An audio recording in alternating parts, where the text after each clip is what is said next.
Lately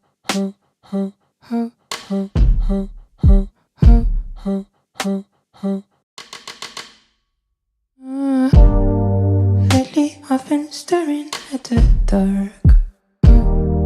Turn my inner demons into art. Struggle with the pain inside my heart. Wish I didn't care about what you want to say. What you want to say. What you want to say. What you want. Say what you want to say. What you want to say. What you want to say. What you want to say. What you want to say. What you want to say. What you want to say. What you want to say. What you want to say. What you want to say. What you want to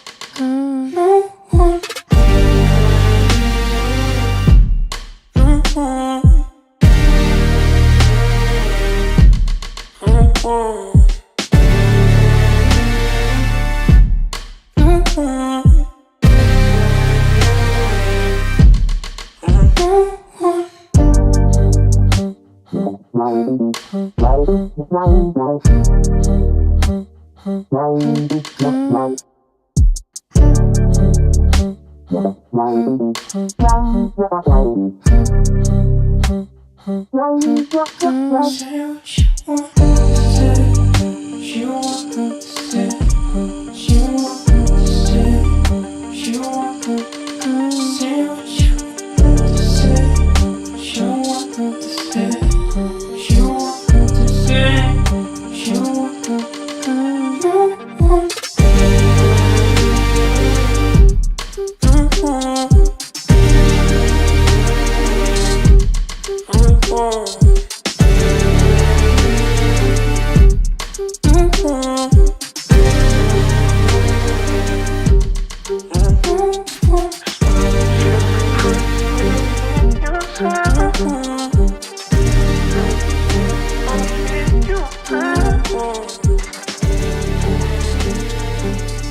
Hello and welcome to Trial TV Live. I am the Squeegee of Justice. Thank you so much for joining us today as we are continuing our coverage of Florida versus Daisy Link.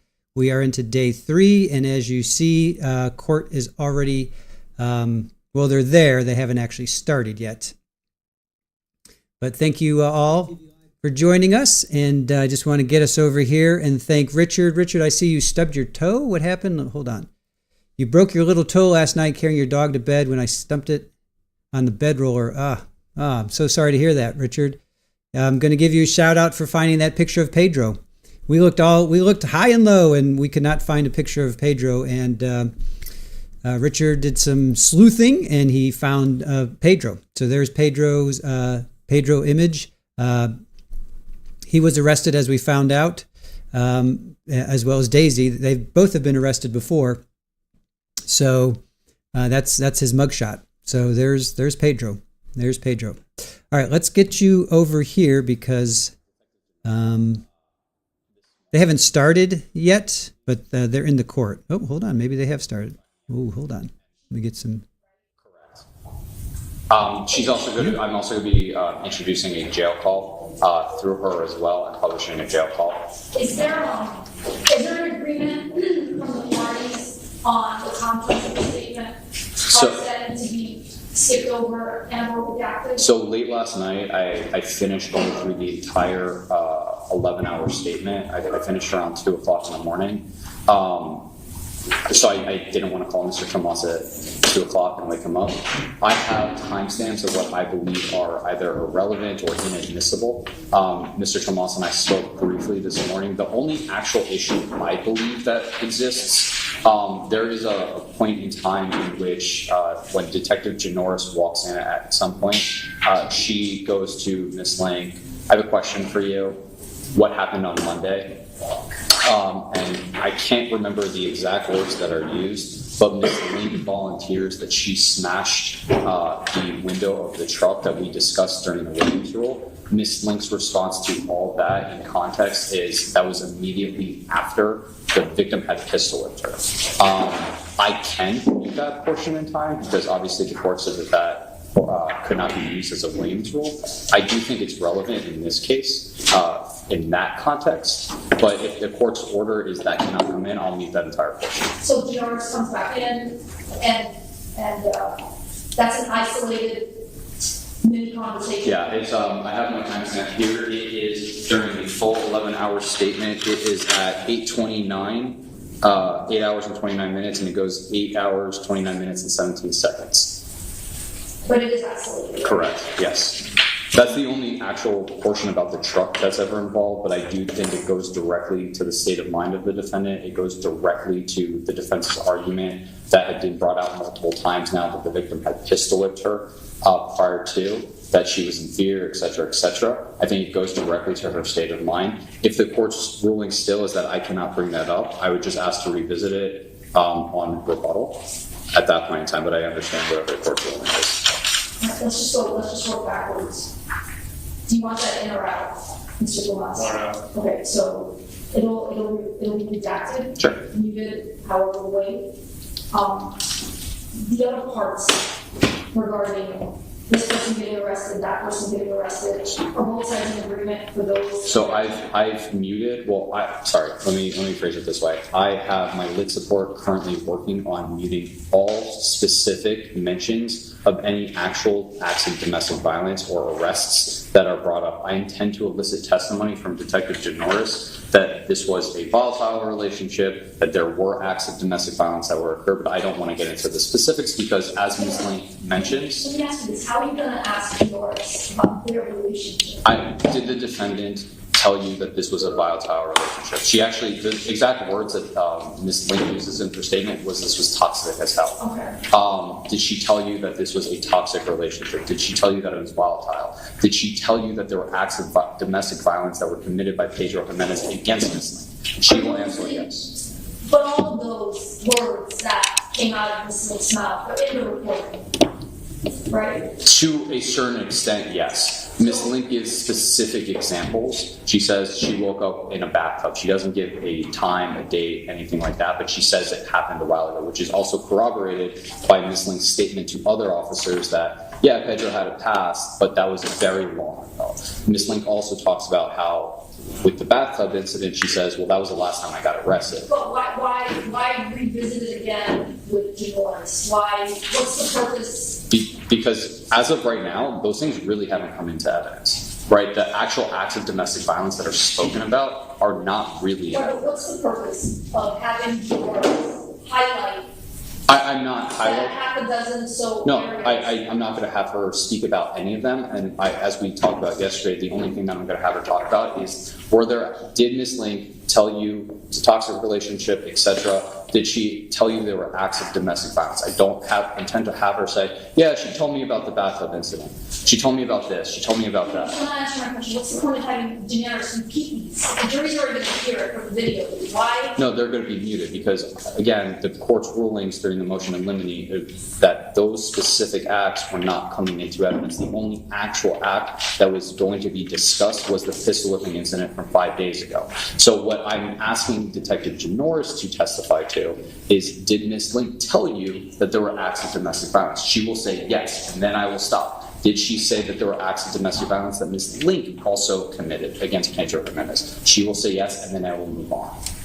And the reason why is because it shows the totality of that actual relationship, and it's inextricably intertwined with my theory of the case that this was a toxic, volatile relationship with domestic violence going both ways.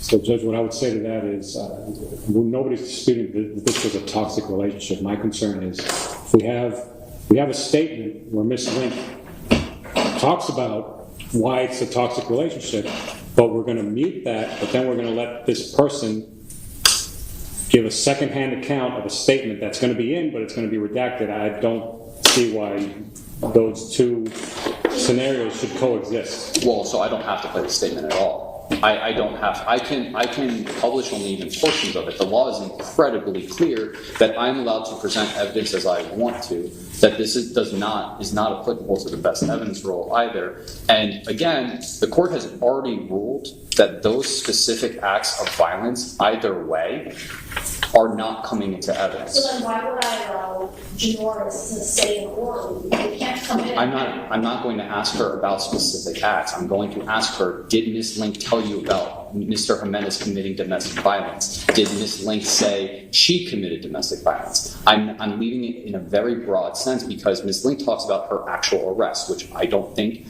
based off the defense's arguments last week, and the court's inclination prior to, that can come in, right? We're talking about the second phase of the case at that point in time. Same thing with the victim's arrest. She says he was arrested for this, the bathtub. He wrote a letter to his mom. None of that is relevant to this case. So you want to be able to corroborate that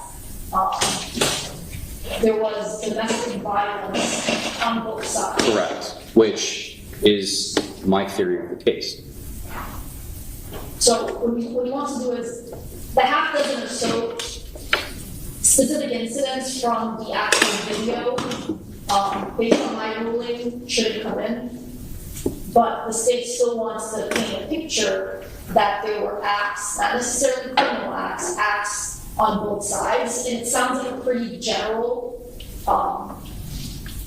they want to elicit pretty general evidence from the detective regarding that.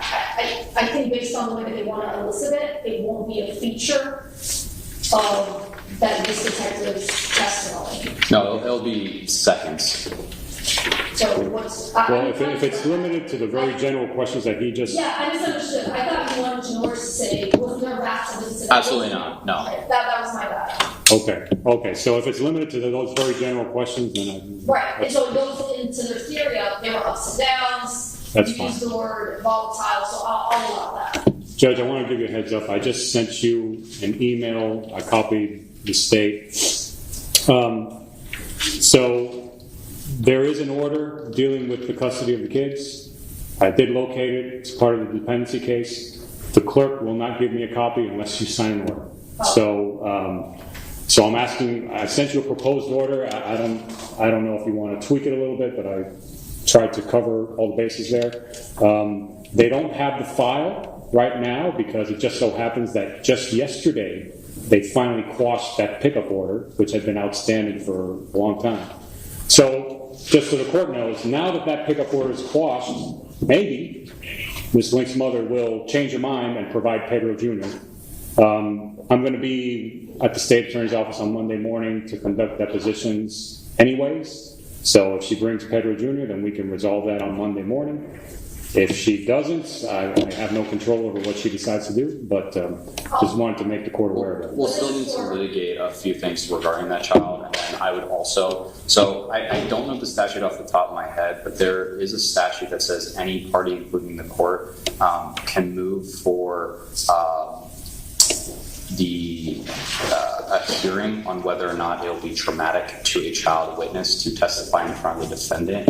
If we get to that point, I'm going to be moving for that child to be given his testimony, not in the courtroom as well, but we can cross that bridge when we get there. So I'll go ahead and have the set threaten me a copy of this, and it looks like it's fine based on my review. I'll sign off on it. But this is for your case in chief, right? This is for your presentation of your case, so you may not, hopefully they get it to you today. They're not going to get it to me today, Judge. They said that if I show up, they're closed on Monday. I show up Tuesday morning at 9 with a certified copy, then they'll give it to me.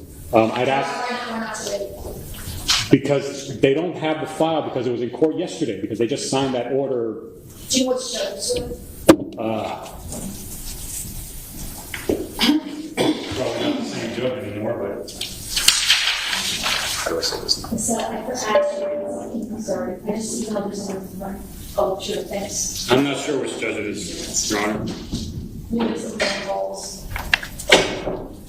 But you want to present this when you start your case on Tuesday? Yeah, it's a self-authenticated certified document.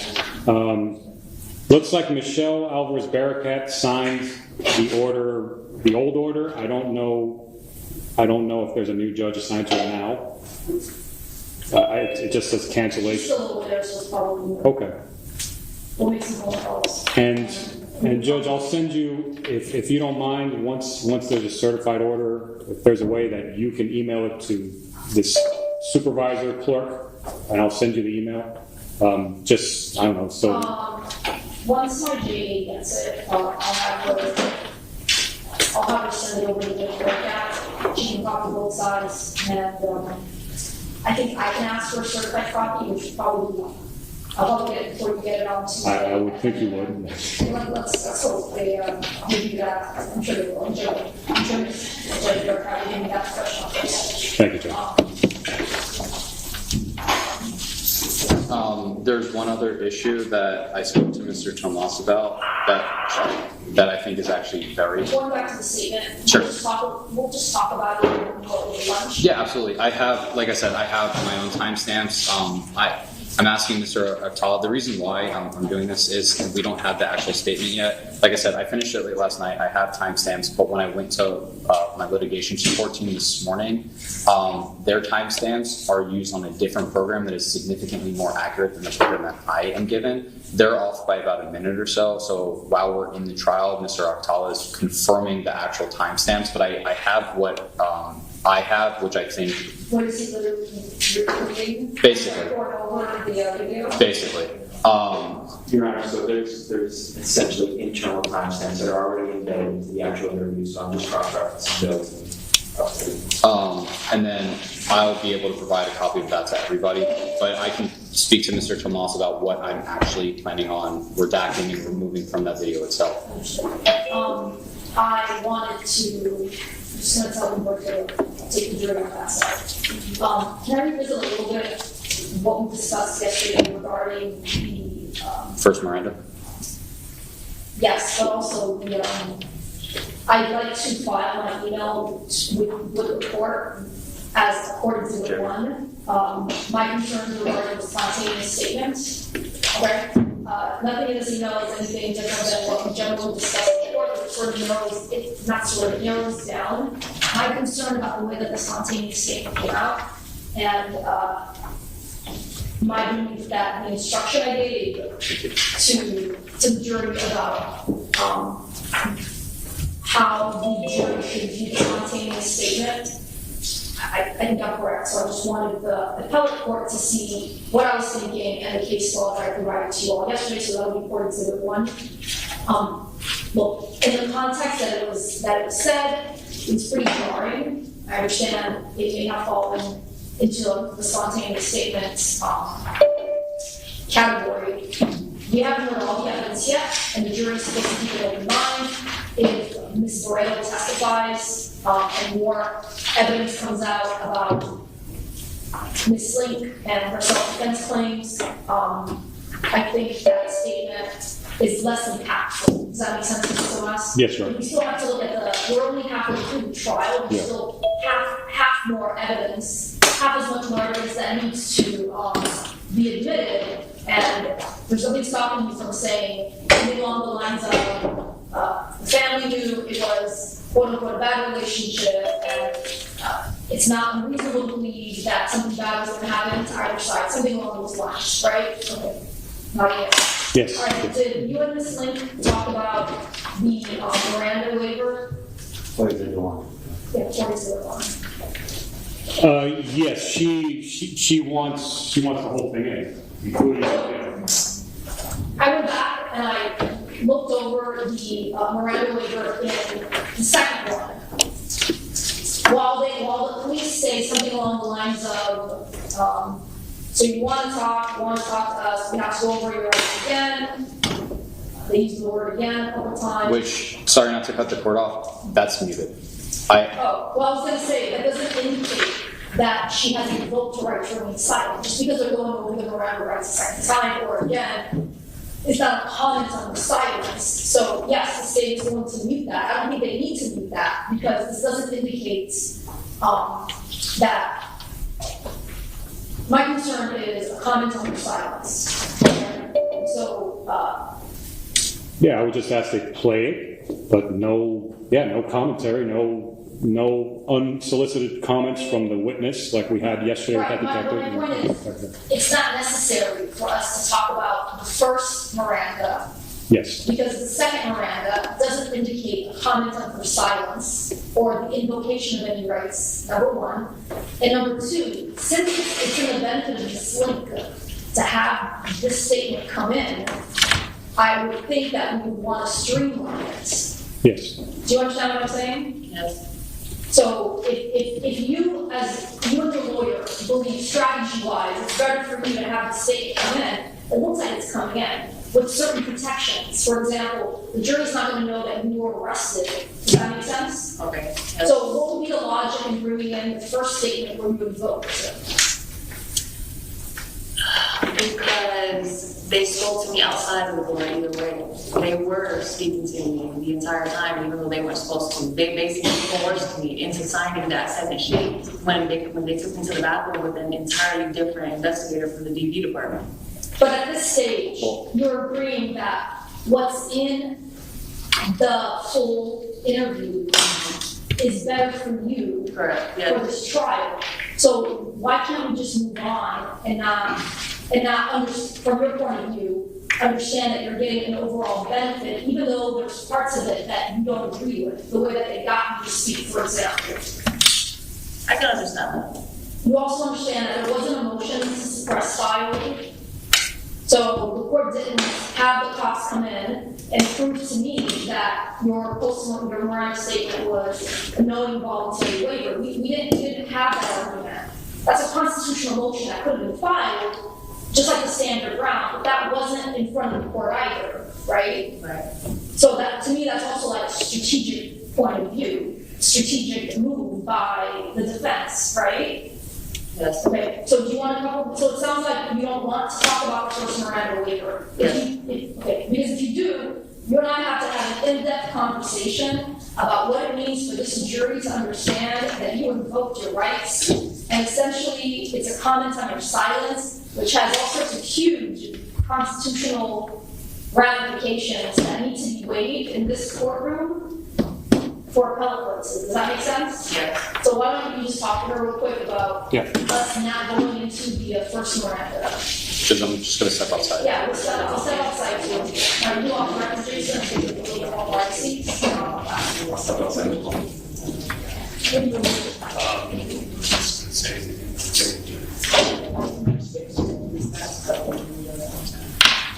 Well, there certainly was a lot there. That was a lot. All right, so they're talking about, this was a carryover from yesterday too. So they were talking about this interrogation video. Apparently there's an 11-hour interrogation video of hers. So obviously they're not going to play all 11 hours. But in that video, Daisy smashed a truck window right after she was pistol whipped. The state saying that goes to her state of mind. Was there DV acts enacted against Daisy and Pedro? They're going both ways. So he wants to show it was a toxic relationship. And so the defense says we're going to mute that, but then we're going to oh no, that's what the defense is saying. His argument is like, well, you're going to mute and redact certain things, but then you're going to have a witness come in and talk about it. So that doesn't make sense either. And the state says he doesn't have to let that in at all, but he's allowed to bring in whatever evidence he wants to. I like that saying. So, but his theory of the case is that there was DV on both sides. So that's his theory of the case, which that then doesn't make sense. Like Cheryl, if you were saying, that's confusing to the jury, because I'd be like, well, you're admitting the state that she was in that kind of toxic relationship. But then she shot because she, like that is confusing. I don't understand why the state is saying that's his theory of the case, is that there was DV on both sides. So then is she justified to protect herself? I mean, that's confusing. I'm not following that line of thinking. So ultimately, the judge says she will allow that, the ups and downs, volatile relationship. She's going to allow that.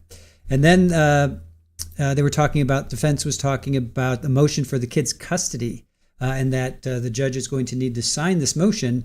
And maybe Daisy's mom will change her mind. So apparently it's Pedro Jr. So, and Interesting. And then the state says, well, it's traumatic for a child to testify in front of a defendant, and he may want him to testify via video or outside the presence of Daisy. So interesting stuff. And Miami courts are closed on Monday. So I don't know why Judge Everett. So Donna Adelson's going to be sentenced. I was teasing it. We're going to call it All Day Donna.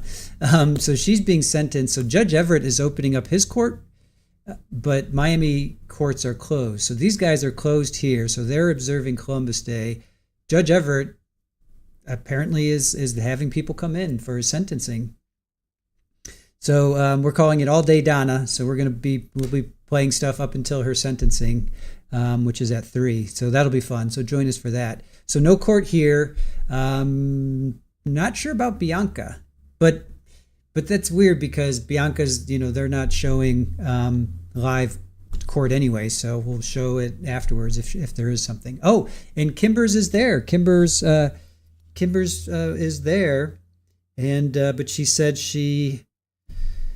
they were full capacity with family and didn't let her in. So she's going to try again at lunch.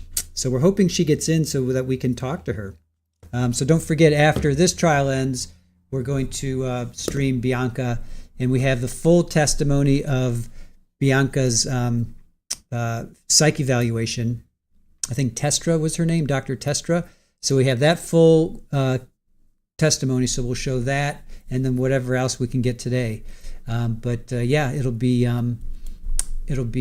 hopefully Kimbers can get in and she can give us a call and tell us what the jury makeup is, how they're reacting to Bianca, what Bianca is, how she is. So Indigenous Peoples Day, yes, thank you, Tasha. Indigenous Peoples Day for sure. Yes, never forget about Native Indigenous people for sure. All right. So while we wait here, Willow Johnson, good morning to you. Thank you for joining us today. Trixie, TGIF, absolutely. Hey, fur babies, you're going to go lurk? No problemo. Don't know why I said it like that. No problem. Let's see. So let's see. We're in day 3 here. We've heard from 14 witnesses. They're going to call 3 more witnesses. The medical examiner, a cell phone expert, and then I guess her interrogation. So which would be a detective. So they're going to call 3 more people. Yes, Valerie, 3 Eastern. So Donna gets sentenced on Monday at 3 Eastern. 3 Eastern. So we'll go on probably about 9:30ish, I would say, 9:15, 9:30, and then we're going to play. It's just going to be all day Donna. So let's see, where was I? I can definitely quit out of there. I don't need that open. So day 3 here, the 3 more witnesses. That's what the state said yesterday. A medical examiner, because I have questions about how this bullet. It's like the magic bullet, right? It's like went into his heel, went up into his leg, either I guess exited because there was a hole in his shorts. So that's kind of odd. Like, is that I got to hear from the medical examiner. As always, I think the medical examiner always answers a lot of questions that I have. Hey, Stephen. Hope everyone's been doing good. Yes. Good to see you, Stephen. Thank you for joining us. Yeah, I mean, Columbus Day, Indigenous people, I mean, we have to recognize what it, So, No. so we'll leave the first one out, and like you said, you're going to say, you're going to read your rights again. That's fine. I'm muting the part where they say we're going to read your rights again. It's just going to go into Detective Jim Norris. I can show everybody later when I have the actual redaction because I don't remember it. Do you think it's I just don't want any mention of again or anything like that. I would ask that again, say that's the one. against fine because it's not comment on the silence. Right, but it implies that she was already read her rights, and that's my fear. If Ms. Link is willing to waive that appellate right to at least that portion of it, I'm okay with leaving it in. I'm just very concerned about even going near the idea that Ms. Link had invoked at any point in time. That's my fear, and as we have said a number of different times, I don't want this case coming back, which there is just case law after case law after case law that says any mention about any kind of first indication of Miranda rights is reversible error, and I don't want to even come close to it. I know it's nuanced, but the second reading doesn't, it indicates a second reading. It doesn't indicate a indication. But Your Honor, they wouldn't even see a first reading. Right. It would essentially be cut out. And Hold on, I understand where you're going regarding influence, but if you raise that argument, it is what it is, okay? And there's no evidence. Judge, respectfully, I'm not comfortable playing that if Ms. Link is not going to waive her appellate rights to that specific issue. I don't care about the first part coming in or her waiving there, but if there is a mention of we're going to read you your rights again, I'm not comfortable publishing that to the jury in any manner whatsoever. And the way I'm instructing Detective Janorris to limit that is, did Ms. Link approach you while you were fingerprinting her and explaining why she was being fingerprinted? Yes. What did Ms. Link say? Did you approach her? Did she approach you? She said, I didn't mean to kill him. Detective Janorris will say, I said to Ms. Link, in order for us to talk to you, we have to go over your rights, and then I will discuss Miranda and discuss her waiving of Miranda and publish that portion of it. But I am not comfortable having any mention of again or anything like that, especially since we had a detective testify yesterday about Ms. Link not having to cooperate with law enforcement and objections sustained by that were made by defense counsel about any kind of inference about her refusal to cooperate with law enforcement. I'm not comfortable, and I'm just not going to play it. Understood. All right. They'll play it with a waiver. And I still have to speak to Ms. Link about that. Are you agreeing? So, as far as to there being mention of the word again, yes, I will waive any appellate issues as it relates to that very specific part being played. And are you in agreement with me that while it says again, and you have to go over your rights again, it's going to be the same form? The state is concerned that there may be an inference that there's a comment on her silence. Right, so I'm waiving that specific appellate issue, yes. Ms. Link, do you understand? Yes. So even though Mr. Tomas believes legally he can waive this, it really is up to you to decide if you're going to allow the state to play the full second interview, the portion we're talking about now, about police going over your rights again. So you understand that no one's going to tell the jury that you invoked the first time. No one's going to tell the jury that you invoked your right to remain silent. No one is going to comment on your silence. But you're essentially agreeing that that is not going to be an issue for appellate purposes. Do you understand? Yes. You've had enough time to speak to us about that? Yes. Okay, do you need any more time to speak to him? No. Okay. Do you have any questions for me about what we just went over? No good. All right. Okay, so I think you have a waiver. Yeah, so I'll talk to the support about that later this afternoon when we actually publish that video and having that portion. There's a few other issues that I think are imperative to address. First and foremost, I walked outside, I made eye contact with one of the jurors, I recognized her, I said hello, I didn't realize who it was until I said that, and then there were a handful of witnesses around where the jury is, they're right outside the courtroom. I asked them all to just move away, so that way there'd be no... That's right, well I asked them virtually as well. Yeah, they're right there. I just want to make everybody aware of that. The second issue is I want to make sure that we are not proceeding forward on any kind of suppression issue, because Ms. Link specifically said earlier that she was coerced into waiving Miranda, so she's going to be... My understanding based on my conversation with her is she understands that no motion to suppress. Right, I just want to make sure that that is also on the record. And then the third thing... That's right. Yes. And then the third thing is, I spoke to Mr. Tomas about this. I spoke to Sergeant Crementini on my way into the office this morning. What he informed me was basically this. The phone extraction that is currently in evidence is the entirety of the phone extraction. However, that was done sometime about 2022. Sergeant Crementini, who was working with a team at the time, now has access to better technology. And very recently, within the last week or so, he decided to plug that phone in again and do the extraction again on his computer. Additional data was able to be read at that point in time. He called me this morning and informed me of that. I sent those text messages over to defense counsel this morning. The way he explained it to me was It sounds like I'm gonna have to have Richardson Right. before late turning over the stuff. well, so yes and no, and I was going to suggest to the court that we do that, and that's why I'm kind of explaining it in the way I am. The way he explained it to me was this. Technology is ever changing. It's getting better, and as the technology gets better, the actual extraction itself is able to be read more fully by better technology.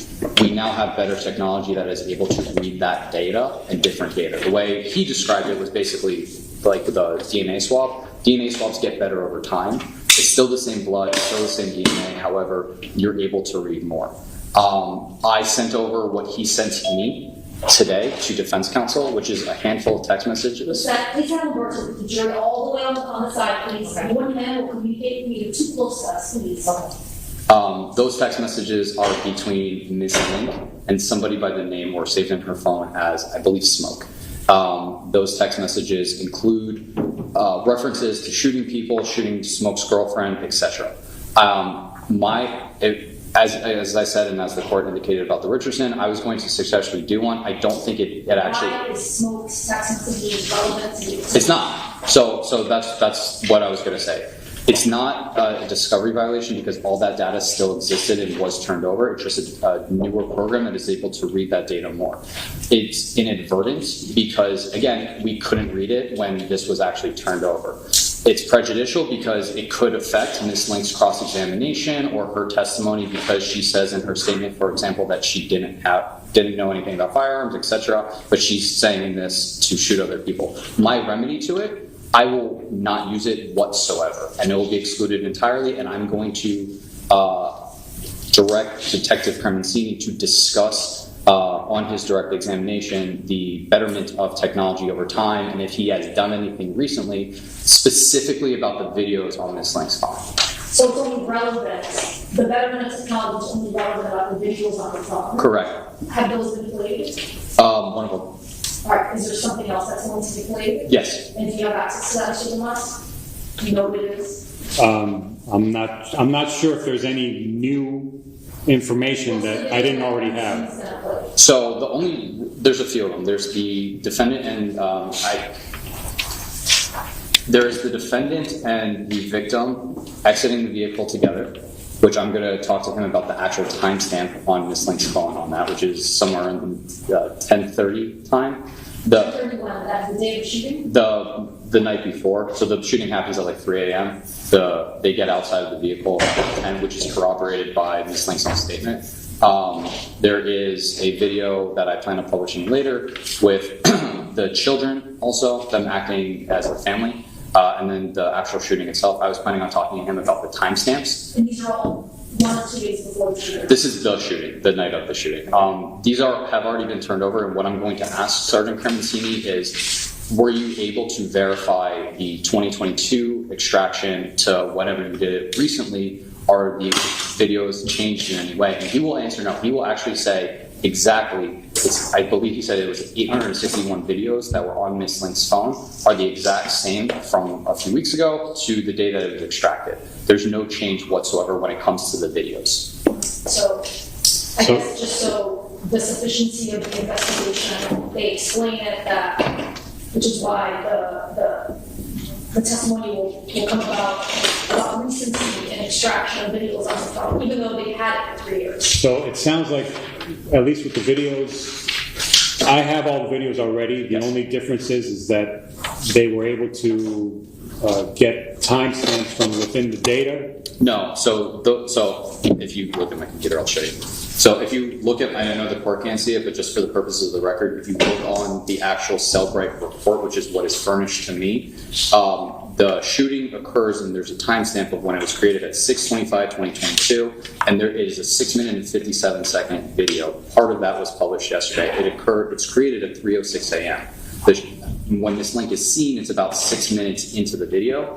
I'm going to have Sergeant Cremancini say, okay, if this is started at 3:06, that means that this occurred around 3:11, 3:12. Then I'm going to show him the call log of the defendant with the 911, showing that 911 was called around 3:27 a.m.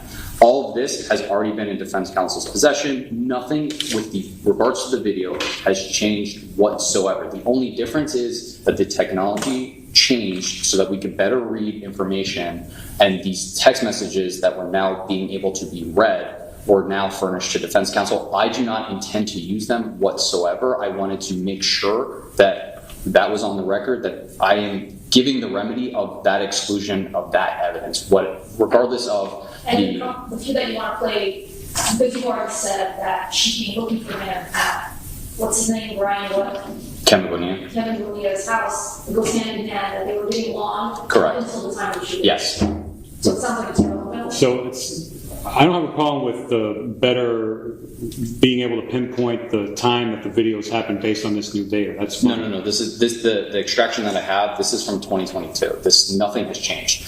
What I'm talking about, the data being better and the extraction being better, solely goes to the text messages. I'm just going to ask Sergeant Cremancini, did you confirm when you got better technology? Were you able to confirm that the videos that were extracted are exactly the same? There's no additional videos or anything like that. So, Judge, my only concern would be bringing in text messages or anything else that I hadn't seen up until now, but it sounds like they're not doing that. That's correct. Then there's no problem. Right. You have to be careful with the word confirm. That's a conclusion, right? Why don't you ask him? Well, he can, because number one, he's an expert. Number two, he will and can testify about hash marks and how you can confirm that the same data that is on the phone then is the same data that's on now. He will say they're the exact same hash marks. So what? So you will start out by asking him, what's the date, whatever hash mark on this item versus this item, and then he can say factually that they're the same. Yes. And then you can ask him, do you confirm that they're the same? Yes. Do you understand why I do. I'm concerned? I do. You just saying this and this, are you saying, did you confirm? I know. I'm going to lay significant predicates before I even get into that. Right. And we can also go sidebar to make sure, or voir dire him outside the presence of the jury to make sure that everything that we do is in the correct way, so that way there are no issues later on. So I think we've taken care of, just to take care of before these next witnesses testify. Yes, John. Who's going to be the first one? We're recalling Detective Zapata. Sorry. All right, so can I start? Yes, sir. Yes.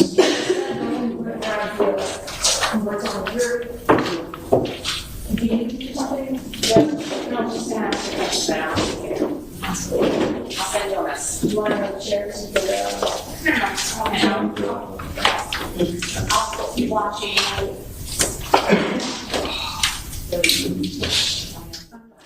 All right, so that was really a whole lot, much ado about nothing. So because technology changes, obviously DNA gets better. Technology gets better with DNA. Technology gets better with Cellbrite. So he just discovered that they ran another extraction and they found some text messages between her and a guy named Smoke. And there was something about shooting and taking out his girlfriend, Smoke's girlfriend. So basically, he's not going to introduce it. State's not even going to introduce it, but he wanted it on the record, so there was no discovery violation. So that was that's the crib notes of that. That's the long and the short of that.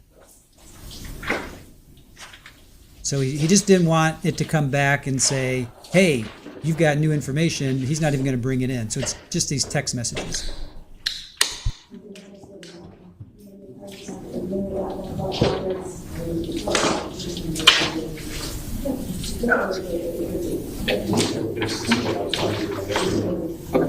Yeah. I'm not sure which woods.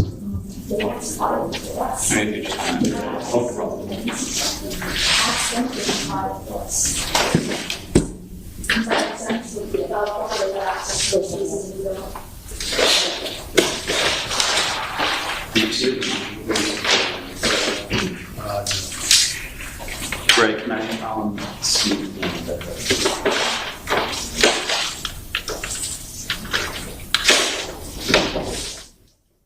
Yeah, so the way I read that was that the state just wants to be sure that there's nothing, nothing weird comes back in. It's basically for the record, exactly. Yeah, that's the way I took it, because they did a new extraction, or they extracted in 2022. So the extraction was there, but now technology has improved, and it's just, with your phones, everybody has a phone at this point, or a computer or whatever. Technology improves. Things get faster, better, quicker, whatever. Able to handle. Oh, here comes the jury. Good to see jury feet. So because of that, because the software is better, they were able to extract text messages. They were they were always there. They just now were able to read them. So that's all. But he's not even going to bring them into evidence. So it's a nothing burger. Our those 9 jurors, 4 years listening. You see that, sorry for the delay, this is my fault. I blame all the things. The witnesses are outside, and we're ready to go. The state's going to call the next witness. Yes, Judge. At this time, the state calls Detective Zapata. Who's calling Detective Zapata? Judge, permission to reposition the podium? Yes.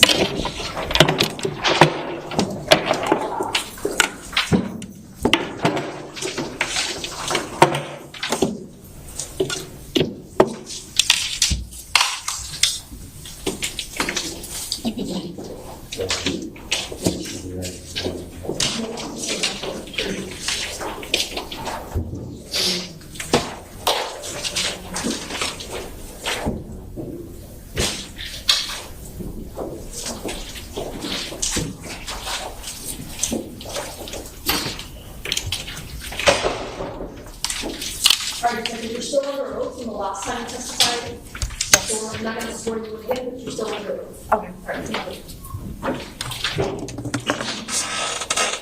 Good morning, Detective Zapata. Good morning. Detective, I want to go back to photos you took from the scene when you arrived June 25th, 2022. Okay. You mentioned in your testimony that you photographed a vehicle.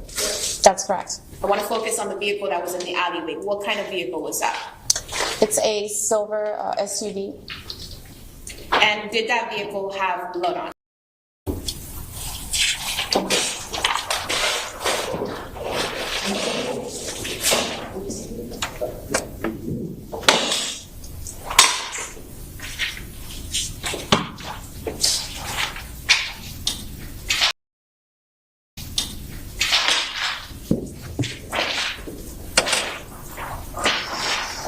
Judge, I now move into evidence based on stipulation by the parties what has been previously marked as 1T and 1V.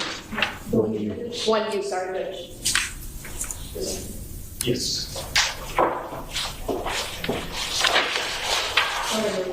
State Exhibit 1T marker identification now becomes State Exhibit 17, and 1U marker identification now becomes State Exhibit 18. Permission to publish, Judge. Now,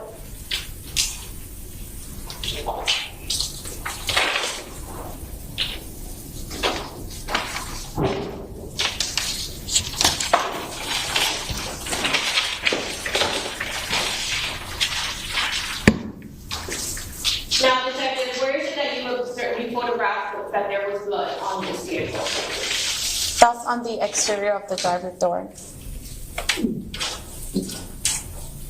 Is it right here? Yes, On the driver's side door? that's correct.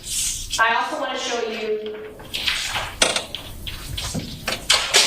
is this when the vehicle was taken in? Yes.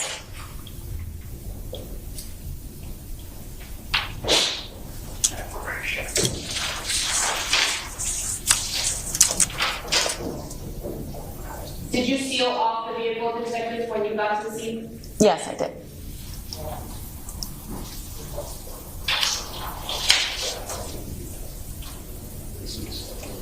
And what is here in the driver's side of the vehicle? On the driver's side, on the driver's seat of the vehicle, you have a few items, such as a set of keys, blood-stained money, a blood-stained cell phone, and I believe a blood-stained piece of paper, maybe a check. Where was there also blood-stained money when you photographed in the alleyway? Where was also money? There was also a blood-stained bell on the alleyway, pretty close to where the victim was located. And were these the items that were located in the driver's side of the vehicle, Detective? Excuse me. Yes, those are the items. And this credit card, whose name is on it? The victim, Pedro Jimenez Gonzalez.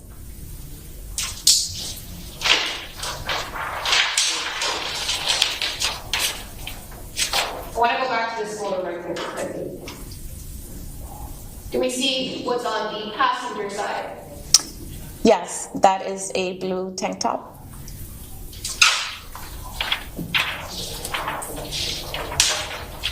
Is that this same tank top that's here? That's correct.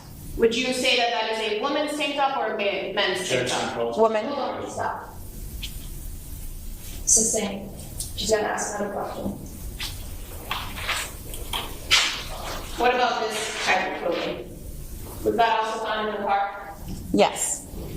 And based on your experience, Detective, do you know whether what clothes can be men clothes or women clothes? Yes, I can. What would you say these types of clothes are? Objection, cause for speculation. It's the same. She's gonna ask another question.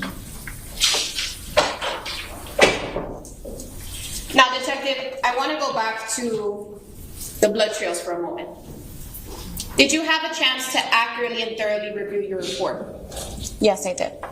When you reviewed that report, Detective, did you document when the blood trails first started, where they first started? Hold on a second.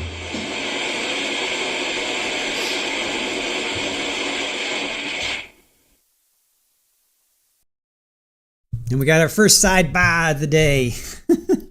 Couple objections and a sidebar.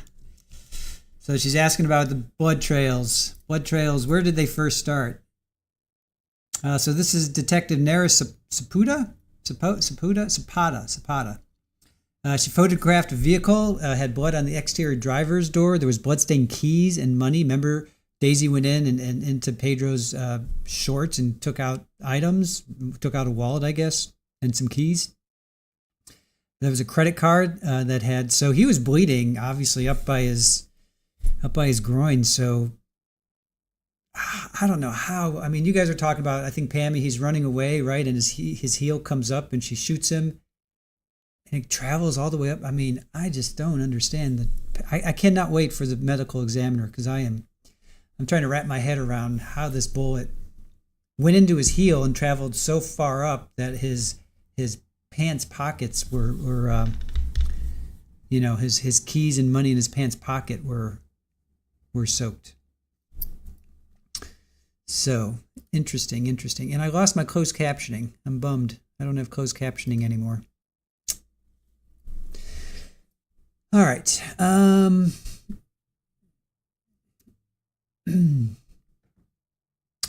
Let's see here.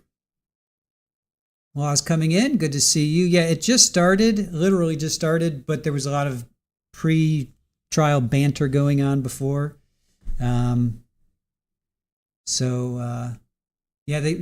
about 40 minutes in. We went live at, it's been going for about 50 minutes now. Okay, Detective Zapata. So the suspect blood trail, after you reviewed your report, where did the suspect blood trail first start? The blood trail appeared to have first started in front of the residence. In front of the residence, there's another set of duplex. In front of that duplex and on a concrete walk path near a tree is where I first noticed the set of apparent blood. And I'm now publishing what's been admitted to evidence as Stage 18. Now, Detective, when you say the front of the house, so is this the house, the defendant victim's house? Yes. So when you say the front of the house, are you indicating somewhere in this area where this silver cars behind the street? Yes. So based on your report, was there a blood trail, suspect blood trail, right in front of the doorsteps of the victim and defendant's house? No. Moment to confer, Judge. Sure.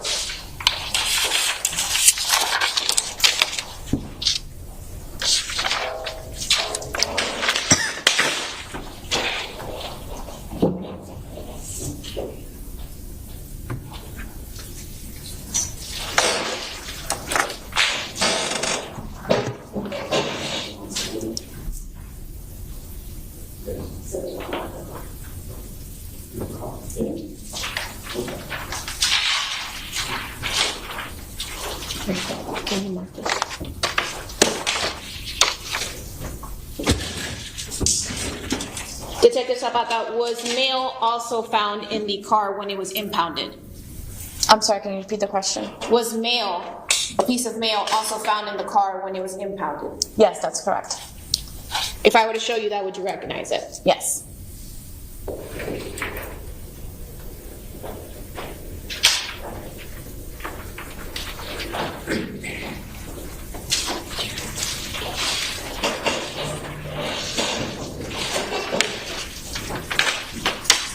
Judge, I now move into evidence based on stipulation by the parties which been previously marked as states 1V. State Exhibit 1V, marker identification now becomes State Exhibit 19. Permission to publish, Judge?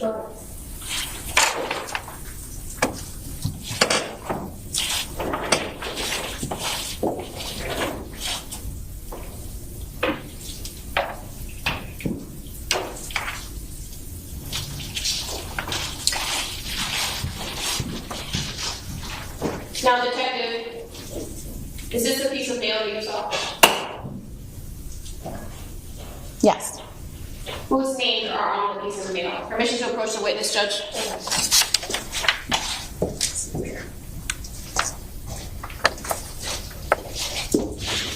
The names are Pedro Jimenez and Daisy Link. And what address is there? The address is 956 Northwest 4th Terrace. No further questions, Judge.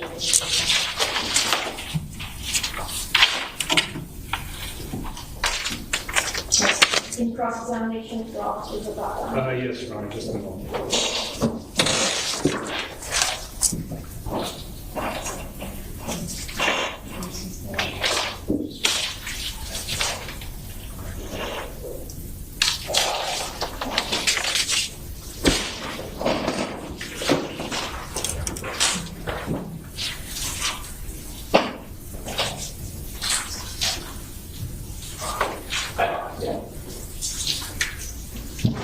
Judge, before I start with her, by way of stipulation, I would ask that what's marked as Defense Exhibit A1 be admitted into evidence. That's correct, that's...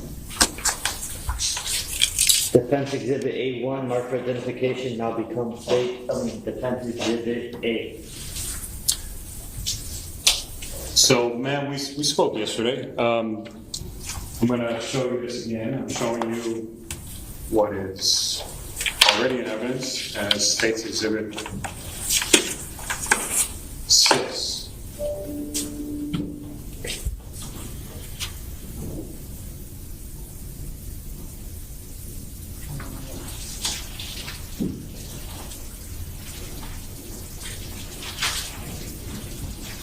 Now, this is the home in question, correct?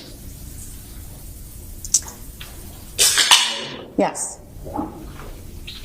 And you are the person who drew this red line yesterday, is that correct? I'm sorry, can you go back to the first question? To the first question? Yes. Your first statement about the residence? The home where Daisy Link lived. Yes. Is this the home? Would it be? Yes, sorry. Okay. 1 minute. Yes. This is Daisy Link's home, right? What I'm pointing to right here.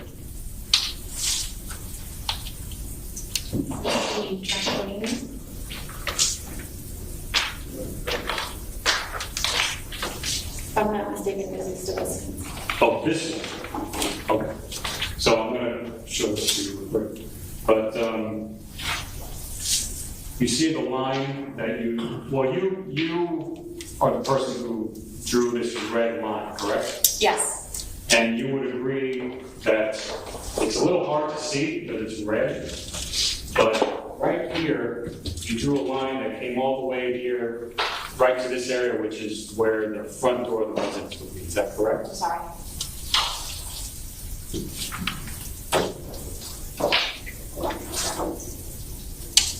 Yes, here. Yeah, and you can see the little line going here, right? Yes, there's a line there. Yes. And, okay, I think that should be this one. So as we spoke yesterday, just by way of reminder,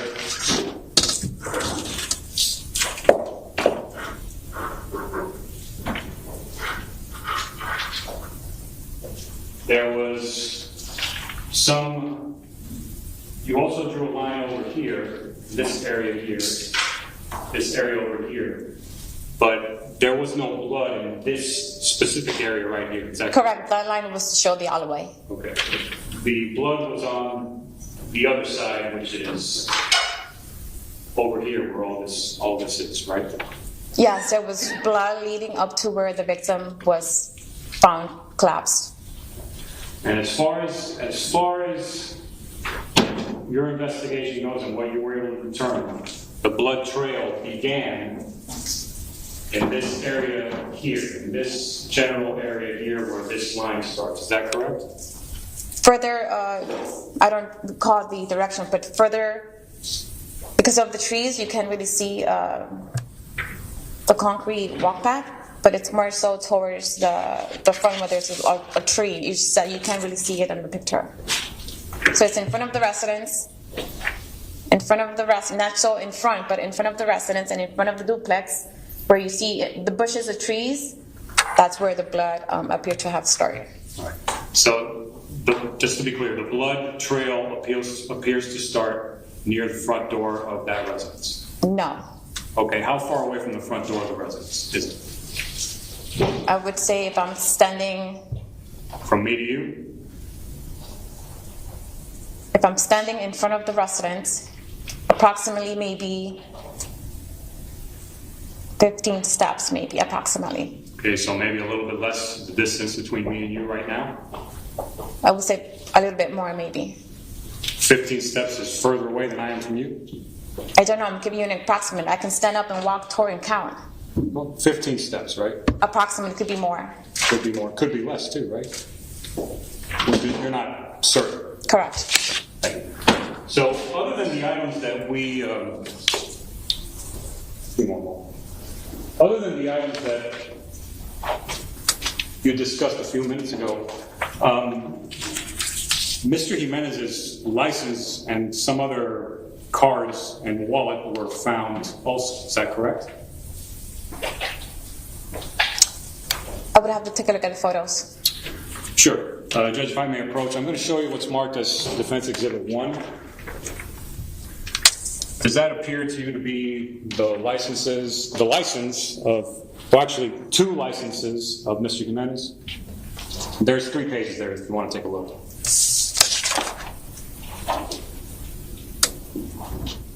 Yes, it says his name on them.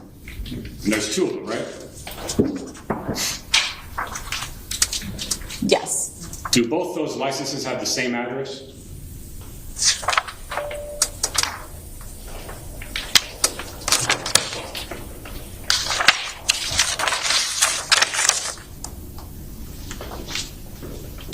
Yes. And what address is that? 956 Northwest 4th Terrace. That's not the address where Daisy Lynn lived on the day in question, correct? It is not the same address.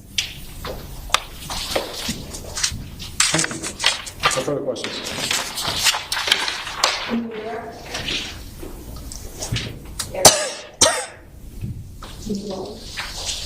Yes, please.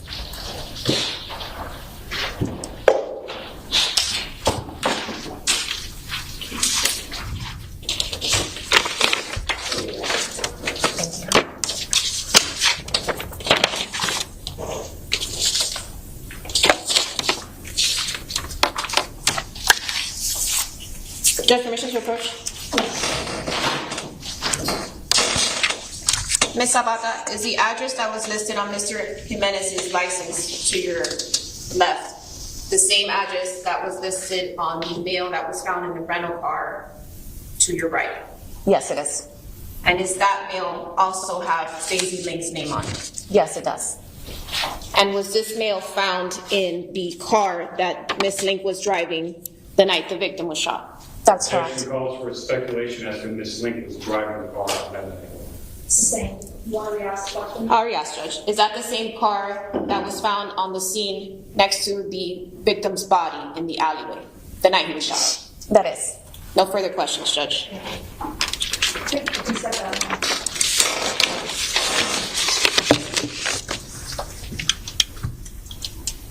The next witness will be, the next witness will be Dr. Mathis. Dr. Mathis.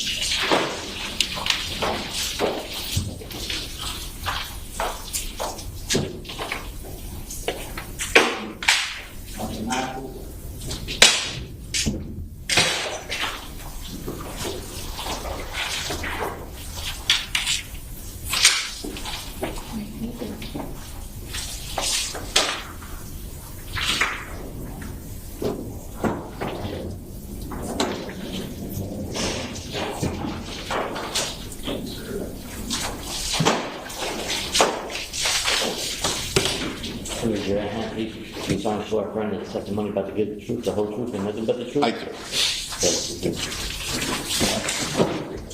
Morning. I'm sorry, just 5 seconds will be your.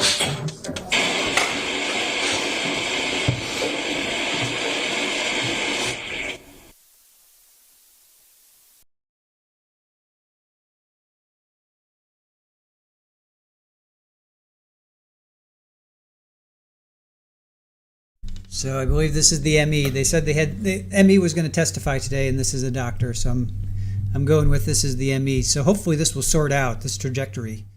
So Richard sent me how can a bullet, how can you get shot in the heel and end up in the groin? So it is medically possible, though rare, because we have so much, we have tissues and muscle and bone and capillaries and veins and all kinds of stuff. So I guess it can happen, but I really want to hear from the ME here.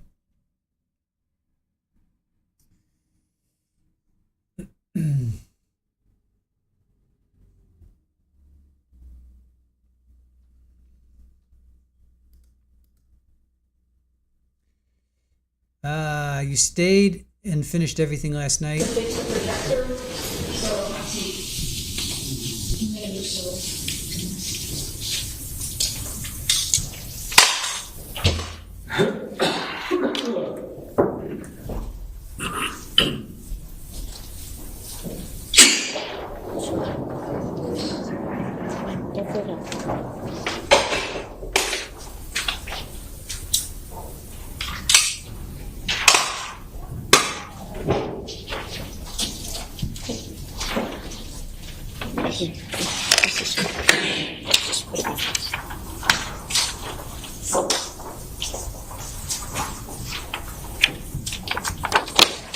Your Honor, it's prepared. Judge says.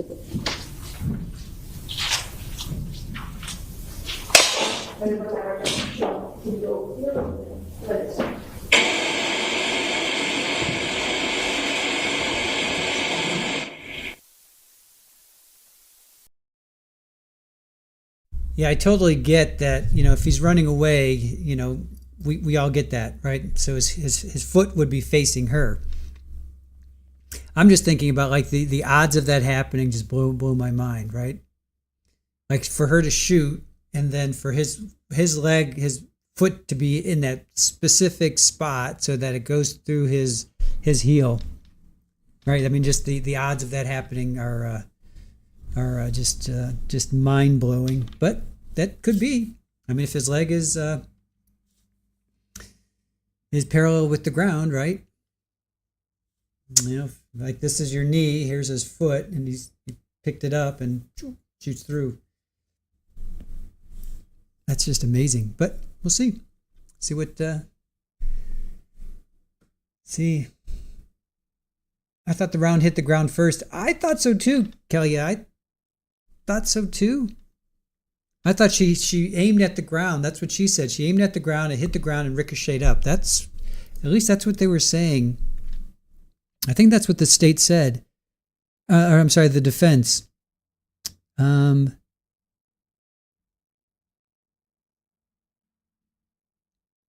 on. She fires shot to get him away. There's a stipulation I'm going into. There's a stipulation between the parties that the body autopsy under medical examiner case number 2022-1959 is the body of Pedro Jimenez. In other words, the legal identity of Pedro Jimenez has been established by stipulation of the parties. You can start questioning Dr. Mathis. Yes, Judge. Good morning. Can you please state your name for the record? Good morning. I'm Dr. Benjamin Mathis. Mr. Mathis, what do you do for a living? I am the Chief Medical Examiner of the Miami-Dade County Medical Examiner Department. And how long have you been the Chief Medical Examiner? 10 days. Last week they promoted me to Chief Medical Examiner. I've been Deputy Chief for the prior 3 years. Congratulations. Thank you. So you mentioned you've been Deputy Chief for 13 years. I've been at the Medical Examiner Department for 13 years. The last 3 were Deputy Chief. And can you tell the jury a little bit about your education and training in forensic pathology? Sure. I went to Brown University in Providence, Rhode Island for my undergraduate degree in Classics Latin. And then I stayed at Brown for medical school where I graduated with a Doctor of Medicine degree. Then I went to the University of Pennsylvania in Philadelphia for my residency in pathology, anatomic pathology and clinical pathology. After completing the residency, I came to Miami for a fellowship to subspecialize in the subspecialty of forensic pathology. And are you board certified in forensic pathology? I am. About how many autopsies, Dr. Mathis, have you performed over your career? Around 2,000. And have you previously come to court to testify as to the cause of death of an individual? Yes. About how many times have you done that? Several dozen times. I usually come about 10 times a year. 10 times a year times the 12 years, 13 years I've been here. And were you qualified as an expert on each of those occasions that you came to testify? I have. In what field were you qualified as an expert? Forensic pathology. Now, Dr. Mathis, can you tell the jury what exactly a medical examiner does? Sure. A medical examiner is a forensic pathologist who works for the government generally, and we're charged with investigating deaths of individuals who die either under circumstances or because of who they are that the state has an interest in. So all non-natural deaths will go to a medical examiner, accidents, suicides, potential homicides, drug overdoses, inmates from the prison, those who die in police custody. And then when we investigate their deaths, we need to determine the cause of death, what caused them to die, and the manner of death, which is how we classify their death.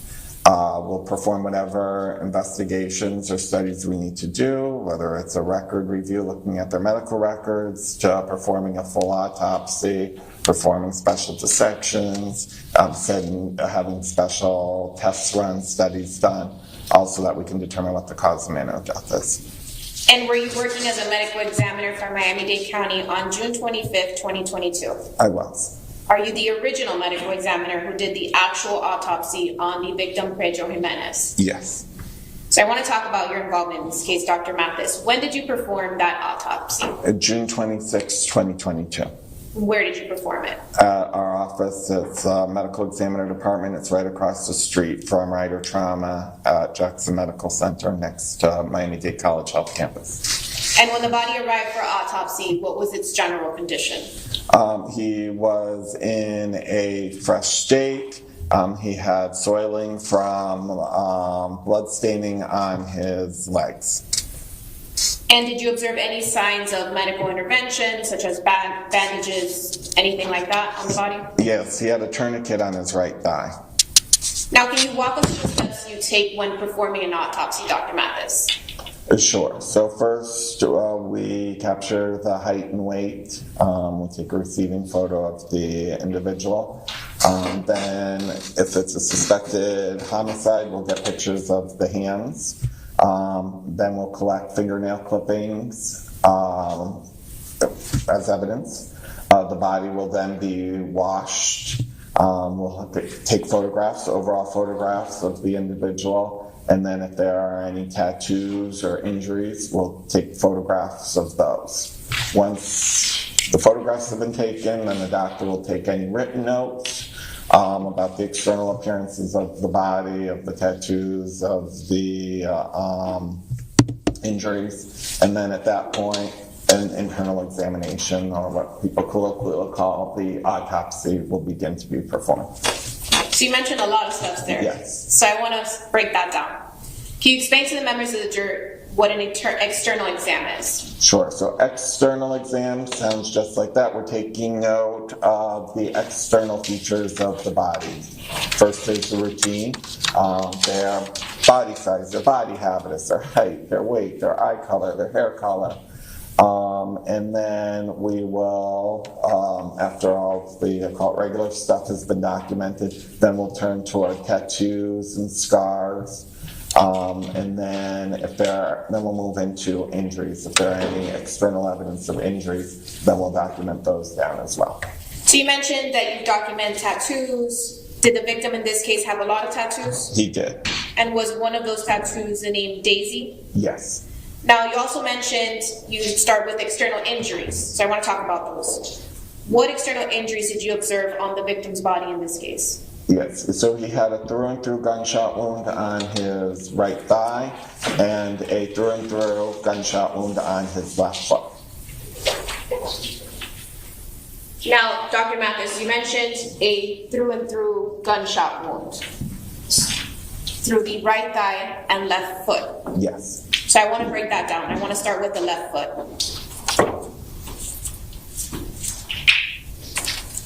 Your Honor, I now move into evidence what has been previously marked as states 1W by stipulation of the parties. State Exhibit 1W marked for identification now becomes State Exhibit 20.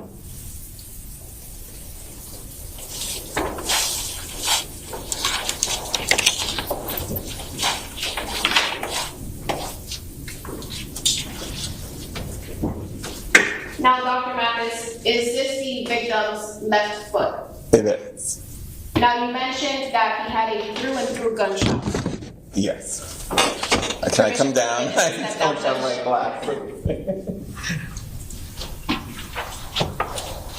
Can you show to the members of the jury where the entrance wound is on this foot?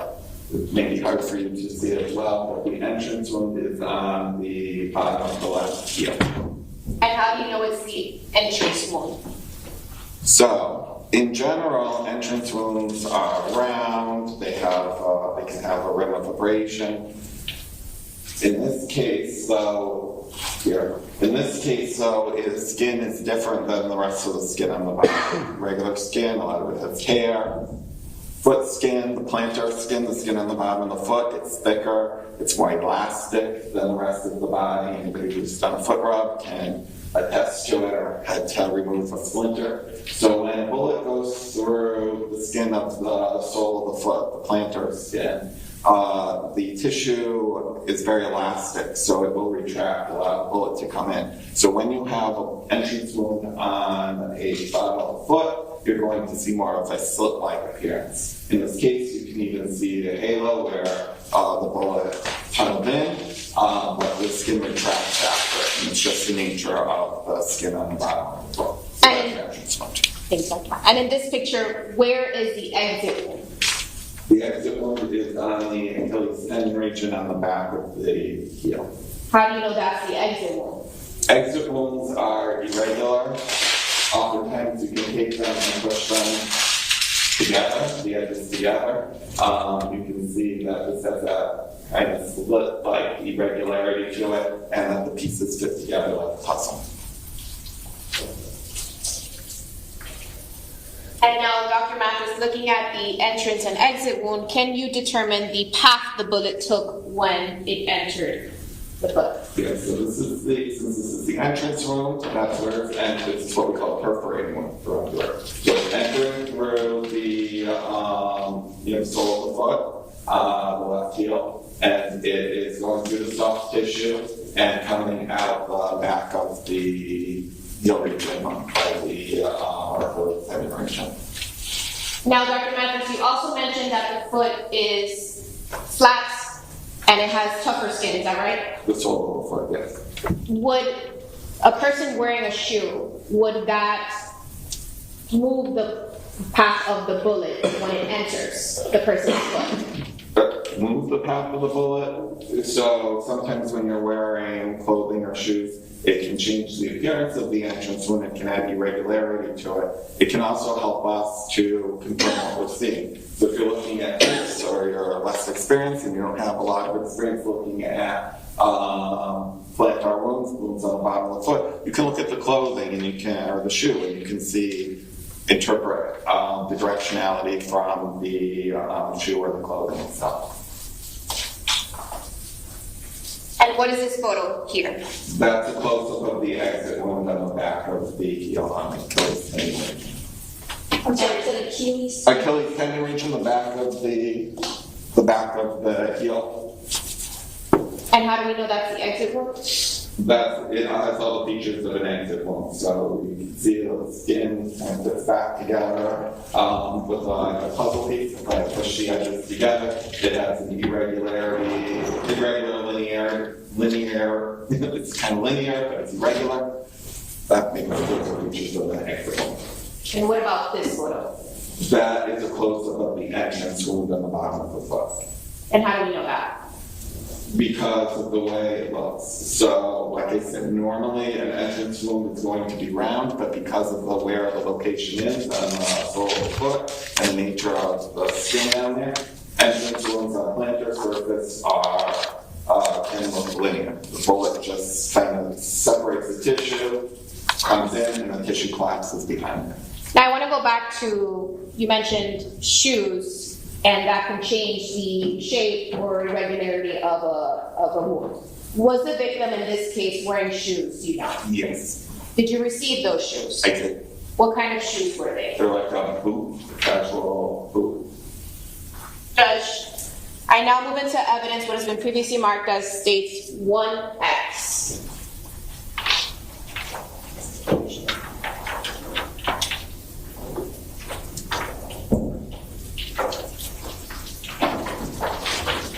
By stipulation of the parties, Judge. State Exhibit 1X marked for identification now becomes State Exhibit 21.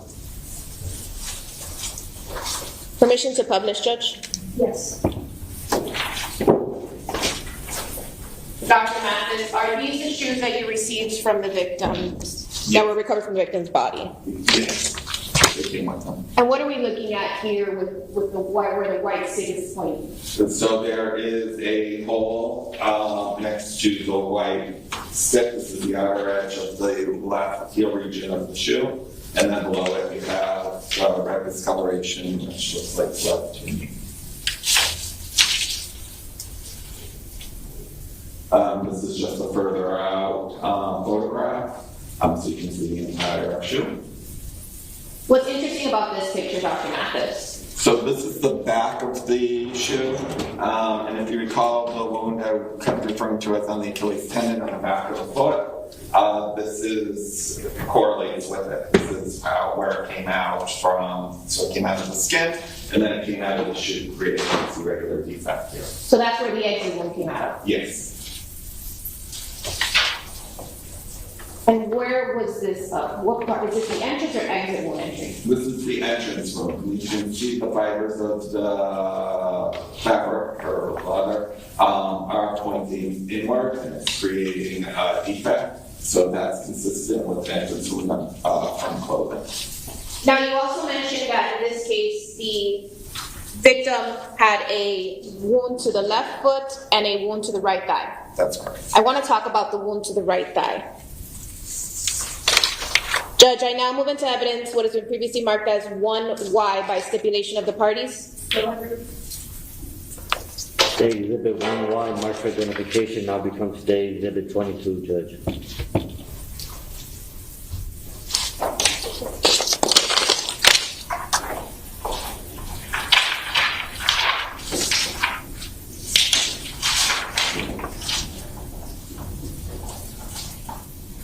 Now, Dr. Mathis, is this the wound on the right thigh?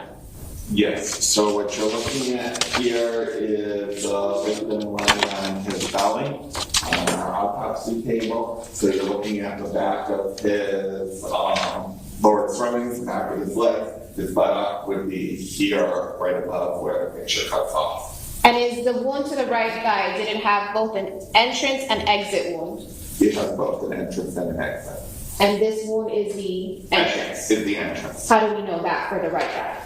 Because of the way it looks. Sorry. Because of the way it looks. We interpret gunshot wounds, entrance, exit, based on their morphology, the way they look. And this one, you can even see from this view, better closer up, but you can see from this view, it's nice, and it has a round this punched out appearance to it. Now, what are we looking at now? Now, this you're looking, he's lying on his back now. And up here above, that would be the groin region and above, and we're looking at from the top of the thighs down. And within the tattoo, there is a gunshot wound there. Is this a better view of the front of the victim's side? Yes. And what exit wound is that? That is the exit wound. That's on the front of the thigh. That's the exit wound. That's it. Same thing. That's the different orientation. What about this picture? So now we're back on the back of the thigh. This is an entrance wound. You can see it has a punched out appearance. You can see the yellow in the middle. That's the fat, the soft tissue underneath the skin. So that's missing. That's the German gunshot wound. You can see it's got this oval, it can be round, it can be oval, it can be elliptical depending on the angle that they go in. Around the wound. And then you see that there is what we call abrasion, some scraping of the tissue around the edges of the wound. These are all features of an entrance wound. Now, Dr. Mathis, for his right thigh, were you able to determine the path the bullet was taking? Yes, so this is the entrance wound. It's on the back of the thigh, so it's going from back to front. Is the way that the bullet entered to the back of his right thigh consistent with the victim facing his back to the person who shot him? The back of the victim needs to be facing the barrel of the gun. So yes. Yes. Would it be consistent if you were facing the person who shot him? No, because the barrel of the gun has to be pointing toward the back of the thigh. Now, Judge, I now move to evidence what has been previously marked as Stage 1Z by stipulation of the parties. Stay Exhibit 1Z, marked for identification, now becomes Stay Exhibit 23, Judge.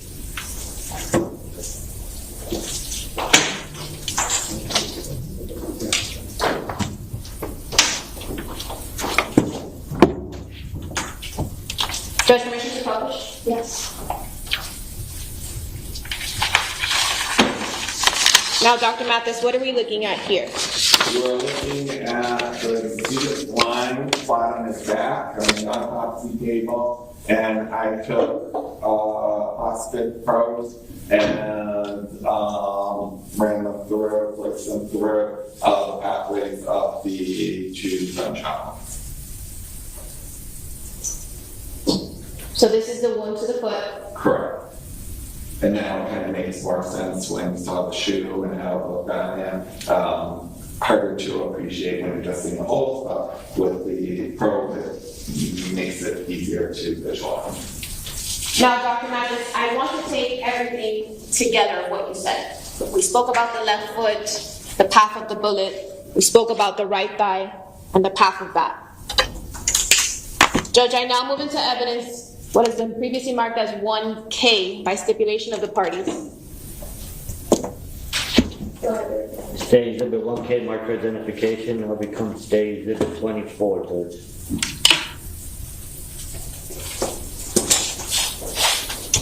have permission for Yes. the witness and myself to stand over here?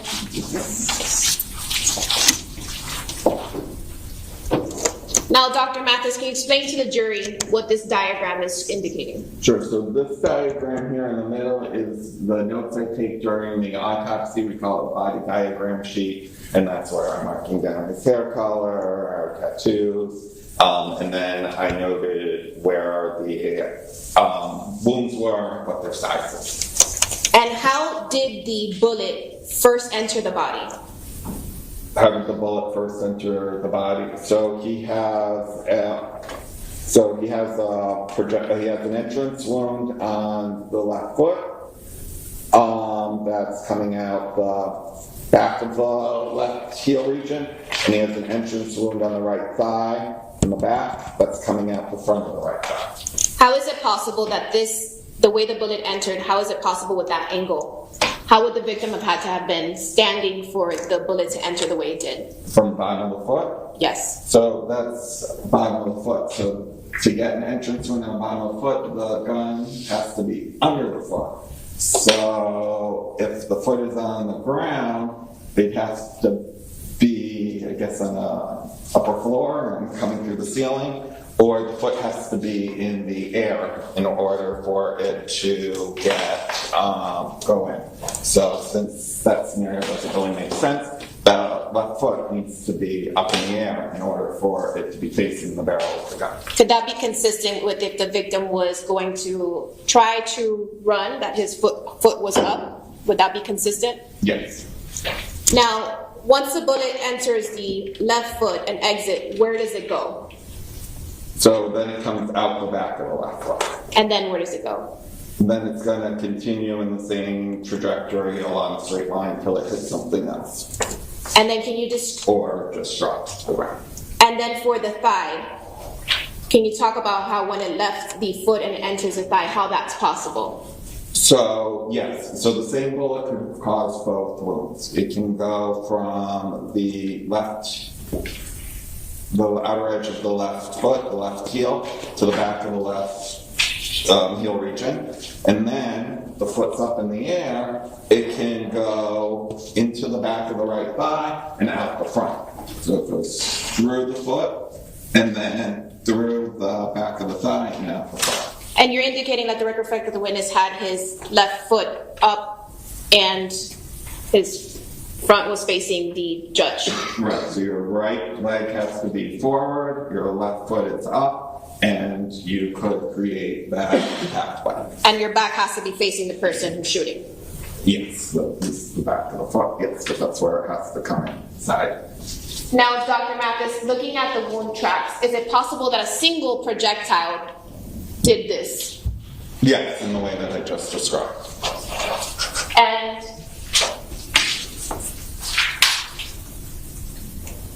okay, we're good. Now I want to talk about the internal examination.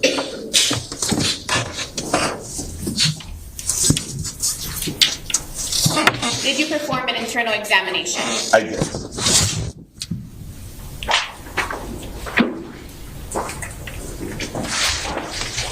Okay. And what internal damage did you observe as a result of the gunshot wounds? So inside the body, his organs, those were all good.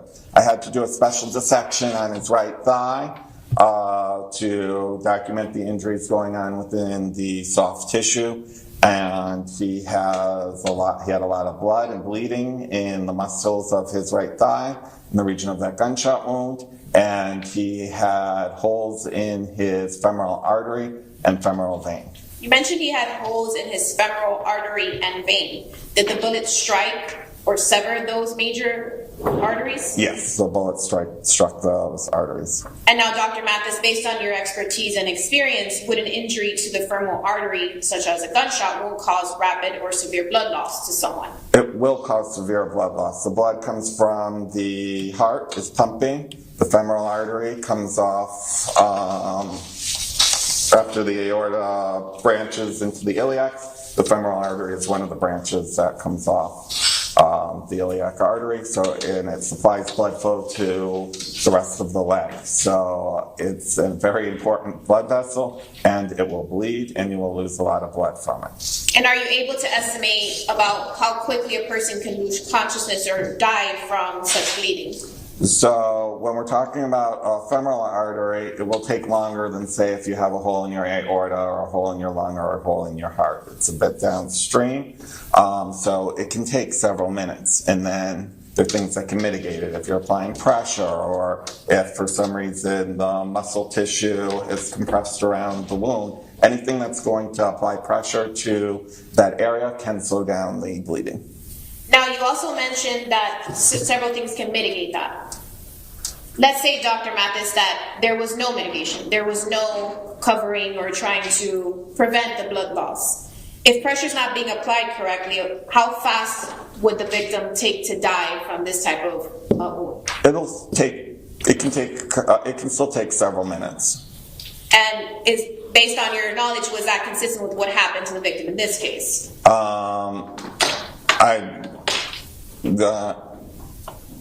I don't think there was a long survivability period, but I wasn't aware of that at the time of the autopsy. For us, it didn't matter, but it will take. It's not going to be that you're shot and you suddenly collapse. There is a time period where it will take for the blood to come out of the body, reduce the blood volume so that the heart no longer has enough blood to pump up to the brain to give it the oxygen it needs. And how is it that the blood is going to come out the body? Is it going to come out rapidly? Is it going to splatter a lot? Yes, so you have both an arterial bleed and a venous bleed. So the vein is returning blood from the bottom of the foot. That's a low pressure system. It will ooze, or it'll accumulate in the muscular tissue. The artery, on the other hand, each time the heart pumps, blood is going to be spurting out of that artery. If that artery has a clear path out the hole, the exit hole, then you will get blood coming out of that hole, and that's where you see, like in the movies, the arterial spread. If there's not a clear pathway from the hole in the artery because it's blocked by muscle or tissue, then it'll continue to spurt, but it'll come out. It may not come out as a spurt out of the hole when it leaks. It may accumulate in the tissues and then dribble out. Now I want to talk about toxicology. Was a toxicology test performed on the victim? Yes. And what were the results of that test, Dr. Mathis? I'm just referencing the toxicology report. So in him was detected ethanol, which is beverage alcohol like you'd find in vodka or tequila. He had cocaine. He had metabolites of cocaine, the breakdown products. And he had THC, which is the active ingredient in marijuana. And how much cocaine was detected in his blood? He had, according to the report, 0.274 milligrams per liter. Would you say that's a lot of cocaine, Dr. Mathis? A little bit of cocaine? It's a healthy amount of cocaine. And now, based on your experience, Dr. Mathis, what is it that cocaine does to the body or blood? So cocaine is a stimulant. So it causes your heart to increase. It will increase your blood pressure. It narrows the blood vessels. That's how it increases the blood pressure. And like I said, it makes your heart race. It keeps you. It's an upper. Based on your exam, Dr. Mathis, did the cocaine contribute to the victim's death? No. Why do you say that? Because he's got a gunshot wound that went through his femoral artery and he's bleeding out, dying from hemorrhagic shock. Did any of the substances that he had in his blood system contribute to his death? No. So I want to talk about the cause and manner of death. Based on your examination, were you able to determine the cause of death? Yes. What was it? That was the gunshot wound of the right thigh. So how long would it have been, Dr. Mathis, based on your training and experience, it would take someone to bleed out or die from that injury? Like I said, it can take several minutes. Were you able to determine the manner of death? Yes. What was the manner of death? Homicide. Moment to confer, Judge.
Dr. Matheson, I want to go back to the external injuries you observed. Yes.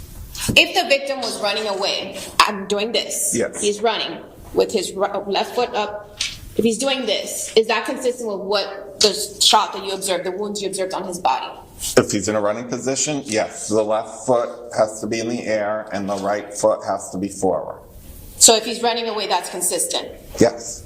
Okay. Now, I want to talk about ricocheting. Is it possible that the person who shot the victim shot into the ground and that it went through his left foot and out through his left thigh? Is that possible what you saw here? I find that extremely unlikely. So when you have a ricochet, when you first fire the weapon, it has all the energy in it. That's why it can make characteristic appearances of gunshot wounds. In this case, the bullet not only went through the shoe, the boot, twice, went in and went out, went through the foot, went through the thigh, in, and came out. That takes a lot of energy. So ricochet is, one, not going to be able to do that, and two, the wound on the back of the thigh would have had to have, if it managed to even get out of the left shoe, which I find very unlikely, that you would have a ricochet that actually can go through the shoe, go through the foot, come out the shoe. When it hits that right thigh, it's not going to have that nice oval wound that you saw. So I can't see this being a ricochet, no. Now I want to talk about, again, the arteries that were damaged. Is a time delay in the time from the time that the victim was shot, if there was a time delay in calling 911 or having assistance, would that also likely contribute to his death? So when you have a wound like that, those are devastating injuries that require immediate medical attention. The wound needs to the blood flow needs to be stopped. Basically, you need to put a tourniquet tight around the wound to stop the blood flow into the leg. And then, of course, you're on a clock because the leg's not getting the nutrients it needs, and you would have to amputate. But a femoral artery wound is a devastating injury. So yes, if you don't receive medical attention, you will die quicker. So if there was a delay in calling 911 or getting assistance or putting a tourniquet on the victim, that's going to speed up the time he dies? Yes. Now I want to talk about the drugs in his system. Yes. I know you mentioned earlier that those didn't contribute to his death. Correct. Would you say, doctor, based on your training and experience, that the drugs slowed down the amount of time he died, it took him to die? So there are some people who would say, okay, cocaine is a stimulant. So a lot of times when people get shot, they get an adrenaline rush. They may not even feel that they were shot till they look down and they see that they are bleeding. That adrenaline rush, adrenaline is also a stimulant, also causes the heart to beat faster and the blood vessels to constrict, which will increase your pressure. So cocaine as a stimulant could, in fact, actually help the situation because it's causing the blood vessels to be more constricted than they ordinarily would be, which is going to increase his blood pressure, which could theoretically increase his survivability period. But you still have a big hole in your femoral artery, so. Thank you. Moment to confer, Judge. Yes. No further questions, Judge. Cross-examination.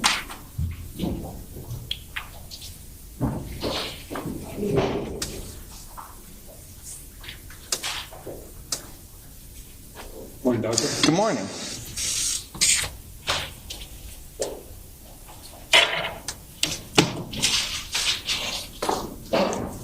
Not to state the obvious, but just to be absolutely clear, we've got 2 entrance wounds and 2 exit wounds on this gentleman. Correct. But this is all from one bullet, one shot, correct? It's consistent with that. So if the circumstances indicate that there's one bullet, one firing, this is the most reasonable way it happened. There's nothing that you're aware of that would suggest to you or indicate to you that there was more than one shot in this particular instance, correct? Right. Look, I have 2 through and through wounds. So could they have occurred through 2 separate shots, if that's what the scene and the circumstances supported? I'm not going to be able to refute you on that. But my understanding is if there's one shot, one bullet fired, this is how it would occur.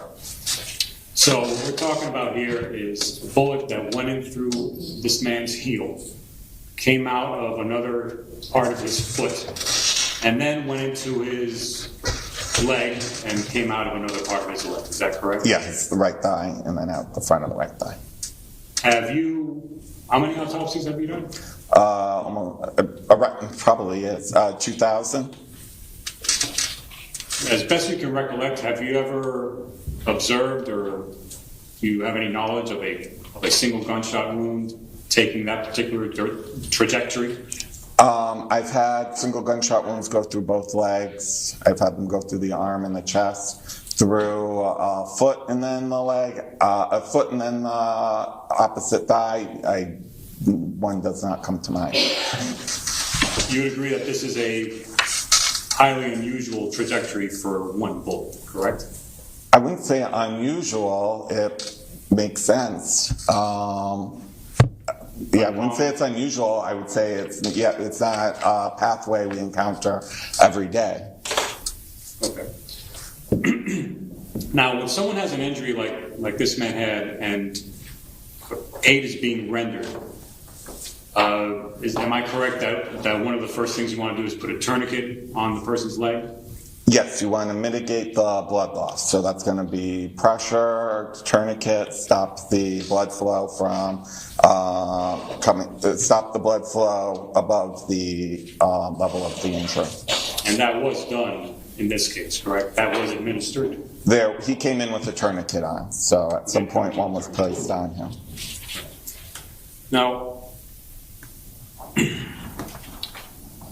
the amount of cocaine that this man had in his system, you testified earlier that it's not part of the cause of death, correct? That's correct. However, that amount, it is a potentially lethal amount, is it not? Any amount of cocaine is technically potentially lethal. But this amount, this isn't just any amount, this is a goodly amount, yes. Okay. A goodly amount. It's not just a small amount. It's consistent with recreational use. It's not like somebody you see like a body packer or anything like that. But it's not just, sometimes we'll see people, regular cocaine users, and they're probably coming down and they have just a tiny little bit of cocaine coming along for the ride. He's using, yes. So this is, we're in Miami, there's cocaine in Miami. But this is not just, like you said, not a little bit. This is a rather significant amount of cocaine that this man took, right? This is recreational use of cocaine. It's not, like I said, it's not the little bit we see with somebody that's coming down. They're in the active phase of using. Now, am I correct that when somebody's using cocaine and they use other substances, particularly alcohol, that increases the toxicity of cocaine, correct? It can, yes. Okay. That combination, cocaine and alcohol, it produces a metabolite called cocaethylene, correct? That's correct. And in your autopsy, you tested for cocaethylene, correct? Yes. And he had 0.150 milligrams per liter of cocaethylene in his blood, correct? Yes. And when looking at the alcohol, he had 0.108 blood alcohol level. Is that correct? Yes, 0.108 in the ocular fluid, 0.107 in the blood. So if he had been operating a motor vehicle, he would have been driving under the influence. Correct. Because the legal limit in this state is 0.08. Correct? That's correct. All right. So he had this very high amount of cocaine in his blood, along with this amount of alcohol in his blood, which would have been enough to trigger a DUI had he been driving. Objection, evidence calls for legal conclusion. Yes. And he also smoked some weed too, correct? At some point he used marijuana. I cannot tell you how he used it, and I cannot tell you when. Now, doctor, you were asked about whether or not some of these substances delay or could affect how long it takes somebody to bleed out. Can you explain that a little bit more, please? Yes, so just as I explained before, cocaine is a stimulant, and it, just like the adrenaline rush that will occur when somebody gets an injury, it will increase the blood. It will increase your blood pressure through constricting your arteries, and it will cause your heart to beat faster. Now, when someone's shot, do you expect them to necessarily start bleeding out right away, or does it take a few moments before blood starts coming out of somebody's body? I mean, usually. When they're shot, they'll start bleeding right away. You may not see it on the outside of the body, but trust me, they're bleeding somewhere. So they get shot in the chest. They are bleeding into whatever space is around them. So in the chest, you have a lot of space for the lungs to expand. They're going to bleed into the chest wall. You get shot in the leg, you're going to be bleeding into the muscles, the soft tissues there. Only when the body is in a position where the hole that leads to the outside is lined up with where the blood is will it come out. So oftentimes we'll get to a scene of murder. They've got a bunch of holes in their chest. There's not really that much blood out. When we start to move the body and we've tipped it, then blood will start coming out of the holes. So it might take a little bit of time before you start seeing blood dripping and landing on the floor from somebody who's been shot. Correct. It just depends how the hole lines up with where the blood is accumulating. So if somebody's walking or running or in any type of movement, they get shot, but they're moving, you might not start to see a blood trail until they've taken a few steps, correct? Correct. Now,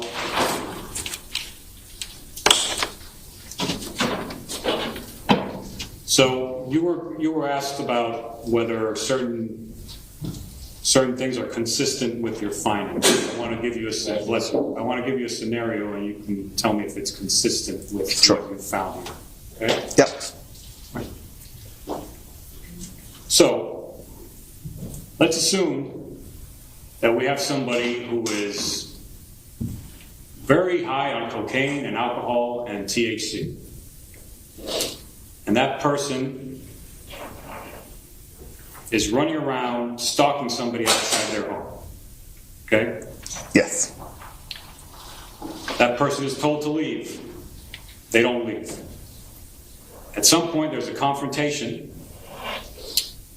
and the person is asked again to leave. The person screams and says, "I want to die, I'm ready to die." And then they run towards a house with the intention of breaking into that house, which they have no right to be in. And a person fires a shot in that person's general direction for the sole purpose of getting that person to leave, which they have thus far refused to leave. Are you with me so far? Yes. Objection, being the province of the jury. He hasn't finished asking his questions. Let me hear the rest of the question. Fires a gunshot for the purpose of getting that person to leave, which that person has refused to leave up until that point. Once that gunshot is fired, that person starts to leave. You would not expect that person to immediately bleed onto the ground and show where that person was standing at the time he was shot. Is that correct? He could be bleeding at that time, or he could start to bleed later. I can't tell you one way or the other. So if blood droplets are found, say, 15 steps away from a front door, give or take, 15 steps away from that front door, would that or could that be consistent with somebody running away from that front door after being shot? So you have the front, they're shot. Are you telling me where the person was shot, or? So the person's running towards the front door with the intent of breaking into this house, which they... Objection, legal conclusion. Debating the province of the jury. Overruled. If you can answer the hypothetical, you'll do so. If you can't, Correct. go ahead and hear the end. The person was told, leave. I don't want you here. You're not welcome here. Get out. Okay. I'm not getting out. You're going to have to kill me. Runs towards the door. Shot is fired for the purpose of getting that person to leave. Shot hits.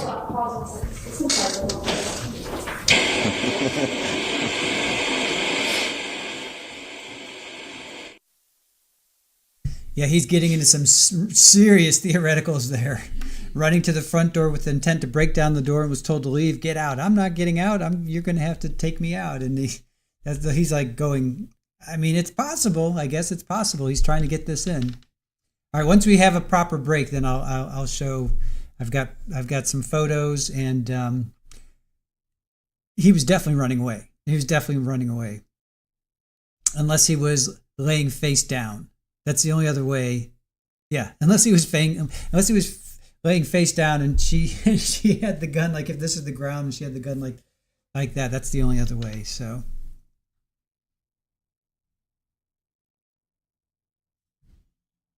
I think he's trying to say, Mallory, that if Pedro was running towards the door, because remember he says it is on a video of him saying, "Just do it," I want to die. I mean, you do hear him say that, just like he's basically saying, "Just do it, just shoot me," that kind of thing. But he is still running away. So even if he was so aggressive and being like, rah, and pounding on the door, and then she comes out with the firearm, and then he starts to run away, he's still running away. He's still running away. Either way, this guy could have. Well, I guess short of actually punching her, which he does have a history of being abusive to her, short of them fighting, and then he's still running away. He's still retreating. So she still has the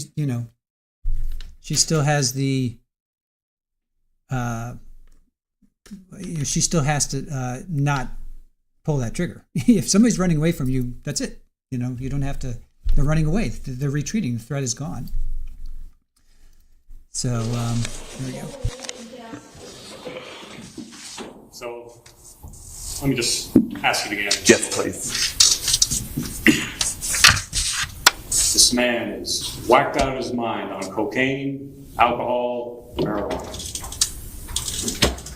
He's been asked to leave. He refuses to leave. He's in a heightened state, very aggressive. Screams, I'm ready to die, I want to die. It's not leaving. It's not welcome in the house. Doesn't have permission to be in the house. Has no license or has no authority, no right to be in that house. He's going to that house, running towards that door. Shots fired for the purpose of getting him to leave, which he has already refused multiple times to do so. Shot goes into his body. Once that happens, he's not going to the house anymore. He's running away. He takes about 15 steps running away from the house, give or take 15 steps before blood starts to drip out and hit the ground. Is that consistent with what you've seen here, with the wounds in this case? Could that have happened? So you're asking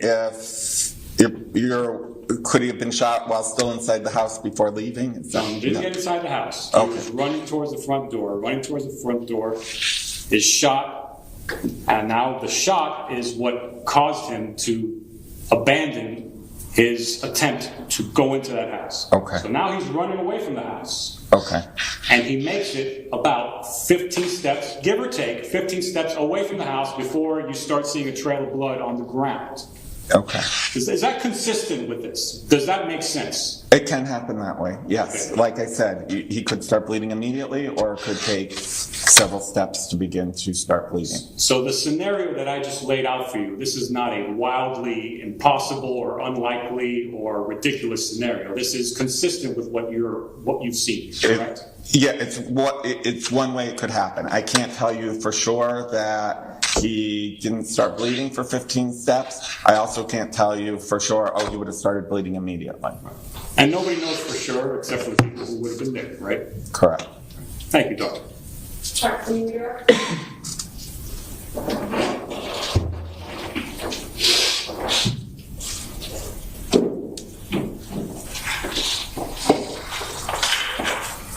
Dr. Mathis, you were asked on cross-examination about if a tourniquet was placed on the victim, it would help slow down the bleeding. If placed tight enough, yes. You don't know when a tourniquet was placed on the victim in this case, do you? No. So if there was a delay in when the tourniquet was placed, would that slow down the bleeding or cause him not to die? The delay in the tourniquet, he'll be bleeding the entire time until a tourniquet is put on, tightly. So anytime up until that tourniquet is put on, the pressure's not being applied, the wound's going to be bleeding. You may not be able to see it on the outside, but it'll be bleeding on the inside. So if a person waits 10 minutes to call 911 and the officers then take some time to get there after, would that contribute to the victim's death as well? Yes. Now you were asked about the blood coming out, and they're coming out of holes, and it may not bleed at that time, or it may. If a person is running away, would the blood start coming out? It should, because now you're moving the leg, you're advancing it forward, you're causing manipulation, just like I told you. When we start flipping the body, the blood starts pouring out of the hole. So as you're moving, the blood should start. You should start leaving a blood trail. You're also asked about hypotheticals, so I want to pose one to you. If a person goes outside, they're on the steps, they pick up a gun, they point it out of the victim sees the gun in fear for his life, turns around and runs away, and that person shoots. Is that consistent with what we have here today? Can you repeat your question? Yes.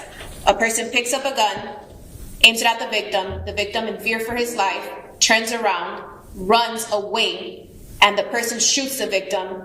Is that consistent with what we have here today? Yes, it could happen that way. Thank you, Judge. No further questions. Judge, agree cross on that question. Yep. Judge, I would ask that we go sidebar.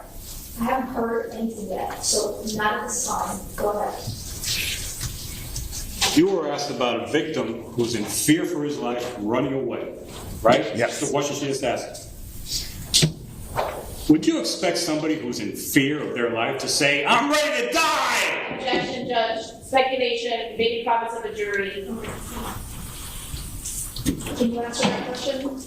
I can't. Okay, so that's Thank you. I can't. Please step down. All right, thank you.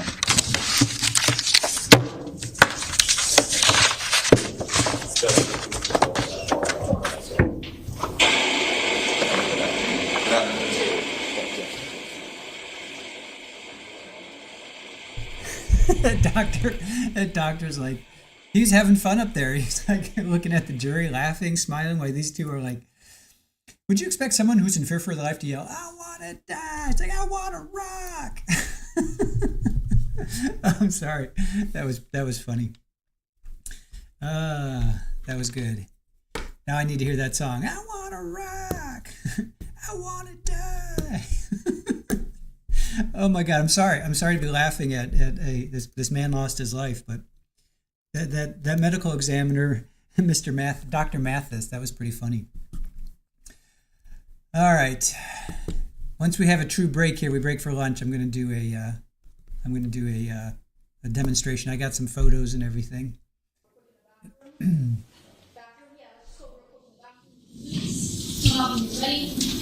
Ready? You guys can self-govern the water in there.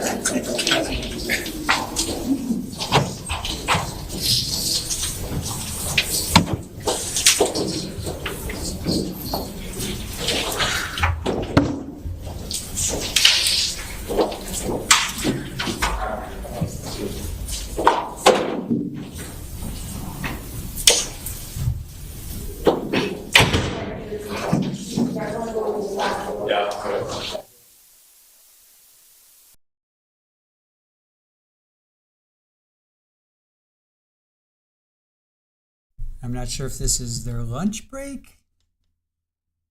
I'm not sure if this is their lunch break or not. The jury left, so jury left. All right, so we can pull up some pictures. Let me pull up this picture. All right, it totally makes sense to me. Totally makes sense to me. All right, here's somebody running. This was the best picture I could find of somebody running. Right, so it totally makes sense. So if he's running, now it's flipped, but you get the picture, you get the point, right? So it goes in through his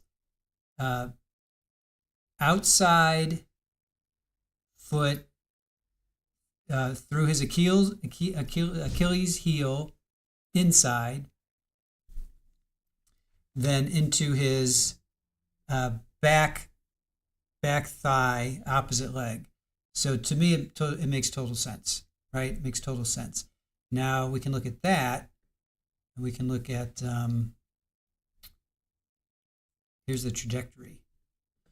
So through his insole outside, then through his heel. Let me pull this up here. Right, through his heel. Sorry to be graphic or whatever, but so this makes total sense, right? So he's running through his heel, and then his heel is up pretty much by his knee-ish, you know. Here, let's look at that other picture. Hold on. Let me pull up that other picture. Let's see.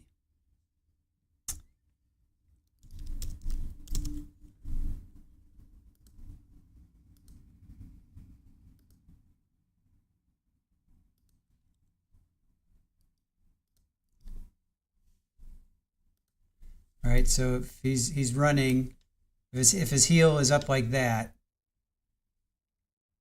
goes through his heel, exits through his thigh, and exits. I'm blown away that it went through his heel, his bone right there, shoe, then bone, and then also made it through his leg. I thought it would get stuck in his leg, right? I would think it would get stuck in his leg. But what do you guys think, right? Does that work for you guys? I think that makes sense. All right, what do you guys think? Pammy, yeah, good picture, right? Does that make sense? Yeah, he was hauling, right? He just took off.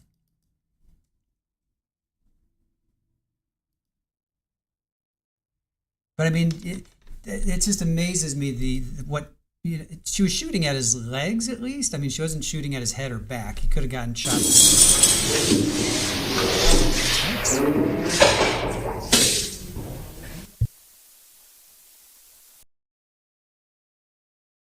All right, that was weird.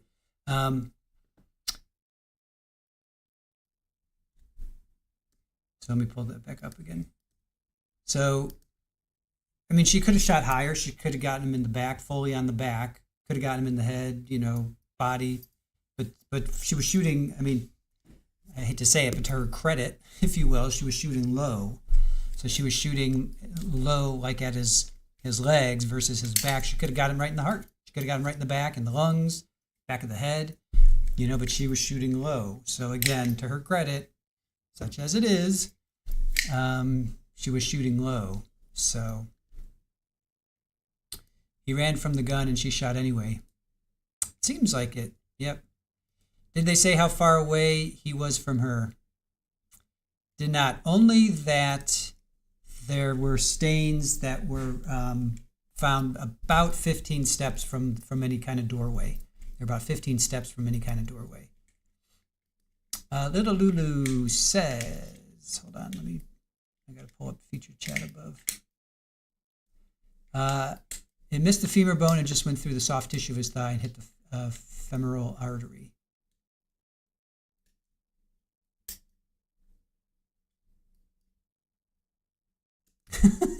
Sure, Live, I'm not giving her credit. She just might not be a good shot. That's funny. I was willing to give her credit for not shooting at his head, but you're like, nope, not going to give her any. Ken, yeah, she shot him. He's gone. She's guilty. Yeah. I mean, even if he had punched her, even if he had done all of that, he's still retreating, right? He's still running away. She should have just let him go and then called 911. Again, why? We always go back to why do we not call 911? Call 911, you know? Ed, I think she was giving a warning shot and it ricocheted off the ground.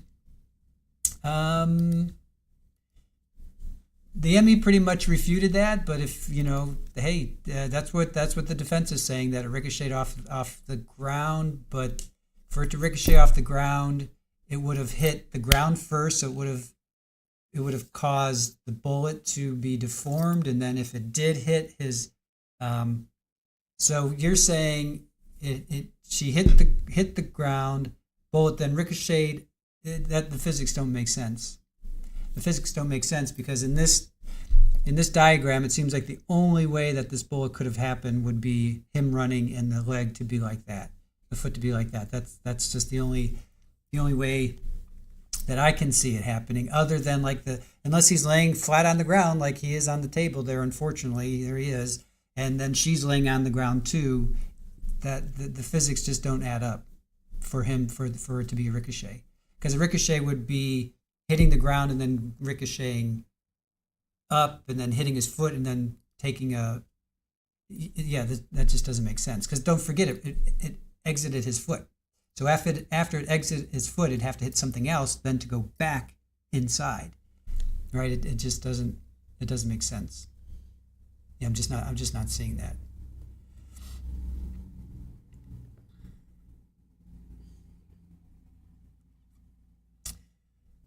Let's see, Gordon, was she experienced? It was a ghost gun. They determined it was a ghost gun. So, and it was a Glock. It was a 9mm. So I don't know. Let's see. Runs with scissors. I don't think manslaughter. I think second degree because she intended to pull it and pointed it in his direction. Is she up? She's up for second degree, right? Isn't she? Isn't that what she's up for? Second degree. Yeah, so she's up. Maybe they'll do a lesser, right? There's always a lesser. So maybe. Karen says, I would love to be in the deliberation room when they discuss this one. We say that like every time, right? We say that every time. Hey, well, hi. A little cruise by there by Riker. Sally, was she aiming low or was she just a bad shot? She should not be shooting at anyone. Why not call the police? That's what we always say. Barry, yeah, she's second degree. There might be a lesser included, right? Aren't there usually lesser included? So maybe they'll get a lesser included. I'm assuming they went to lunch. They didn't tell us, but I'm guessing they went to lunch. All right, seems like they went to lunch. Hey, buddy, how you doing? Hi. Got cruise by Fed.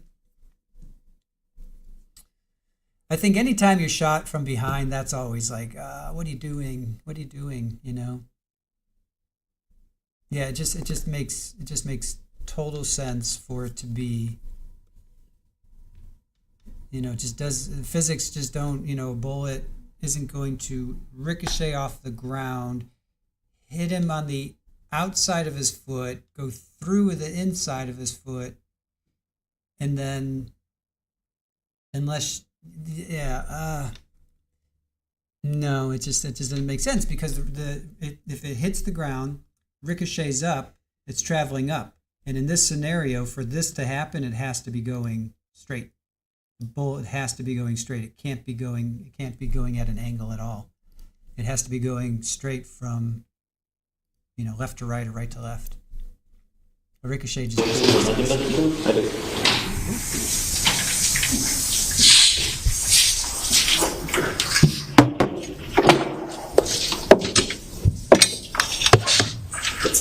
I think it's 16. Yeah, 16. Yeah.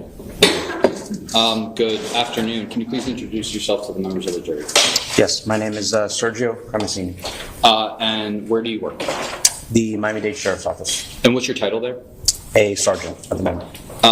How long have you worked at the sheriff's office, Andy? I was hired September 16 of 2013. What unit do you work in currently?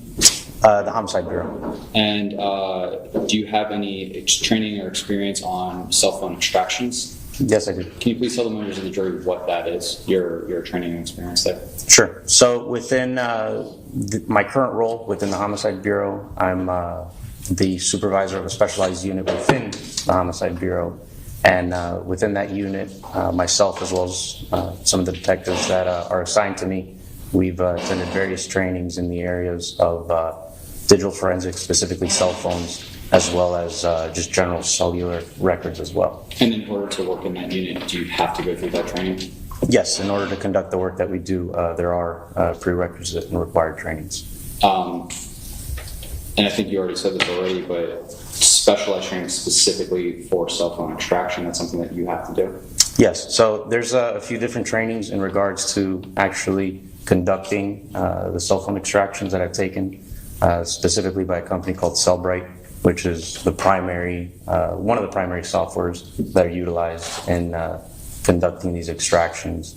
And with those trainings, they're broken up into a few different areas, but primarily in the actual extracting or downloading the data from a cell phone or an electronic device, and then processing that data that's downloaded as well. Okay, and generally speaking, how do cases get assigned? Are you asking in the context of myself or in just a case in general? Cell phone extraction, I'm sorry.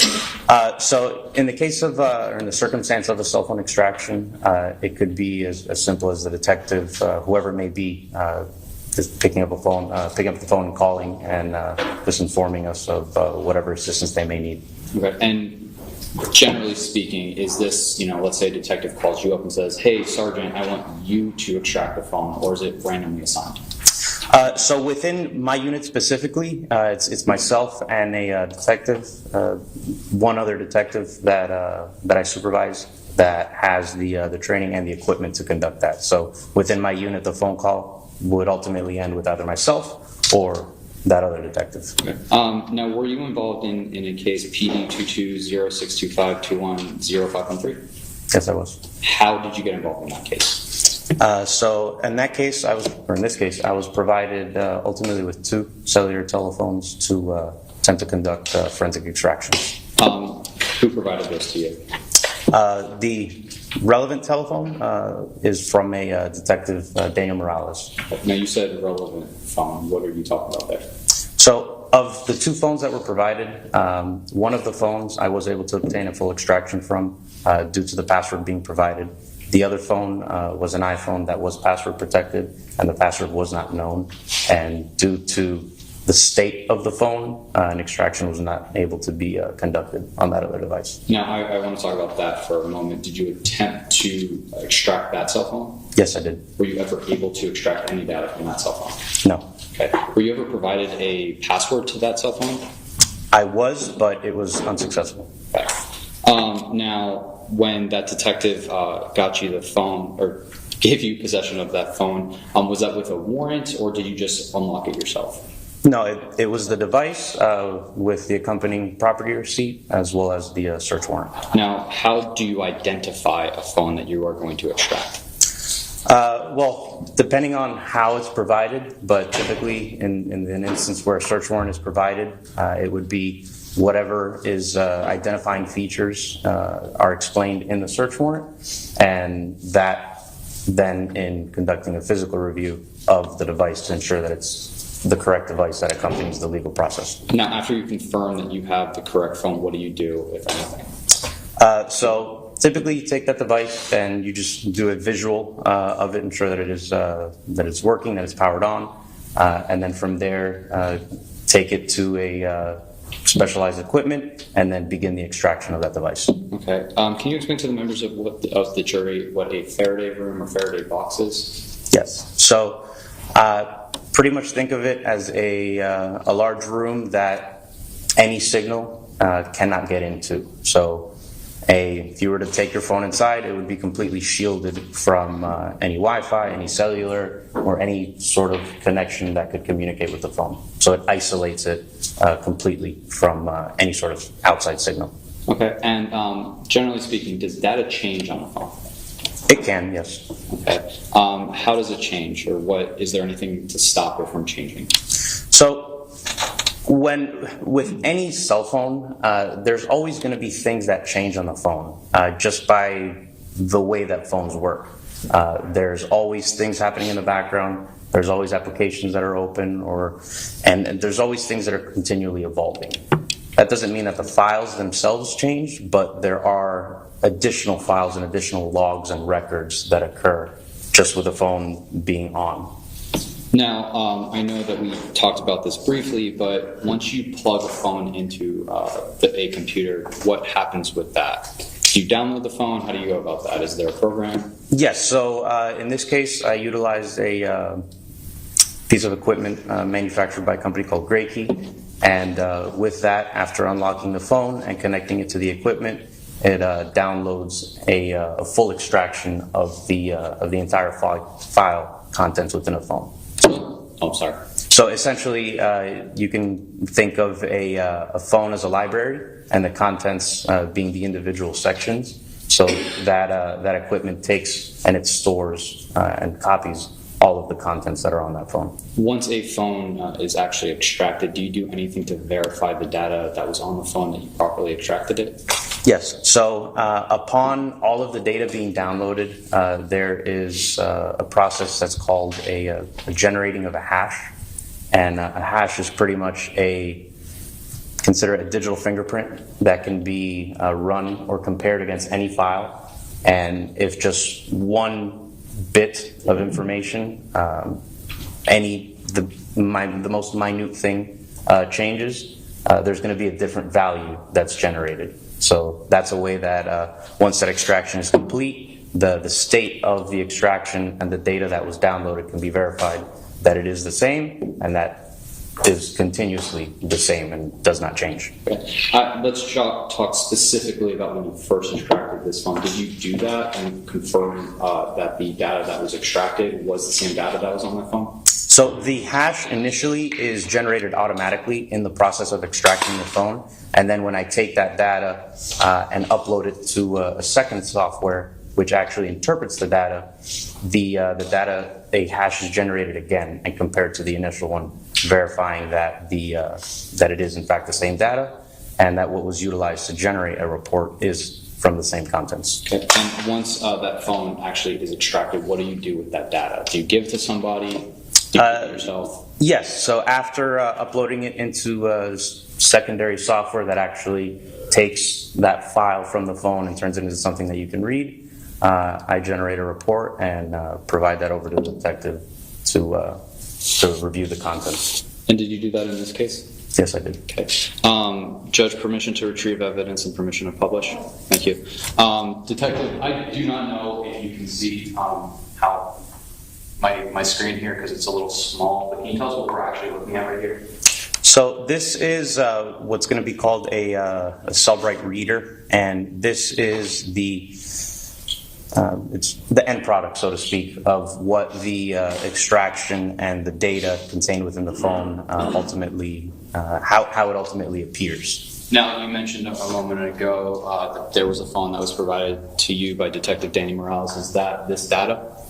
Yes. So the case number, there's going to be a case number there at the top left, and that's going to be the digital forensics unit case number that was assigned for the extraction of that specific device. I want to show you a few specific points from this phone. You need to step down. Thank you, Judge. So, Detective, if you could actually, can you just tell us right here what the date and time that this, where it says created? Hold on a second. Make me to reposition yourself and reposition yourself.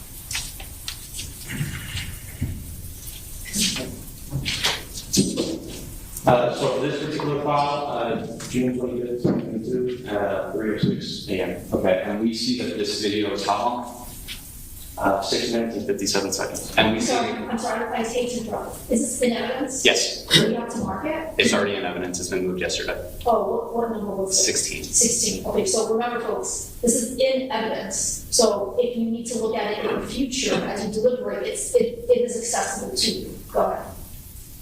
So we see how long is this video? 6 minutes and 57 seconds. And if you tell me what the timestamp is right here. It's at the 6 minute and 7 second mark. And we see an individual right here. So at 6 minutes, 7 seconds after 3:06, can you generally tell us what time that is? Right about 3:12, 3:13 a.m. So this video would have been created, or this portion of this video would have been about 3:12, 3:13. So Yes. let me just publish this video.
Can you tell us the date and time that this video was created? June 24th, 2022 at 10:37. And we see a vehicle and 2 individuals? Yes. Okay, and this would have been earlier in that evening? Yes, the previous day. Let me publish this video now.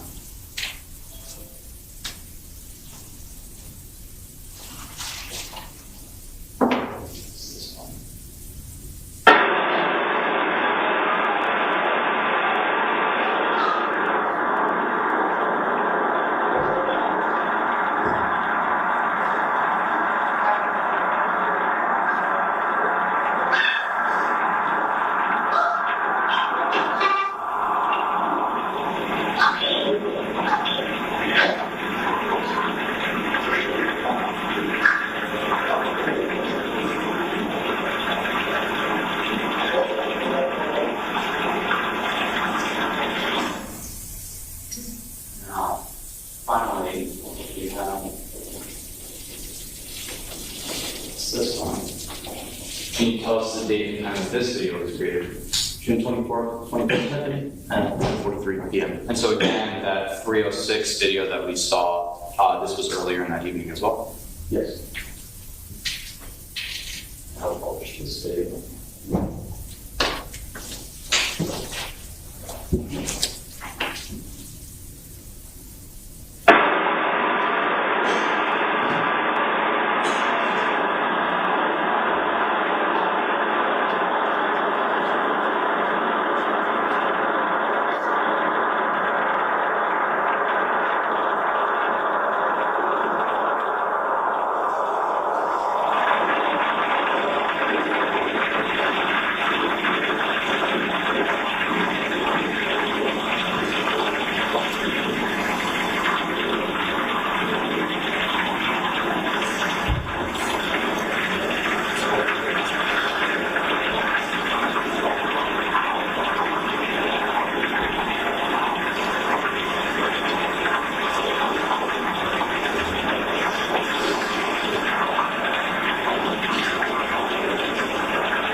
So I'm going to go back and actually look at a few more things here.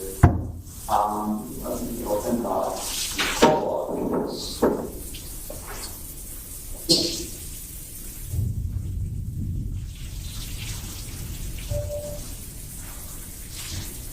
Detective, I want you to bring your attention to these two items under 13 and 14. Can you tell us number 14 what it says? It's going to be a confidential call, marks or dial to 9911. Thank you. tell us the date and timestamp there? June 25th, 2022, 3:21, and a couple seconds a.m. in the morning. And right above it, number 13, can you tell us what that call is? So same, just 1 9 less, and it's also going to be an ongoing call. So it's fair to say that's a call to 911 emergency services? Yes. And the date and time on that? June 25th, 2022, 3:21 a.m., almost 3:22. The first video that we saw, that first timestamp was at 3:06 a.m. and it was 6 minutes long, give or take. Yes. And you testified earlier that that means with that timestamp of when we saw an individual walking in front, that was about 3:11, 3:12, 13. Is that correct? Yes, that's correct. And obviously 3:21 is a 10-minute delay. About. Let me move on here, and I'm going to scroll down to the bottom of this video where it says social media. Can you just tell the members of the jury what these two things are right here? So the first one would be Facebook, and it would be usage of just the Facebook application, and then we'll TikTok, another social media application. Sorry, Facebook and TikTok are social media accounts? Yes. Let me ask you about Instagram. Is Instagram also a social media account? Yes, Instagram actually is currently owned by Facebook. Okay, if you could tell us what we're looking at right here. So this is going to be within the user accounts section of the phone extraction, where it's going to categorize, generally speaking, any accounts that were on the phone. Not limited just to social media, but any email accounts, social media accounts, things like that are going to be categorized in this section. And this one specifically is a Instagram account that had been utilized on the cell phone. Okay, and this Instagram account would have been utilized on this phone? Yes. Meaning that this is this person's Instagram account? I'm sorry, ask it again? This Instagram account would be belonging to this phone or have been accessed by this phone? Yes, this is indicative of that account having been utilized on that specific device. And if you could just publish the numbers to the jury That right there. Daisy Link. Great, I have no further questions, Your Honor. Let's see if there's any process application. No, Your Honor. Thank you. Your excuse. Thank you. All right, folks, we'll go ahead and take our lunch break now. Let's come back so that we're ready to start right at 2 o'clock. So I'm giving you an hour and 15 minutes to plan to eat and also travel time.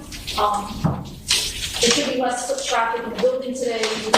We don't have the number of jurors obviously on Fridays. These are my instructions about ignoring authorities as well as sleep. You can bump into them in the hallways, etc. Please don't talk about this case among yourselves, and please do not do any research about this case. If you become aware of any violations to the orders that I remind everyone every day, please bring it to my attention as well as my daily protocol.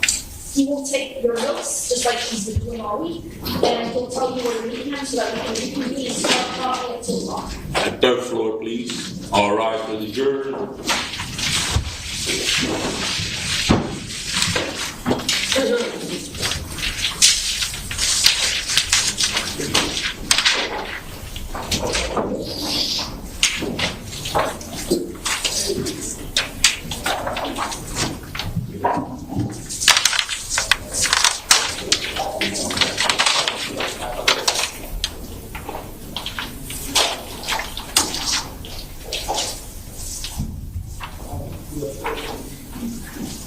Our jury has left.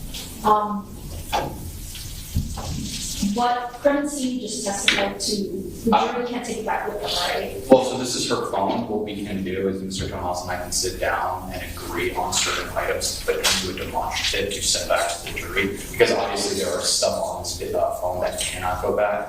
It will obviously be depending on cross-examination and rebuttal, because there are text messages I intend to publish to the jury from this phone on cross and potentially rebuttal as well. But we can sit down and come to Okay, cross that bridge as you get there. If you guys don't do that, if that's not possible, they just ask to see certain items and then we just publish in open court. Yeah. All right. Should we come back in about 45 minutes? I'll give everyone a 45-minute lunch break. We'll come back at 1:30 and then we'll go over the statement. Does that work? We just received it. If you could tell me one moment. Yes, Your Honor, it's an hour, 32 minutes, and 26 seconds. So we should be able to rest today. All right, fair enough. I just want to make sure that you show the areas that are agreed upon for the redactions, and areas that are not agreed upon for the redactions at 1:30 when we come back, I can give you my ruling. Sure. But it seems like it's 90-95% of the parties are agreeing, right? Yes, Your Honor. And I actually don't think there are any disagreements. I'm sorry. we're not going to be using any written transcripts for them to follow along. No, unfortunately, as I mentioned to the court in an email yesterday, Mr. Tomas, the vendor, for whatever reason, did not provide a full transcript. The only thing that we were able to do was generate an AI transcript. Look, it is what it is. I think at the end of the day, unless it's an agreed upon official transcript, they always rely on the evidence that they're viewing, right? Yes. That's the default instruction. So, okay. Mr. Tomas, unless you agree that this AI generated one can be used to demonstrate they shall rely on their memory, I'm sorry, oral statement. If you want, we can show them these, the AI generated transcripts. If you agree it can be used as an aid, I'll let you tell me that at 1:30. Your Honor, one of the issues I'd like to raise with that is that that doesn't have the appropriate redactions to match up with the video. All right, then forget that idea. All right, so we'll just look at the video, and so we'll come back at 1:35. Okay? Actually, we'll come back at 1:35, so everyone can have the full 45 minutes. This is 1:35. 1:35. My meeting's due open. 1:35? Or Yeah, 45? 1:35. 1:35, all right. 1:35, sorry. Okay, offer your 5 minutes.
everything that I found. This ain't no difference, look at you now. And baby, cut yourself loose.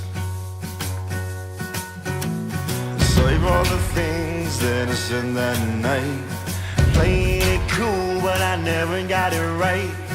Baby, cut yourself loose. I was mesmerized by your eyes. Keep me up every night. Keep me up every night. There ain't no satisfaction for me now. There ain't no satisfaction for me now.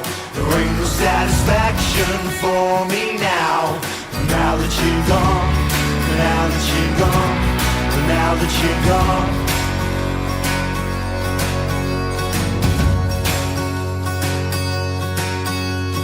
Now you know everything that I am. Caught in the palm, no backup plan. So baby, cut yourself loose. Cause a little trouble, don't shed a tear. Keep that sunny smile from ear to ear. And baby, cut yourself loose. I was mesmerized by your eyes. Keep me up every night. Keep me up every night. There ain't no satisfaction for me now. There ain't no satisfaction for me now. There ain't no satisfaction for me now. Now that you're gone.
said to Stupid, you look like you could use a friend.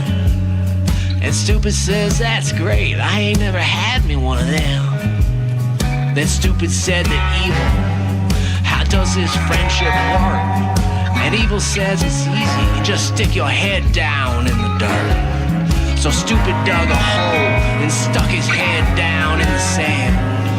And Evil had free rein to carry out his wicked plans.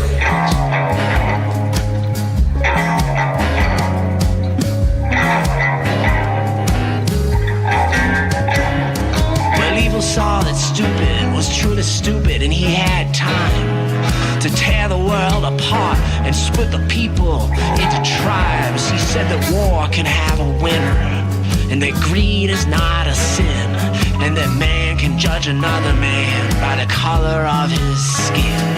And all the while Stupid sat while the world burned to the ground, thinking, gee, well, ain't it nice to have him floating around?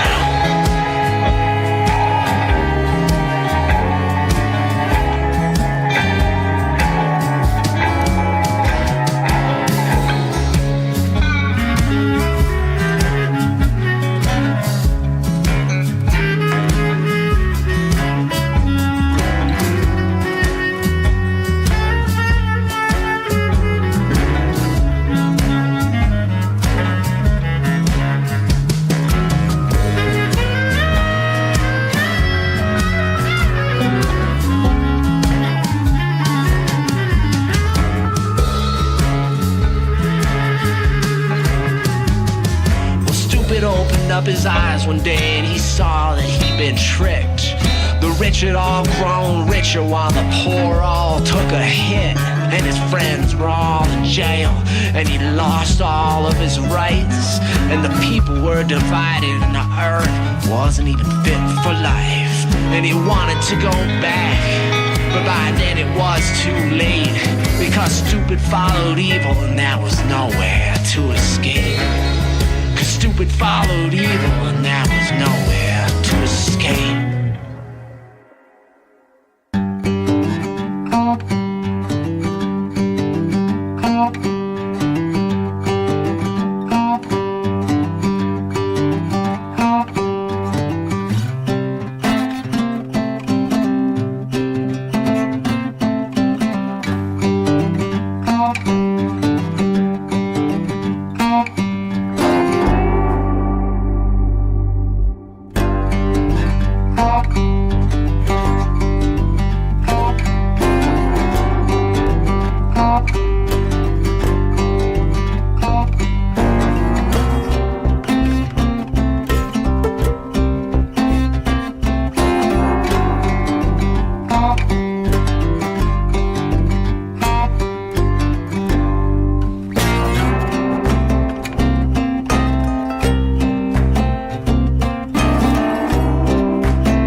Nature shows me, makes me taut. I could climb this mountain now, rise above the clouds and see. Well, oh, the falls that kept me strong. Never did I mean no wrong. 'Cause I ain't looking back. I ain't looking back. Ain't looking back.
creature with no skeleton inside your hands.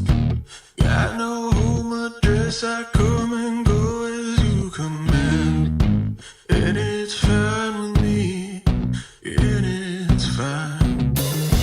I'm a bandit that you use to keep from bleeding out. I'm the lover you don't love, but love to keep around. And it's fine with me, promise that it's fine. Maybe I'm a fool, it's not like I'm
heart of glass. If it shattered, darker days will come our way. I look back to remember memories that never fade. I know why I'm alone.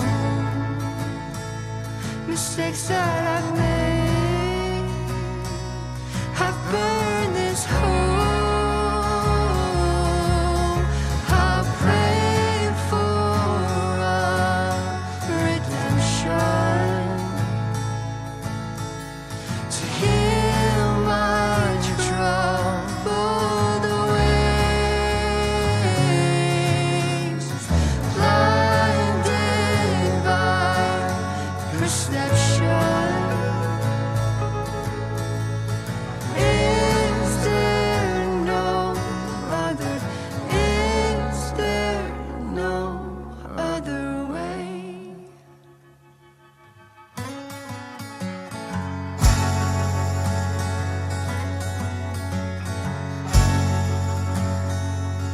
Distant dream,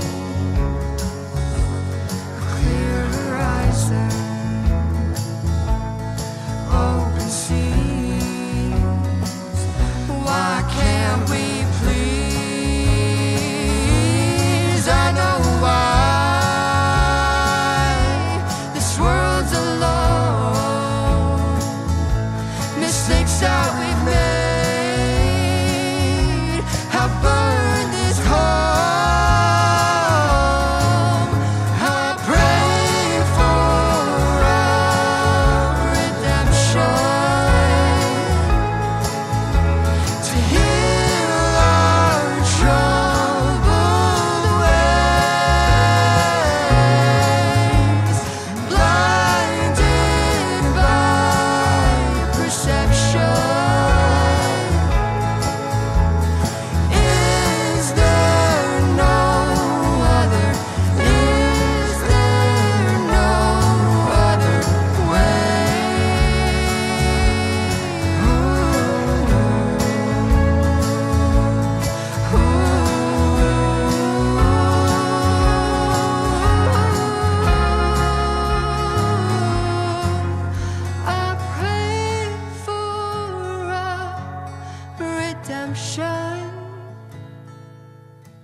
but it is being redacted. Yes, Your Honor. How are you all going to redact it in time? We're doing it right now. So what? Are you able to do it from there?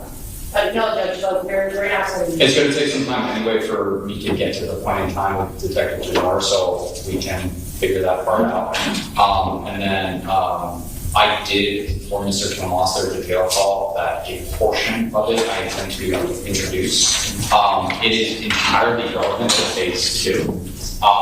The entirety of that call, the defendant talks about the prior convictions in that call. What do you mean phase 2? Should the defendant be found guilty, we would then do a enhancement portion of this. As noted, the state filed its notice of enhanced penalties. In this case, which the jury will have to make the determination whether or not the defendant is a habitual offender.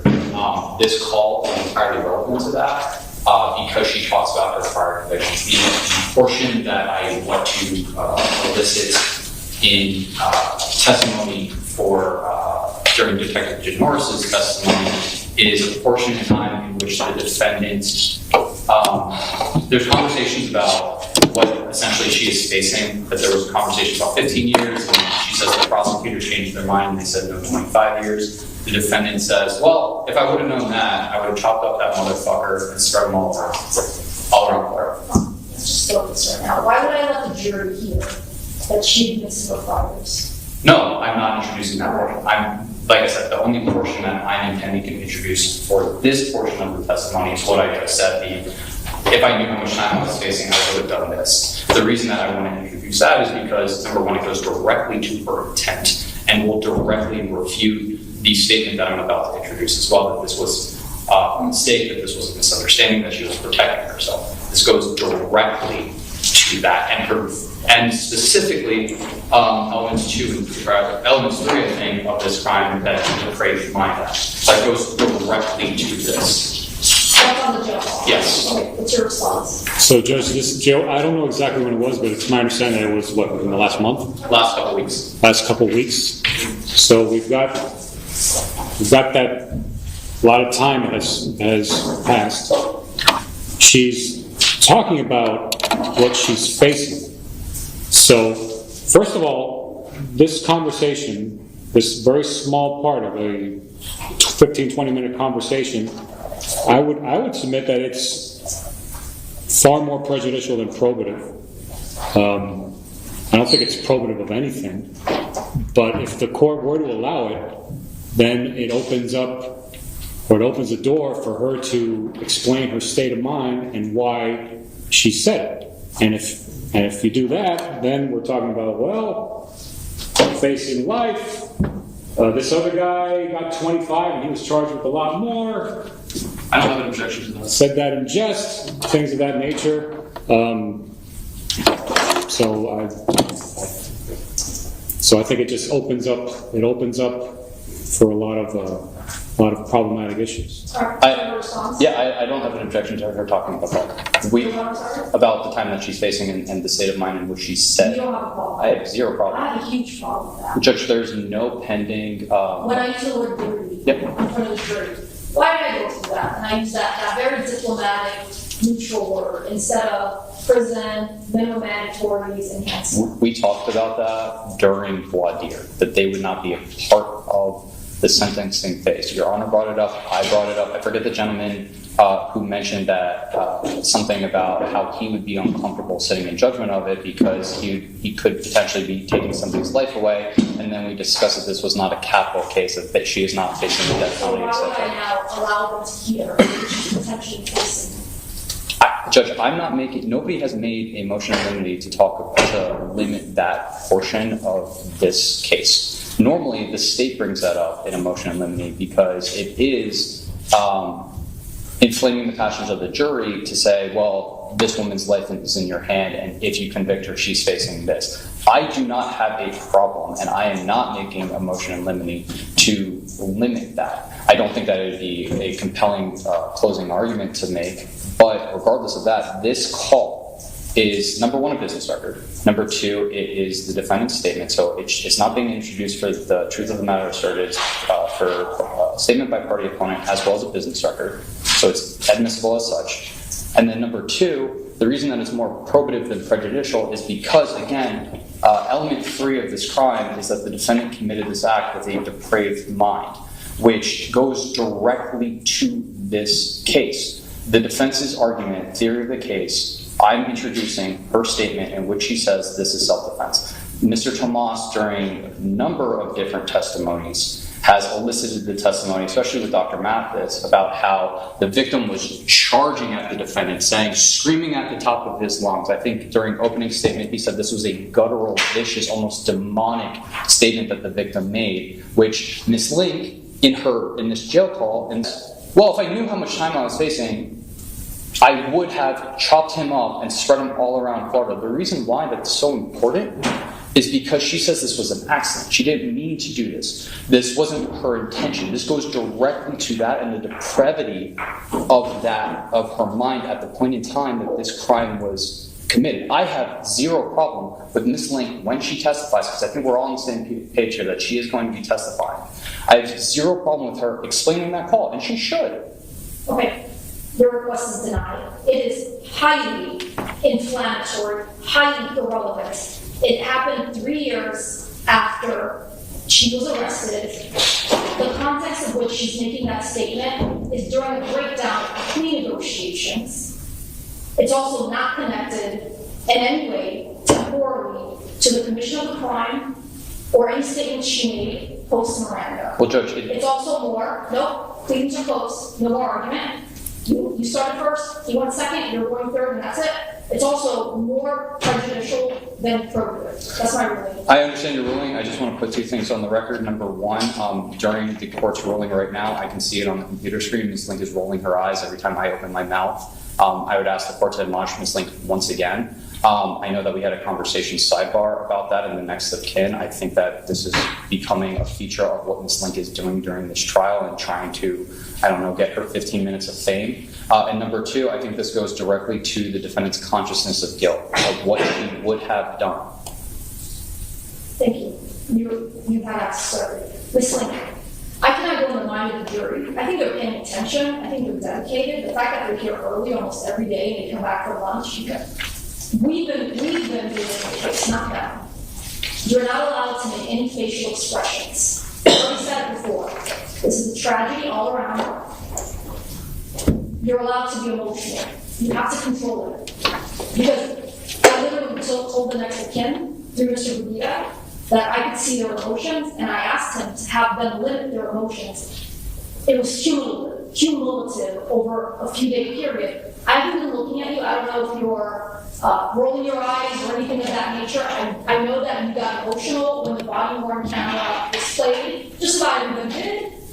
But the jury needs to decide this case based on the evidence and not from any outside influence. It's actually in your best interest to control any facial expressions you may be doing, because if they don't like what they're seeing and they don't tell me, I don't know what's in their heart, and I don't know what's in their mind. Does that make sense? Yes, Judge. Okay. So just the only other thing that I wanted to inquire about is the order that you were able to get a certified copy of. Can I use that, or do we need to get like an original from the... I don't have an objection to the introduction. I still think that the court needs to take judicial notice that a termination of parental rights does not exist in this There case. was objection to me doing that. I think I was inclined to do that. That's fine, and I would seek to admit that order as a certified document. I have no objection. He has no objection to that. All right. Yeah. But you do realize that what we gave us is not a termination of parental rights. Yes, I didn't use the word terminate. I said he lost his rights, and that's actually true. He has a pathway to get his rights back, but he would need to get drug treatment, which the order says he hasn't, and he would need to curb his domestic violence, which the order says he hasn't, and we already know from what happened that wasn't happening. So Ms. Link was the custodial parent, and his rights were limited to Zoom calls that were completely at her discretion, and 1 visit a month supervised with his mother, who did not live in the state. So if we do play back the record, Mr. Tomas did say that his rights were limited. I didn't say terminate, I said lost. All right, fair enough. All right, fair enough. I just want to make sure we're all on the same page and what that document actually showed. Since it's a document that my JA was able to get from the Fairfax JA, is work in the dependency/juvenile division, I think the state is satisfied. It is a business record, and I would say judicial notice that there's I'm going to give you a copy of order terminating his parental rights. It seems like Mr. Tomas, what we have is an order limiting his parental rights, correct? it. Yes. Limiting. If I could just have a moment to step outside to inform my officer. We can go off record or wait a few minutes. This is the other one. This is the one. While he does that, state orders back here. 2.2, can you vote to cease? Mr. Tomas, can you vote 2.2 for the jury instruction on edited recording?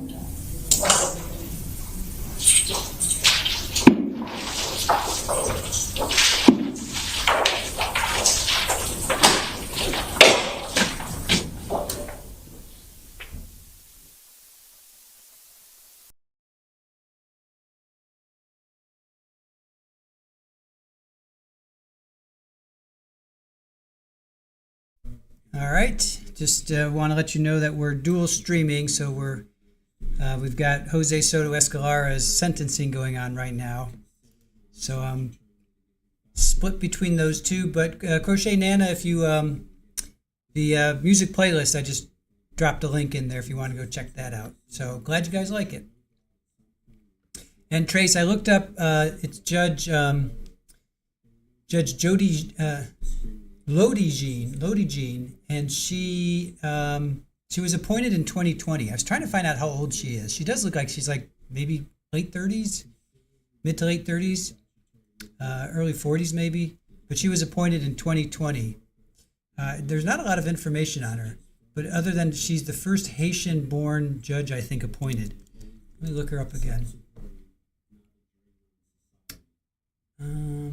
Lodi. Or Jean, maybe Jean, I'm not sure, because if she's Haitian, it might be Jean. She's primarily Haitian descent. She's the first Haitian American woman to be appointed on the Miami-Dade County Court, and first Haitian American to be appointed to the 11th Circuit Court. So she was appointed April of 2020.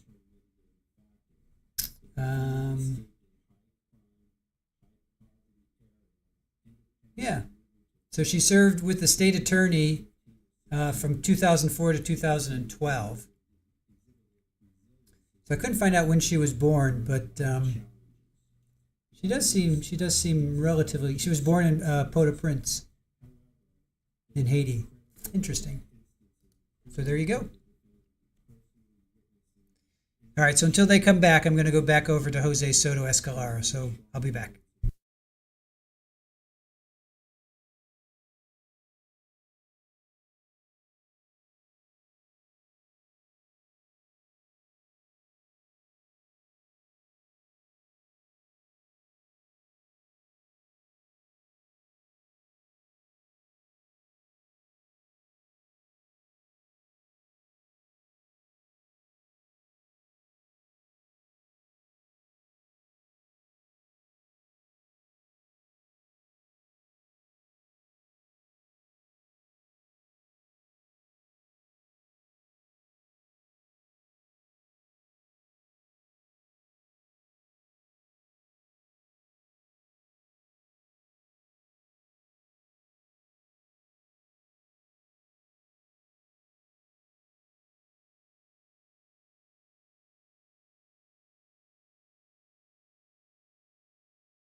Yeah, I'm gonna step outside and give him a call. Mr. Alcala is going to play a portion of Mr. Tomas's opening where he says that the victim has no right to see the kids. And then I believe that Ms. Leon has an argument with me. Well, hold on, we're starting with the next witness. I don't have to visit anything regarding. No, I understand, but this is part of the court zone. I understand, you can revisit it later on. That doesn't have to be right now, like, you want access to the court and the record to revisit, put the case on. What case law? Well, just what Right, so I'm not gonna play this back and forth where I am, Mr. Brita, you want that case law, you want to bring it up, it's not relevant to the next witness, right? it's part of it. Part of this next witness? Yes, this is. Okay. How am I going to now look at this case law without reading it first? Well, Judge, so what we're asking, Judge, is once we have the case law, we'll have it printed, and we're asking for access to the records to make arguments specifically on the court's ruling that the jail call is not, the court didn't allow the jail call. The jail call, where she talks about her prison sentence that she's facing? Judge, it goes to consciousness of guilt. If I can I make arguments to court? No, we're done on this. Mr. Brita started the argument. I went to the defense, I went back to Mr. Brita, I allowed him some leeway after I ruled, but as far as I was concerned, the pleadings on that issue were closed. I'm not allowing you access to the record. We're going to be in trial 2 days next week, file your motion for reconsideration. Thank you. Understood. All right, this next witness's name is Detective Jimenez. Yeah. I'm going to bring him back in.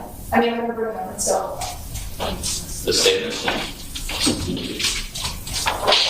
Correct. Mark this. The jury's been outside for 11 minutes. And I know I was 10 minutes late, but these are issues that are being brought up in the middle of the trial. So let's just try to streamline it so that we don't waste this jury's time.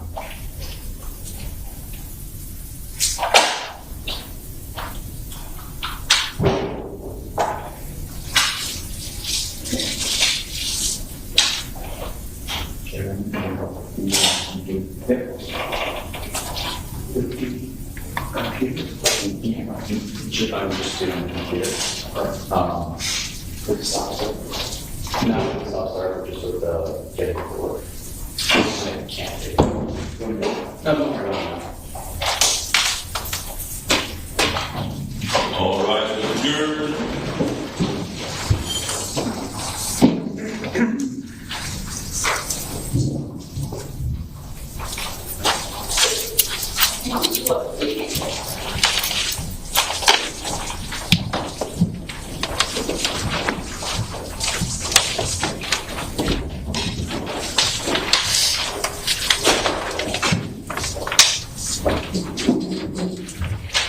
All 9 views are accounted for. All right. All jurors are accounted for. The lawyers are single present. Thank you. This should be the last witness for the day. It's Sergeant Melanie. Detective Melanie Denores. Detective Melanie Denores.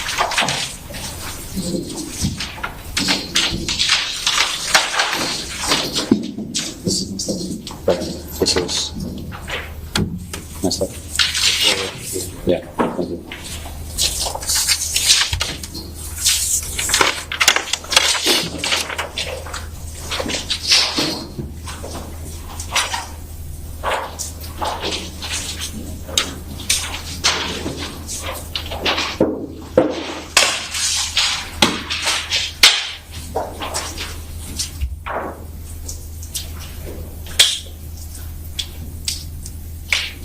I don't get the name of it. Melanie Denores. She's Oh, right. on the look at that.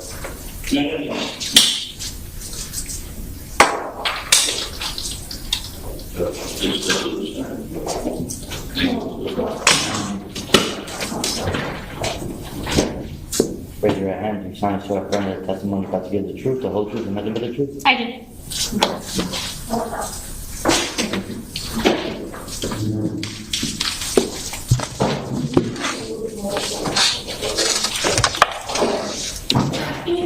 Thank you. Good afternoon, Detective. Can you please introduce yourself to the members of the jury? Good afternoon. My name is Detective Melanie Denores. And where do you work? I work in the Miami-Dade Sheriff's Office. How long have you worked there? I've been there now for 8 years. And what department do you work in? I'm currently assigned to the Homicide Bureau. And can you just briefly walk us through your training and experiences? When I started, I was on road patrol in our South District. After a year and a half, I became a field training officer. So I would train the new recruits that would graduate the academy. After some time doing that, I was transferred over to the Homicide Bureau in 2021. Were you working in your capacity as a police officer on June 25th, 2022? Yes, I was. Now, how did you first become involved in this case? I was contacted by Detective Danny Morales, who advised that there was a homicide that occurred in the city of Homestead, and I was requested to respond. Did he advise you who found the victim? He told me that the victim was found by his wife.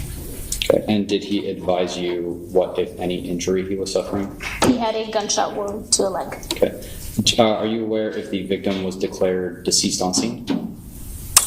I believe he was. Did you arrive to the scene? Yes, I did. Was that scene at 1237 Northwest 14th Street in Homestead, 33030?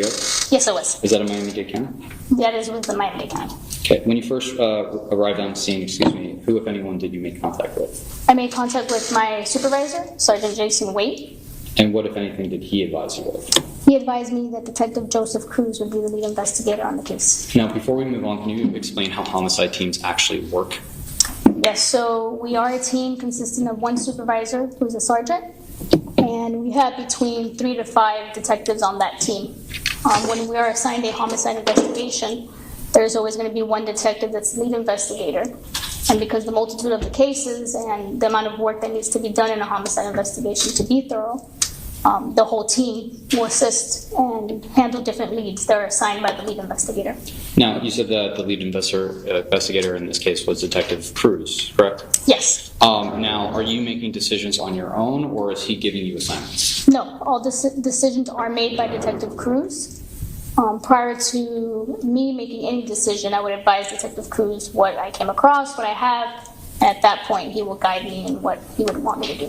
So it's fair to say that everything you learned, Detective Danny Morales, Detective Suyapa Hubbard, everything that they learned is flowing to Detective Cruz? Yes. So that he can make a decision on what to do? Yes. Now, did you speak to Detective Cruz on scene? Yes, I did. Were you given a brief on the investigation and facts as he had them on scene? Yes. Did he make any requests of you? He requested that I respond with him to headquarters to interview Miss Daisy Link. Okay. Did you respond to headquarters that day? Yes, I did. And was that to potentially interview the defendant? Yes. Okay. Now, at the point in time that the defendant was transported to headquarters, was she a subject of the investigation? No. Why not? She was merely a very important witness. She was also the wife of our victim, which is very important for us because we believe she would have very relevant information as to what the victim was doing prior to him being shot, if he had any enemies or anything of that sort. Okay. Did you believe it was a good idea to bring her in? Yes. Now, when you first got to headquarters, is that where she was brought in for an interview? Is that recorded in any way? Yes, it's video and audio recorded. Okay. And everything that happens in that room is going to be captured, more or less? Yes. Now, when you first interacted with the defendant in the interview room, did you contact anyone to assist you? Yes, I contacted our Crime Scene and Evidence Bureau so they can have an investigator respond. Why did you do that? To take pictures, and also she had clothes that was full of blood.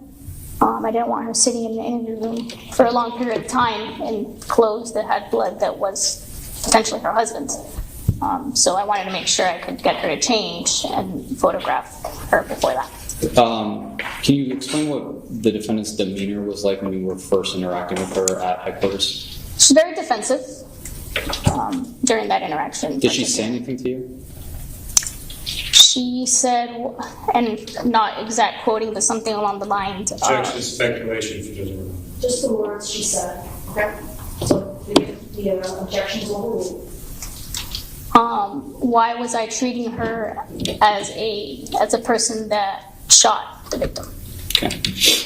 In your mind, were you treating her as the person who shot the victim? No, I simply wanted her to get out of bloody clothing that she had on. Did you attempt to give her clothing? I did. When you attempted to give her those clothing, what was her reaction?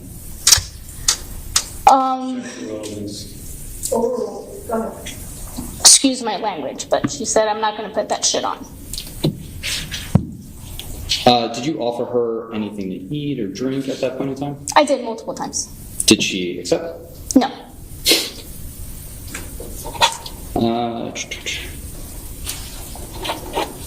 Showing defense counsel has been pre-marked for identification purposes. Permission to move into evidence, Your Honor. Absent objection.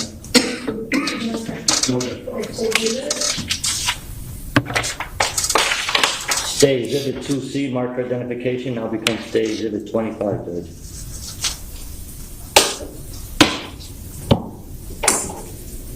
While at headquarters, other than interviewing Ms. Link or attempting to interview Ms. Link, did you do anything else? Thank you. Yes, I did. I documented a body search warrant. What is a body search warrant?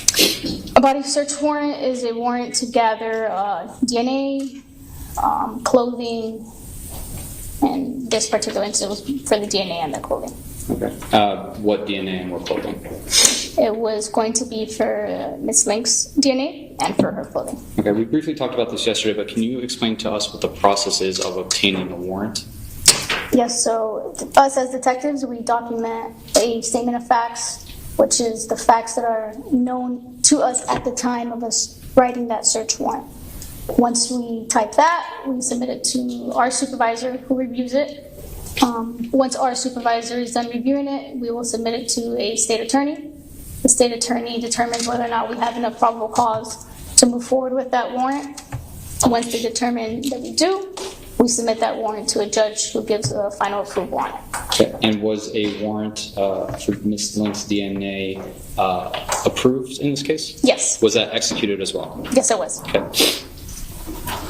Now, at that point in time, after doing the body warrant, what, if anything, did you do next? Fingerprint. Fingerprinting who? Miss Link. If Ms. Link was not a subject at this point in time, why were you fingerprinting her? Because we were made aware that she did touch the victim at that time when she found him. So we wanted to make sure we did have her fingerprints in the instance we had to rule it out and use it for that case. Okay. Was she under arrest at this point? No. Was she a subject at that point? No. Now, if she wasn't a subject, she wasn't an arrest, why are you fingerprinting her? In case we found fingerprints that she mentioned about touching the subject, his property that was on him.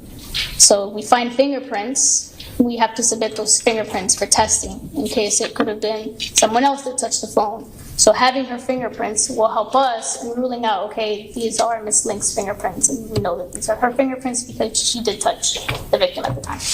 Now, to be clear, the defendant does not have to speak to you at any point, correct? Correct. When you were fingerprinting her, were you prompting her to speak to you? No. Did she ever speak to you while she was being fingerprinted? She did. What, if anything, did she say to you? She said, I did not mean to kill him. Okay. What did you say to her in response? I advised her to please stop talking, that if she wanted to speak to me, we would have to go into the interview room, go over her rights, and at that point we can determine whether or not she really wanted to speak to me. But I did tell her multiple times to not speak to me.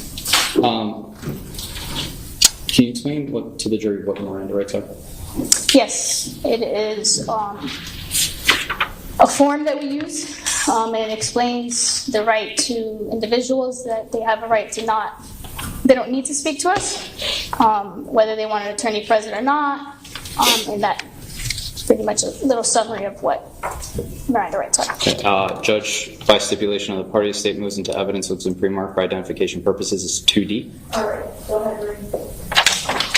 Stay Exhibit 2D, marker identification, now becomes Stay Exhibit 26. And permission to publish. Yes. Thank you.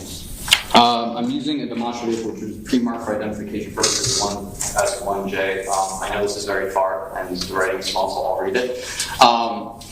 And if I could have that as well. 26. Thank you.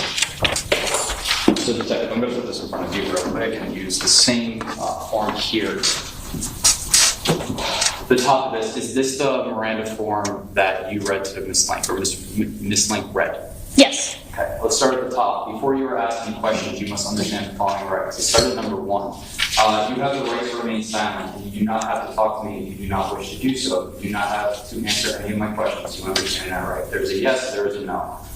There, what appears to be a D and L next to yes. Whose initials are those? Miss Link's. Okay, so she responded yes to that question? Yes.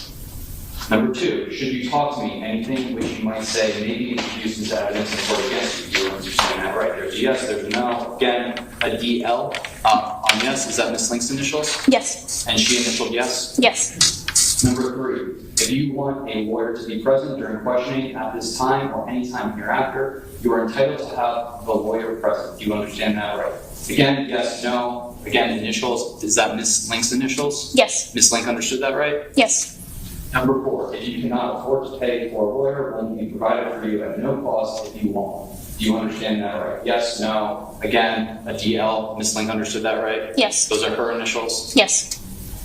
Knowing these rights, are you willing to answer my questions without having a lawyer present? Yes, no. Again, DL. Miss Link's initials? Yes. Miss Link understood that right? Yes. She agreed to speak to you? Yes. Did you threaten her in any way? No.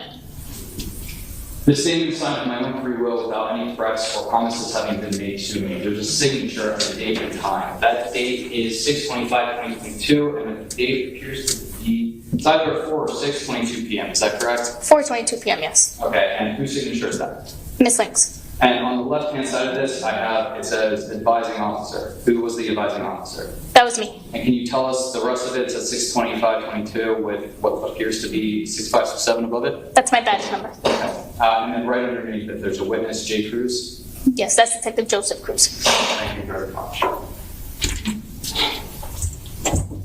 I can take that.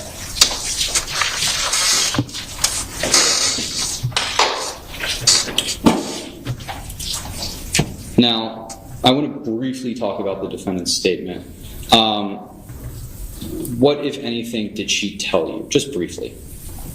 She told me that her and the victim were involved in an argument. Judge, I would object best evidence from what we're going to hear this statement. Overruled, this is summary, correct? Yes, ma'am. Okay, and states it planning on introducing the statement? Yes. Go ahead. Well, here, let me ask you this. Did she advise that she knew who the victim was? Did she, at the time of the interview, did she advise that she knew who the victim was? Yes. Yes, she did. Who did she say the victim was? Her husband. And that would be Pedro Jimenez? Yes. Did she advise of any domestic violence between her and Pedro Jimenez, in which Mr. Jimenez was the aggressor? Yes. Did she also advise of any domestic violence, prior domestic violence, where she was the aggressor? Yes. Did she also advise you of an incident that happened a few days prior? Yes. In which Mr. Jimenez, she claimed, pistol whipped her? Yes. Did she advise that she picked up Mr. Jimenez that day? Yes. What did she say about that? That she responded to one of his friend's house because it was getting late to go pick him up.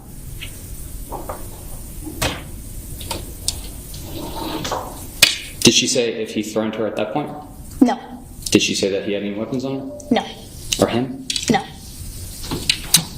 And she said she went and picked him up on her own volition? Yes. Did she say whether or not he asked her to pick her up? No.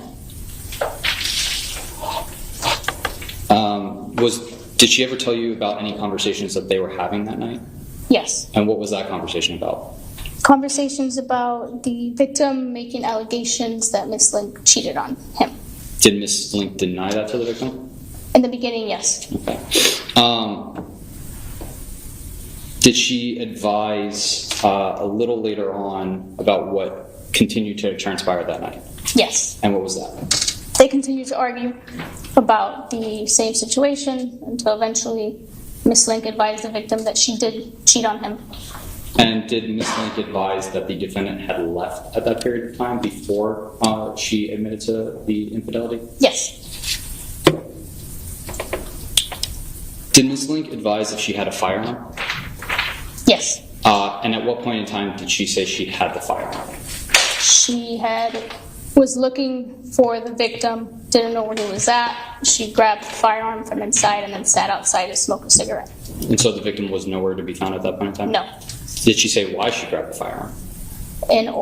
She believed that by grabbing the firearm, it would instill fear in him from confronting her. Even though he wasn't around? Yes. Did she say if the victim showed up later on? Yes. And what happened there, did she say? They continued to argue. The victim at one point pushed her, which is when she grabbed the firearm. As soon as she grabbed the firearm, the victim began to run away from her. She says that he was running to lock her out of the house, and in order to stop him from locking her out of the house, she discharged the firearm. Did she say that she was in fear for her children? No. Did she say she was in fear for her safety? No. Did she merely say that she didn't want to be locked outside? Yes. Did Ms. Lincoln advise what, if anything, happened to that firearm? Judge, at this point, I'd ask the best evidence rule we can hear. Sustain. We'll be on solid.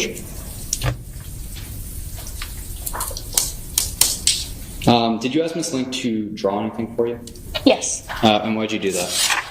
For me to better understand where she was when she discharged the firearm for purposes of attempting to locate a casing on scene. Okay, state now moves into evidence which has been pre-marked for identification purposes as 1B.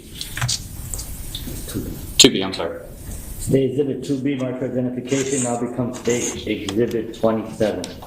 And that's my stipulation, right? Yes, sir. And I also have a demonstrative of this. Detective, if you don't mind just taking this from me, I'm going to give you a couple of markers here. Truthfully, just use whichever one works a little better. Thank you.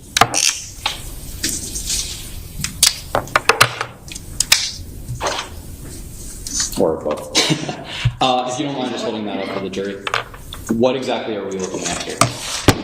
So here we're looking at the street, and these are two duplexes. This one in particular is a duplex where Ms. Link and the victim resided. Okay, and this is the drawing Ms. Link made? Yes. Okay, can you just walk us through exactly what Ms. Link told you about this and mark where she was standing and where the victim was standing? Yes, so she says she was sitting here on the porch where the staircase is. The gun was directly next to her. The victim was standing here in front of her. And there is a circle at the top of it. What was that? This is what she said. The victim ran towards this way, and she shot the firearm when she was approximately by this circle. Okay. And there's like a little line right next to that as well. What's that? That's where the victim continued to run. Okay. Did you find a casing ever? I did not. Do you know if anyone found a casing for this firearm? To my knowledge, nobody did.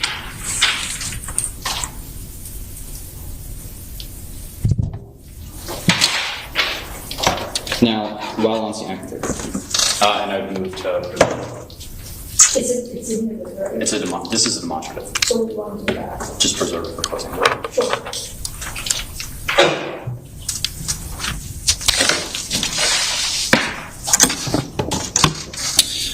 Now, while all this is happening, you're interviewing Ms. Link. Are officers still on scene at that 1237 address? Yes. Why?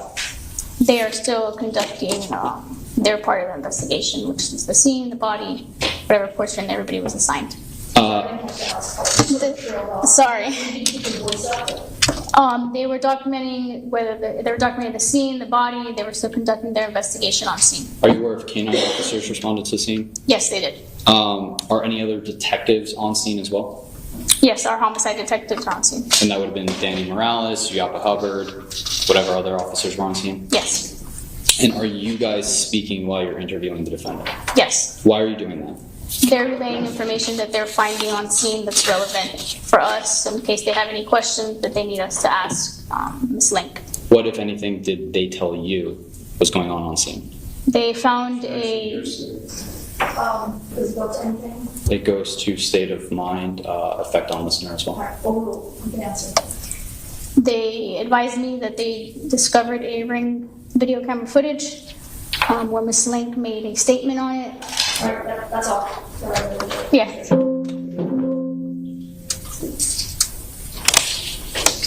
Permission to publish evidence previously admitted, Your Honor?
Now, that video that we just watched as a portion of State's Exhibit 16, is that the video that was relayed to you? Yes. And did you relay that video to Ms. Link? Yes. What was her reaction to that? She said that she did not say that.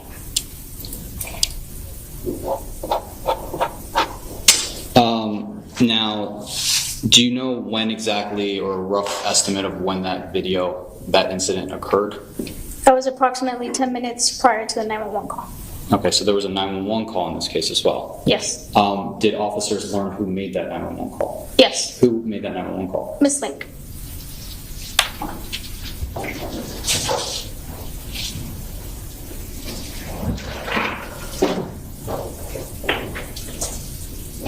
And permission to publish, what's in that? We can just sign real quick.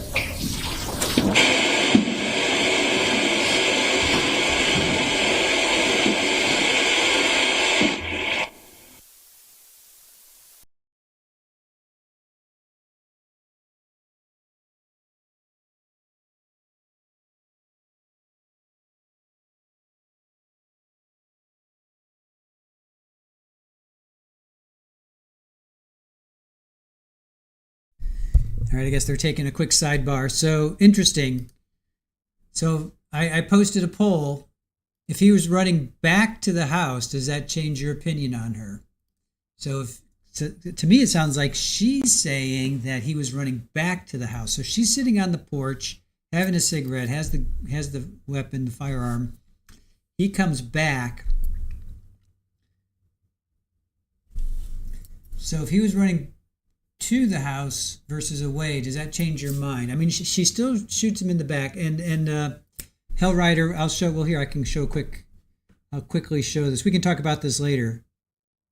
But that's, so his left, got shot through his left foot and then went into his back right thigh. So we'll talk about this later, but that's what happened. So the only way that could have happened is if he was doing something like that. There's just no other way. Physics just doesn't show that. There's no other way that he could have gotten those wounds. That his leg must have been pretty much like that. He gets shot from the outside going in, and then it goes through his foot, his Achilles tendon, Achilles area, into his upper inside back right thigh. So I hope that helps you understand it. It definitely made sense to me. But if he's running away from her, he's running away from her. But if he's running back to the house where her kids are, does that, I don't know. Then I'm like, well, wait a minute. What's he going to do? He's He's high on coke. He's been smoking. He's been drinking. His blood alcohol was 0.12, I think, which is 0.08 is legal.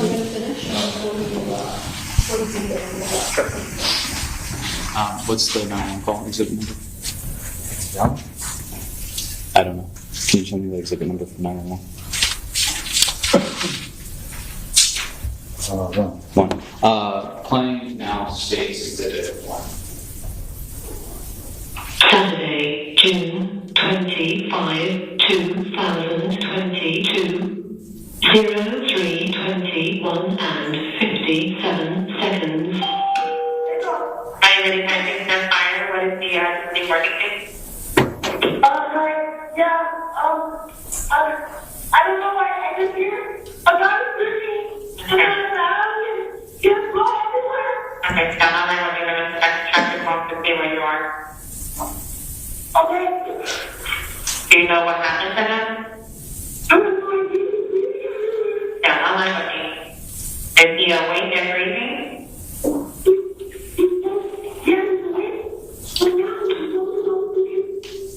And the says you're at 1300 185 Where?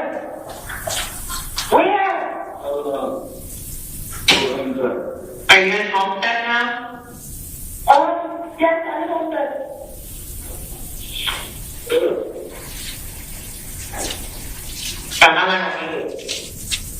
What is the phone number you're calling from? 36, 32, 7656295939. Before we move on with the rest of the call, that phone number, whose phone number was that? That I don't know. Did Daisy Link give you her cell phone number? She did. During the interview, she did. When you get home from the police on the line as well, violence is already confirmed. Do you know what part of his body is injured or? I think it's inside there.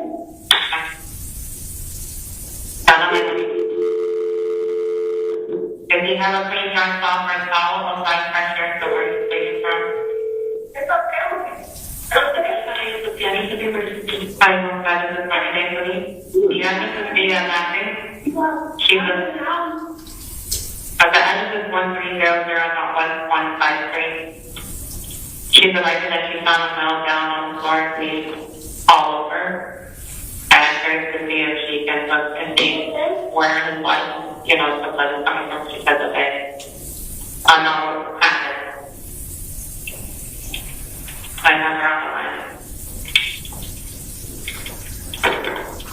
And you have the common point of certificate? She's calling from 786-562-9539. And where are you sitting today? I'm in position 1508. And what about and you're rotating, right? Yeah. Okay, perfect. Thank you, Kelly. Yeah. Ma'am? Ma'am? Hello? Okay, you said it looks like you saw the alleyway? We never see the alleyway. Is he still breathing? He's breathing. He's saying that he can't breathe. Okay. About how old do you think he is? I don't know. Maybe 30, 25. I don't know. Between like mid-20s to maybe 30. Yes. Is he able to tell you anything? Like when it happened or anything like that? Hello? Yes, can you tell you what happened? No. He said he doesn't know. He doesn't know? Okay. Please on the way. I'm the ambulance on the way to stay on the phone with me, okay? Okay. And you said it looks like it's mostly from his legs. Hold on. I'm sitting on the side right now. I think it is. Hold on. Let me see. It is. There's hold on. I see an entry. Hold on. One. And I see an entry. Was he shot? It looks like it is, yeah. He's bleeding off of his leg.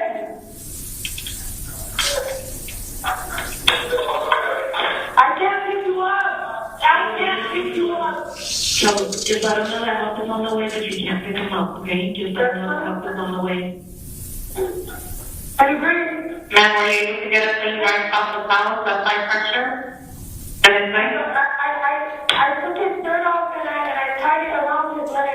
fire the murder pit.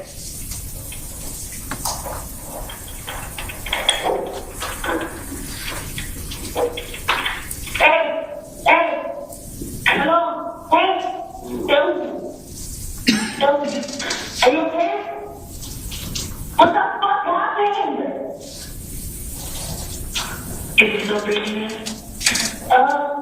Yeah, hey, you breathing out?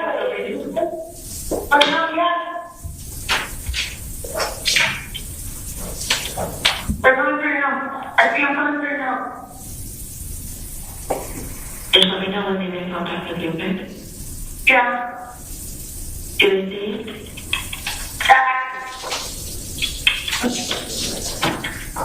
Hey! Down here, right here, down here!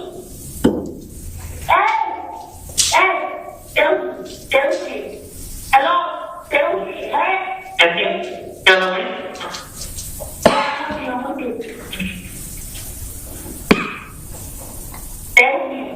And you did that? I see him here.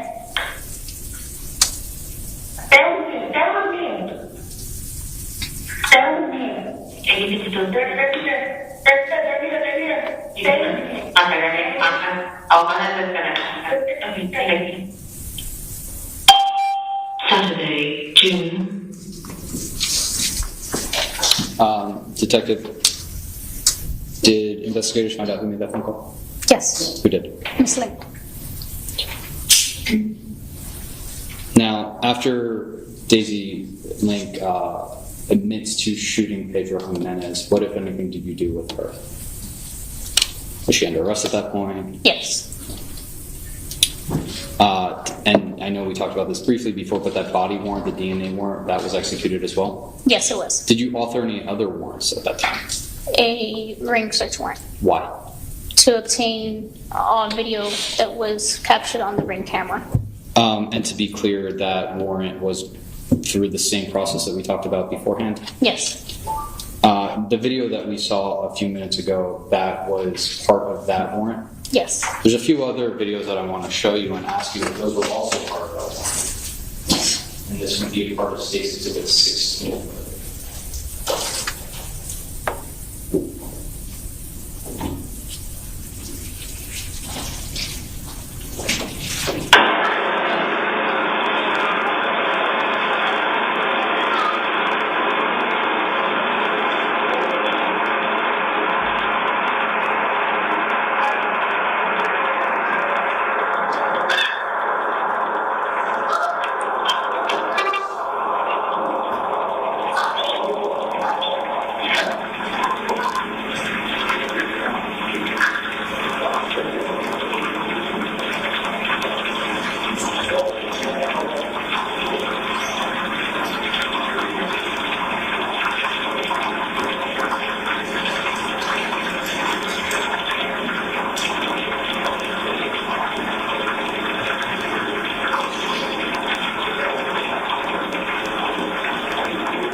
With a person exiting that vehicle, or multiple people exiting, and small children involved as well. That was part of State's Exhibit 6, or excuse me, the ring camera that you executed? Yes.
this video that we just watched, two people going in and out of this vehicle, is this video also a part of the ring camera warrant that you executed? Yes. And then finally,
that video where we see an adult male walking back into that vehicle, go through it a little bit, and then leave, was that part of the video, or the ring camera warrant that you also executed? Yes. Now, after you arrest the defendant, is that where the investigation ended? No. Why not if you've made an arrest? In the homicide investigation, there's a lot of moving parts, and we conducted a very thorough investigation. So now it's going through the defendant's statement and then proving or disproving things that were said in the statement, ensuring that we have all the physical evidence and the facts correct to back up everything that occurred.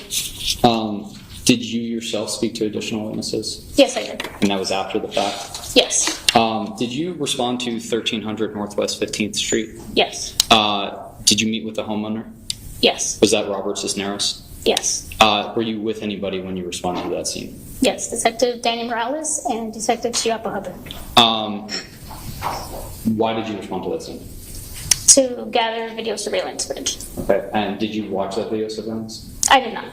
I don't want to talk about any of that specific surveillance, but what I do want to ask you is, did you see anybody cut any wires, delete anything? No. Going back very briefly, Detective, this is a silly question. Do you have a personal cell phone? Yes. Does that have reporting capabilities? Yes. When you are investigating a crime, do you take out your phone and report things on your phone? Absolutely not. Why not? Because my personal phone is my personal phone. It is not subject to anything that I do that is work related. Do you have standard operating procedures that allow you to use your cell phone? For my personal cell phone, no. Okay. So it'd be fair to say you are not allowed to do that. Correct.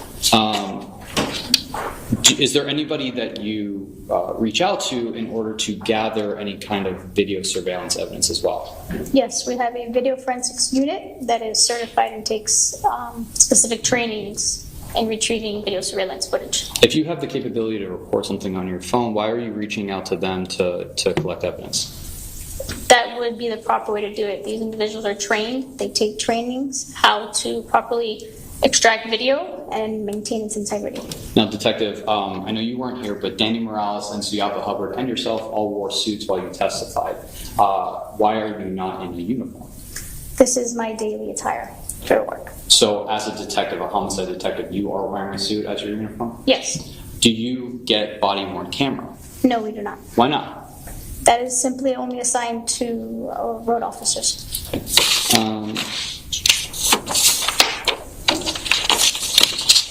Showing defense counsel it's been pre-marked for identification purposes as states to be.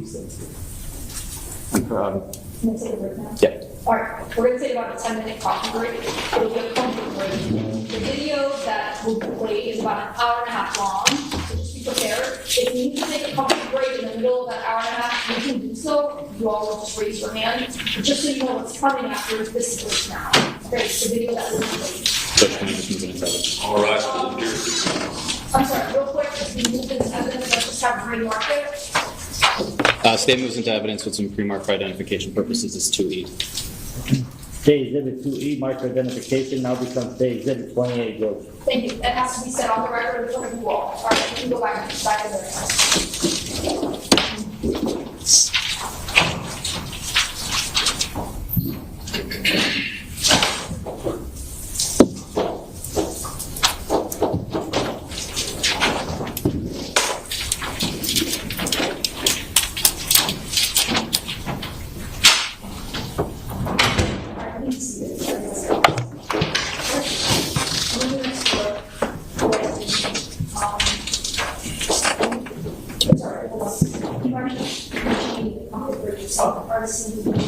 Also, thank you. You all represent. You stay here, you step out. Thank you. No, I didn't. Okay. All right, so 10-minute break, 15-minute break. So we just heard that 1.5 hour video is coming up. So I'm guessing that is going to be her interrogation. Oh, can I get in this real quick? Let me see if I can get. I was going to save this for the end, but let me see how long. Okay, this is only 6 minutes. They keep talking about this. They keep showing it. I want to actually play it. So bear with me for a second, since we have time. Bear with me here. This is only 6 minutes. They keep talking about it, and I just want to play this. Hold on. All right, so this is the night of. They keep talking about it, and I actually want to see it. So this is the night of. You're gonna hear a shot, and then you're gonna see her walk by and all this stuff. So let's watch this.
All right, so that's her obviously walking by, and I heard, do it, I want to die, and then something about bro, and then there she is walking by saying about the major artery, and you'll be fine. I think that's it.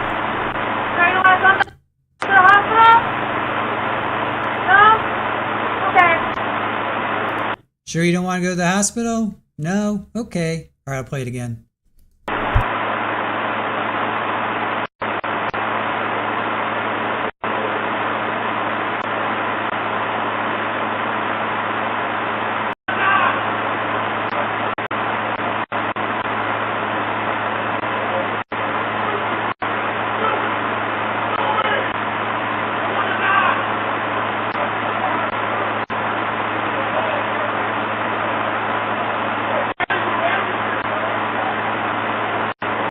Sounds like something I do everything, bro, or something everything, bro. I just heard I do everything, bro, or something like that. Let me play that again. I heard everything, bro. Maybe I do everything, bro. I don't know.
Yeah, so then that's it.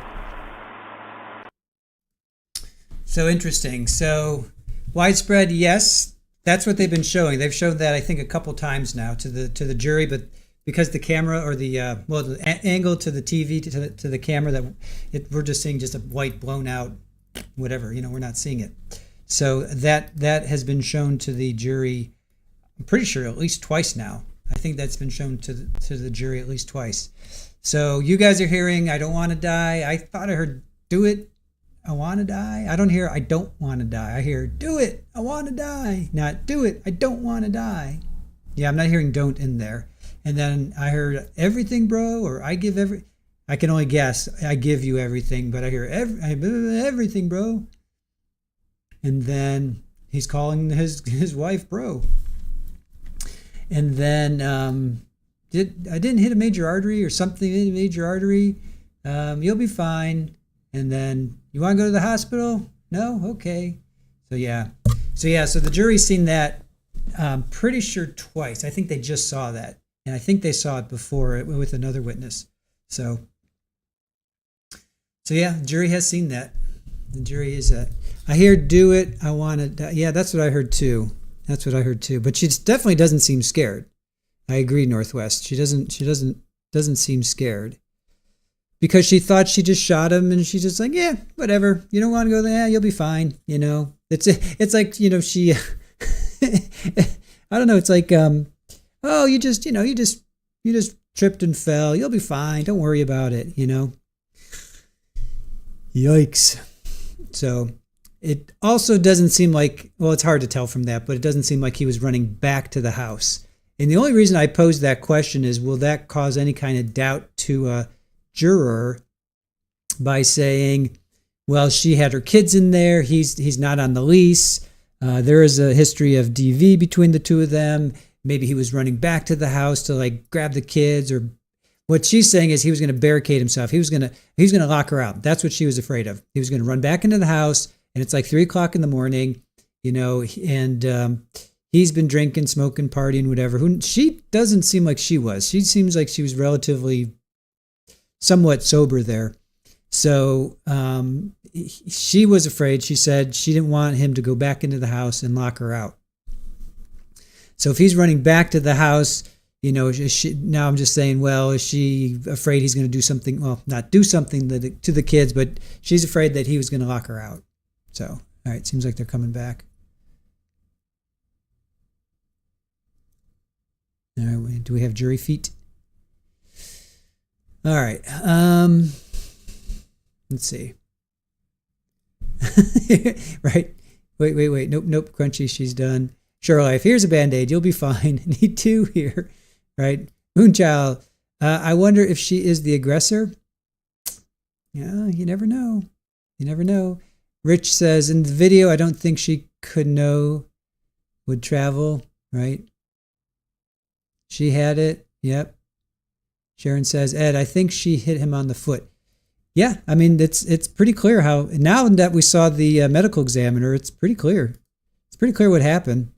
He's running away. There's just physics. Just think about physics, and because it came in through the outside, through the inside, into his back inside thigh. I mean, there's really no other way that he could have gotten those wounds, because it came on the outside of his sole, insole, I should say, so on the bottom of his foot, heel, goes through his Achilles heel on the inside of his body, right? Then it goes to his inside back.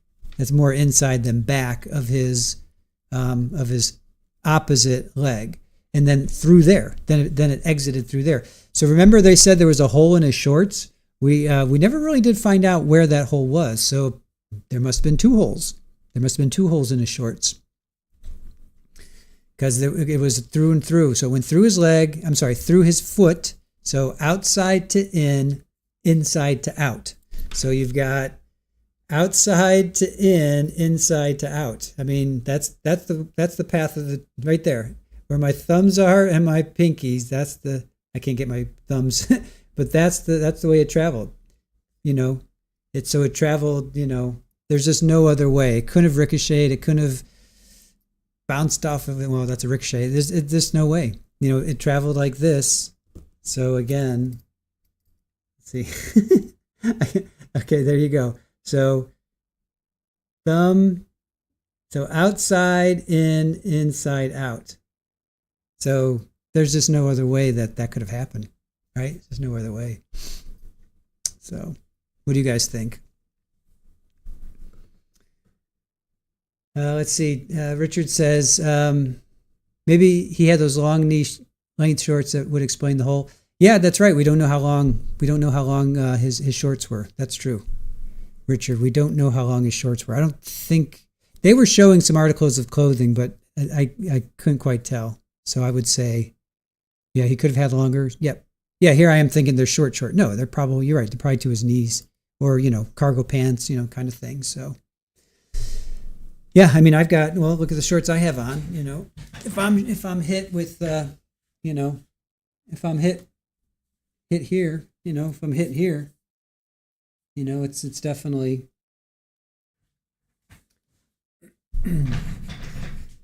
if he had on shorts that were, closer to his knees, then yeah, they would have gone straight out, or it would have gone through his shorts. So.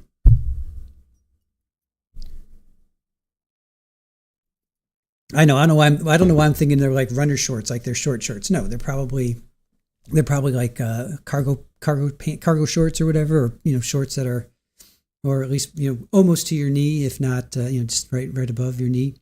And his knee is pretty much where her fingernail is. I think that's the prosecutor. His knee is pretty much where her fingernail is. 90s jazzercise shorts. So, sorry, Pedro, to keep showing you like that. I know that's not a very flattering photo, but we're trying to get you justice here. Trying to get you justice and trying to figure out how the heck this happened. So, thank you, Nan R. Aaron just bought those for me. Thank you. And dude shorts, exactly, Sharon. Dude shorts. No Boone ruling yet. Really, still no. Northwest, still no Boone ruling. Anja, this isn't stand your ground. She intentionally did this. Yeah, no, that was ruled out. They ruled that out. It's really hard to, when you get shot in the back. I know, Richard, you were saying, sometimes law enforcement will shoot and, at the front of a perpetrator, and then they'll turn right as they're shooting. So it looks like they're getting shot in the back. So, I hear you on that. But it's also, I don't know, anytime you get shot in the back, it's like, that's never a good look, right? Jealous of his hairless legs. Her demeanor afterwards for baby's mom, yeah. Yeah, well, she thought, she just like, yeah, you know what, I'm just going to, she'll room with Donna Adelson. Widespread says, yeah, she's just like, yeah, you'll be fine. You'll be fine. It's not like you hit an artery or anything. You'll be fine. You want to go to the hospital? Nope. All right. That's what she was like. She wasn't like, oh my God, I shot you, honey. I'm so sorry. Let's get you, call 911. It was like 10 minutes. It took her 10 minutes to call 911. And then law enforcement, he said he heard the shot, Nicholson, he heard the shot, said it took him about 5 minutes to get there. And then I think EMS didn't arrive for like another 10 minutes. It was like 20 minutes from the time he was shot. Could they have saved him? Possibly. He would have, they could have. Yes, JMS, Donna Adelson. It's not her hearing, it is her sentencing. So we are going to do Donna Day, all day Donna. We're going to do Monday, all day Donna. It's going to be a Donna Day stream. Donna Sue. Yep, so we're going to stream. It's at 3. Her sentencing is at 3. So we're going to, I think it's 3 Northwest. I heard 3, but we'll double check on that. But we're going to show like Wendy's testimony, and we'll do a Donna stream all day, leading up to her final sentencing. So we'll be here all day streaming because everybody else is going to be off. It's a holiday, so lots of courts will be off. Bianca will be off. These guys are going to be off. Daisy Link will be off. So yes, Donna Marathon, exactly. All right. They did move her sentencing up. Yep. And it was a case management. Remember, it was just a case management. And then now it's her sentencing. Donna D-Day. Exactly. So type, okay. Yeah. 3. That's what we saw too. All right. Size to be redacted, have it redacted. Yes, Your Honor, that's correct. And you said that it's an hour and 30 plus minutes long or an hour and 20 plus minutes? Hour 32. Right, and at certain points I do intend to stop and ask Detective Moore some follow-up questions, but... Understood. All right, appreciate one thing at a time. I'm going to read to the jury 2.2, instruction on edited recording.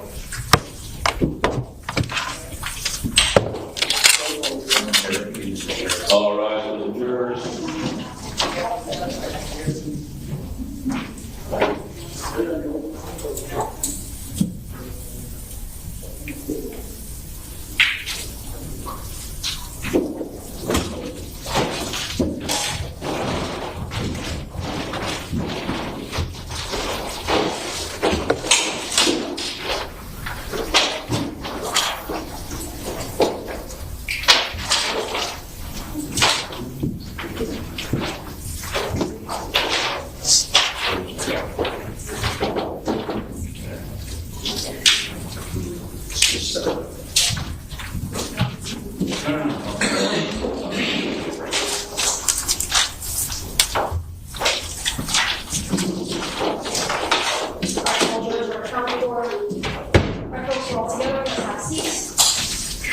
The video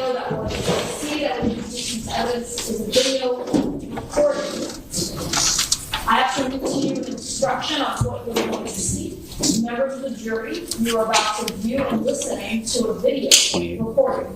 The court instructs you that the recording has been edited to eliminate relevant portions that will not add to your understanding of the case. The fact that the recording has been edited should not concern you in any way and must not impact the way you view and listen and consider this evidence.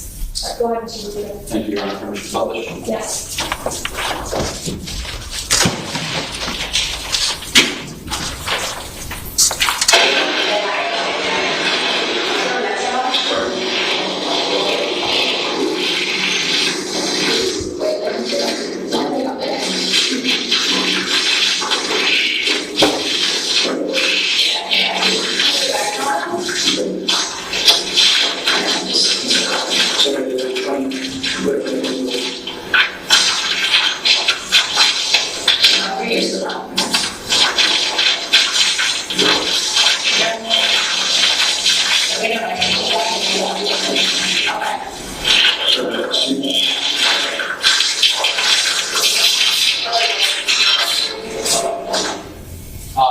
I just want to briefly pause here at 42 seconds. It states 28.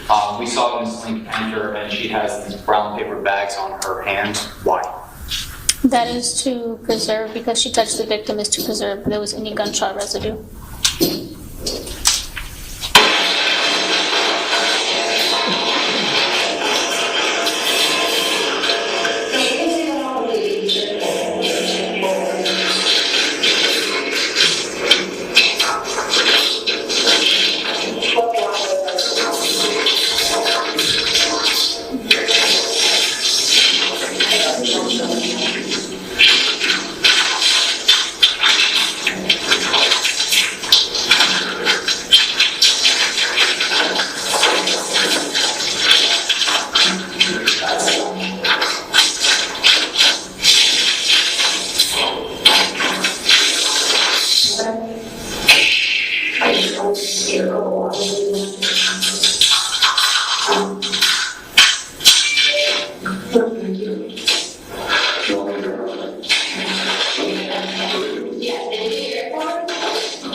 Daisy, I'm taking a look at you because you have blood all over you and you have injuries.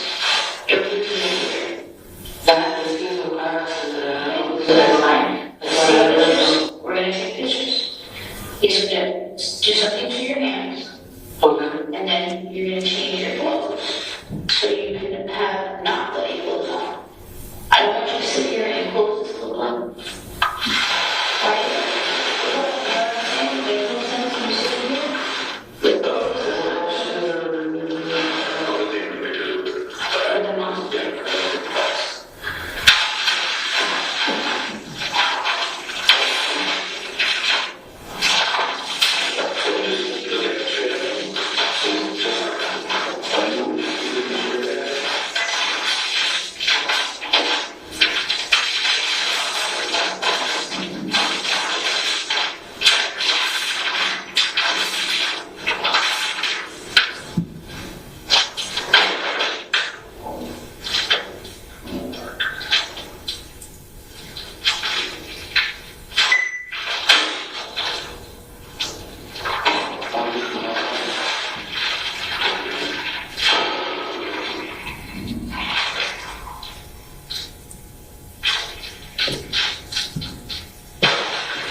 because you've been on our care, correct? You've been in our care, right? So there's no confusion later on down the line, or take pictures of the injuries you already have. So later on, someone doesn't say they were caused while they were in our care. That's the only reason. No one's implying anything at all. Okay? No one has implied anything. That is the reason why we're doing this. Okay?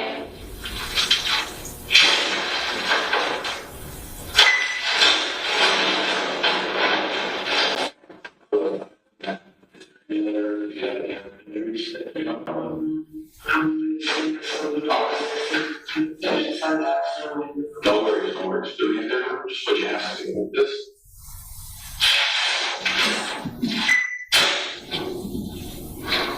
And then just make it like this. There we go.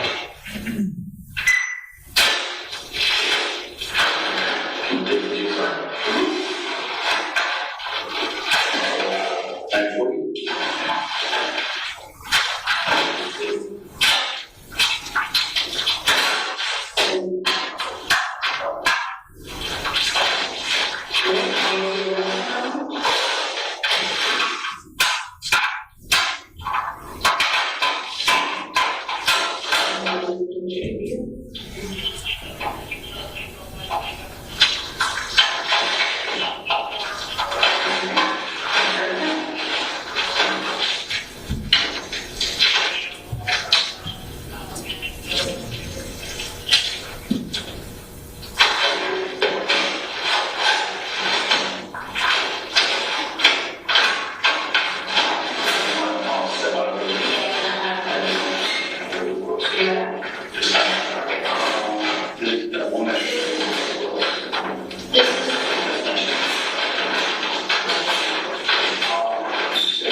Sorry, I had to use the bathroom and I needed coffee.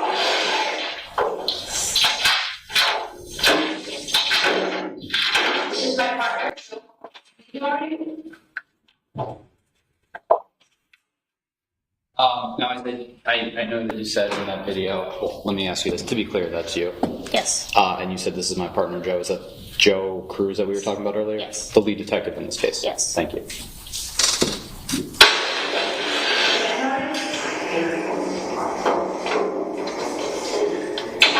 I'm sorry for everything that you're going through right now, Daisy. I'm sorry.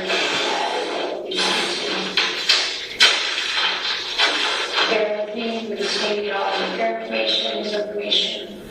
The kids, take your time, talk to me, how to rush, anything. Okay?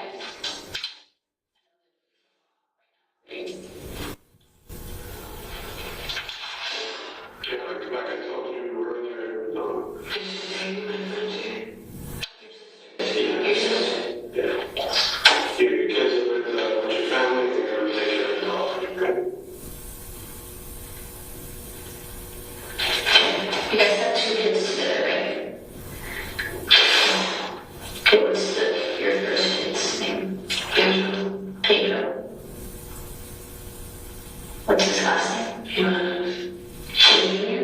Yeah. How old is Pedro?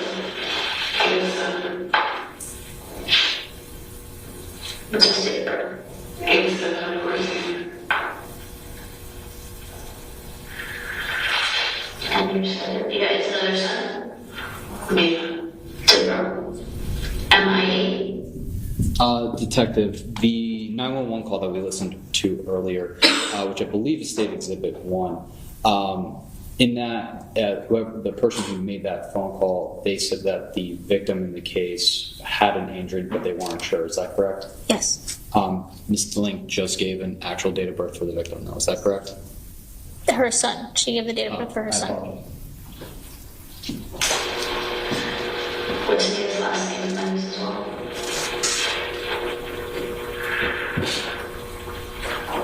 How old is he? She's sick. What's his birthday? She's going to 16. Does anyone else live with you guys? Just you guys?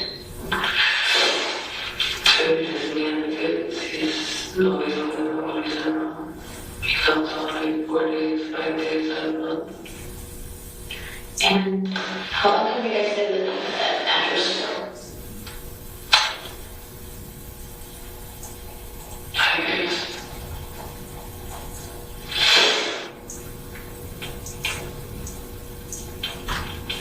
So you work from home?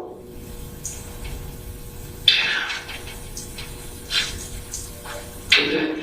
When they stay home, maybe they stay home, maybe quit my job and stay home with the kids. My son is ADHD and not anxiety, so. Where did you work at before you get done? Logistics coordinator. Logistics coordinator? Oh, I'm sure you're doing what? Probably different companies. For what company? For Silver. Silver Base? I just work at a ship in the United States. Oh, wow. Doesn't like it? Send me around and see, take me around and yeah. And how long did you look at the shipping market? That's it? Yeah. How long have you worked there for? 3 years, 4 years. What high school did you go to? Okay. Really? What do you think you graduated? I'm just easy when I was 16. Oh. Something college. So you left South Bay? Did Pedro go to South Bay too? I used to. He did. He did. Where did you guys meet? Taking up on the Boston with the Pedro at that he Joe picked me up. And then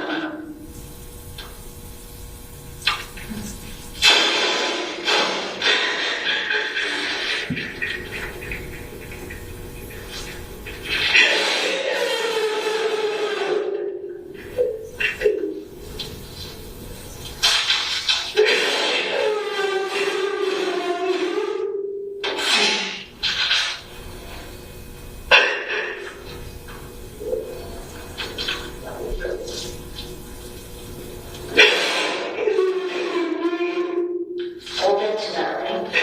Hold it to that. I want to make you relive that situation over and over again, okay?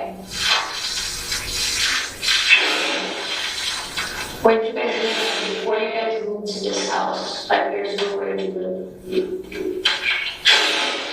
I can't remember the address of the house across the street from her. Across the street from Mark? Was it in Hampton as well, or Florida City? Just in Homestead. Okay.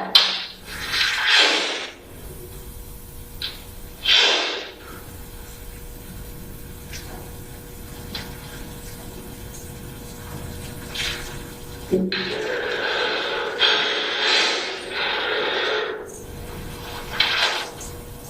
he's always been a trucker. How long has he been a trucker for? About 3 years.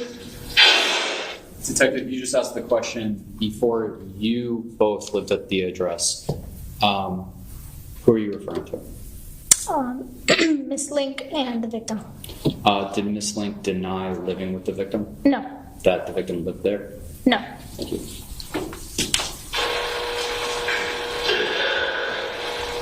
And what did you do before that? He passed and distraction and stuff like that. I don't want to question to get his license so he could do it. Everything that's going on in his body where it was not good. Yeah, construction's not easy. Job. I just want to just stay there. I wasn't going to more.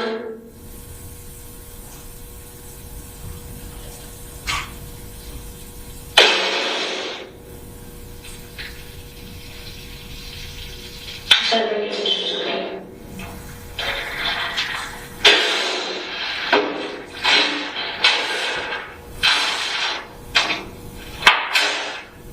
So, there's some stuff that's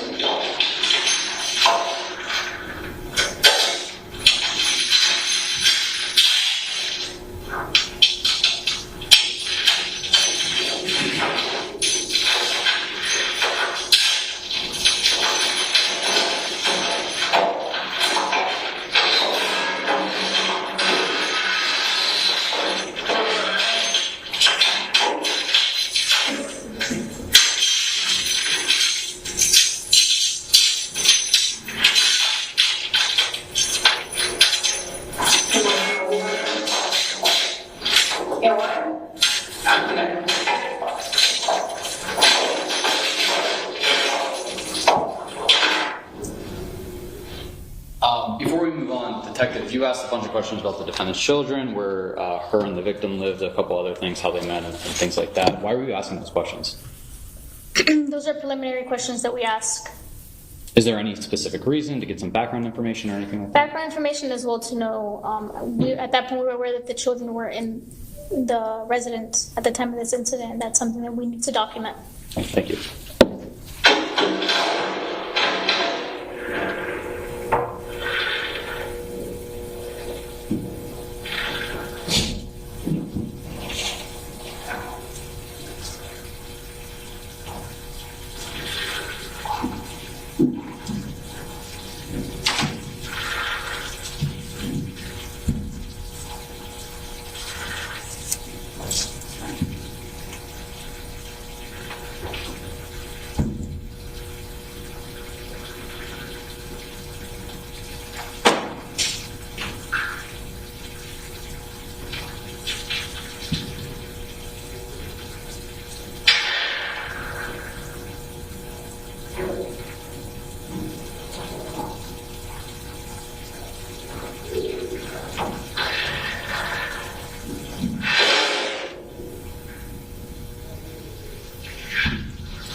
Let me just skip a little bit ahead.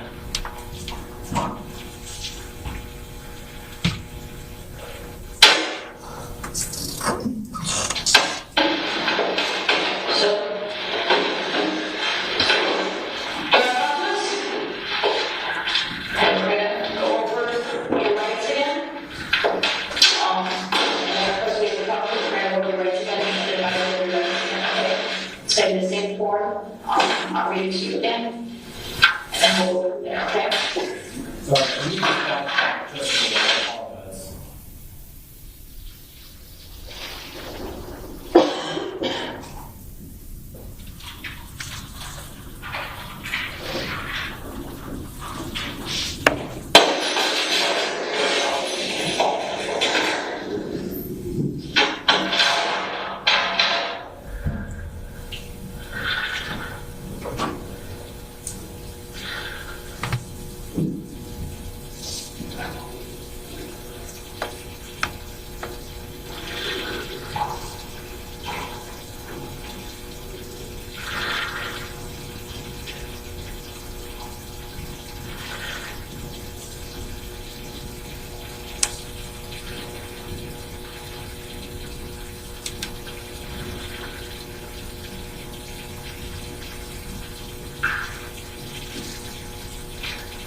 Detective, we just heard the defendant whisper to herself, "I killed him, I loved him so much."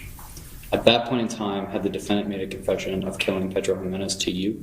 No. To any detectives? No. Would it be fair to say that is the first time the defendant ever admitted to killing the victim? Yes. Thank you. Okay, so a few minutes ago, you knocked on the door and said you were in trouble. Okay, so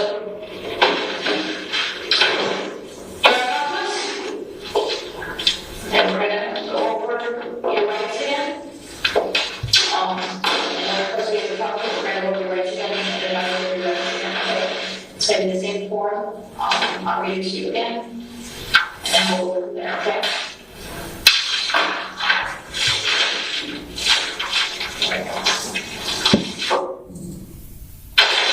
Okay, so if Pedro has any questions, you must understand the following rights. You have a right to remain silent, and you do not have to talk to me if you do not wish to do so. You do not have to answer any of my questions if you understand this right. Same thing in addition. Should you talk to me, anything which you might say may be introduced into evidence in court against you. Do you understand?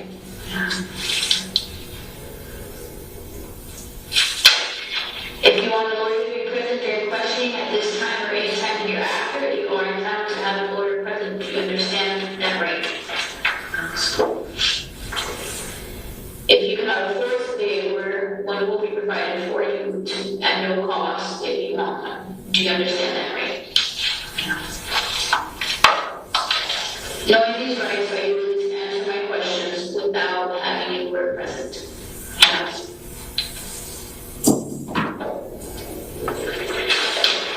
This statement is signed of my own free will, without any threats or promises having been made to me. Do you understand what that means? Yeah. Okay. So you're going to sign right here.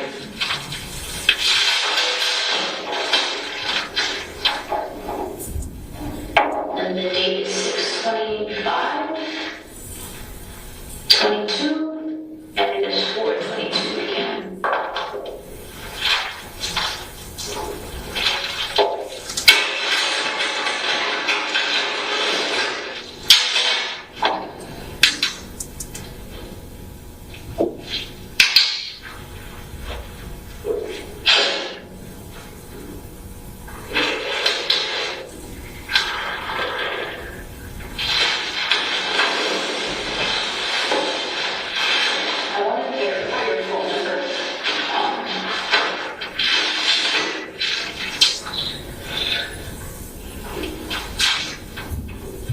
What is your cell phone number? I'm 62.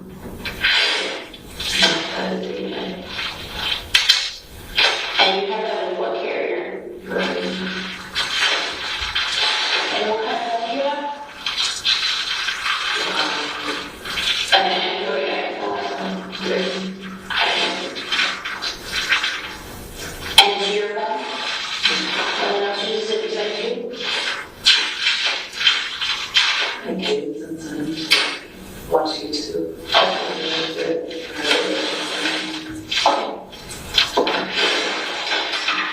One, just to clarify something, because when we went downstairs to do the fingerprinting, you told me that you didn't mean to do it, that you were just trying to scare him. What did you mean by that? Who were you speaking about? Okay, Pedro. And what did you mean by you didn't mean to do it? Just wanted to stop hitting me. So I grabbed his knife. And I shot it, but I didn't aim him. Nothing, I didn't mean to get him. I just wanted to scare him. I didn't want to scare him away. So let's rewind a little bit. Okay. How long have you been on Pedro for? Last month made 9 years. Last month made 9 years? Okay. And both of your kids are his? Yeah. What was your relationship like?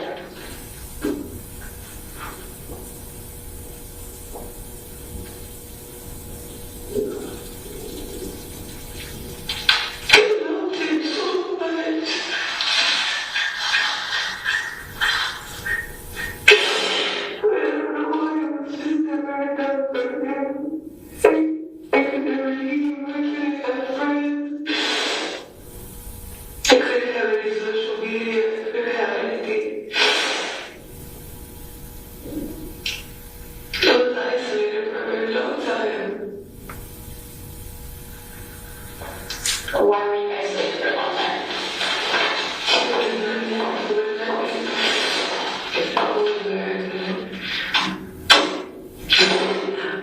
I had to stay in the house all the time. Couldn't talk to anybody except my mom, maybe. I tried to leave before, but all I did was be tired of everything.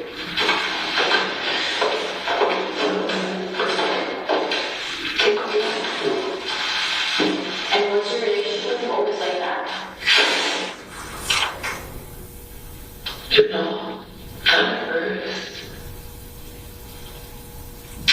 He's a different person when he's on drugs.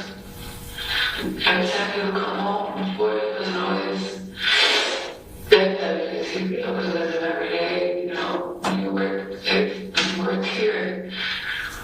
But when he would come back after 3 weeks or a month, he would be anywhere from 4 to 7 days. And he would just get strung out the whole 7 days on cocaine. But do you use anything else? Cocaine, marijuana, cider. That I know about this. And he just thinks he was a big drinker. I guess the more money we began to get, more drugs he started doing every time he would come home. He couldn't find an ounce of cocaine. He said he hid in the house. I've never seen it. When did he say that? This was the day that he hit me in my head like 5 or 6 times with a gun. Like 4 or 5 days ago. Do you report that?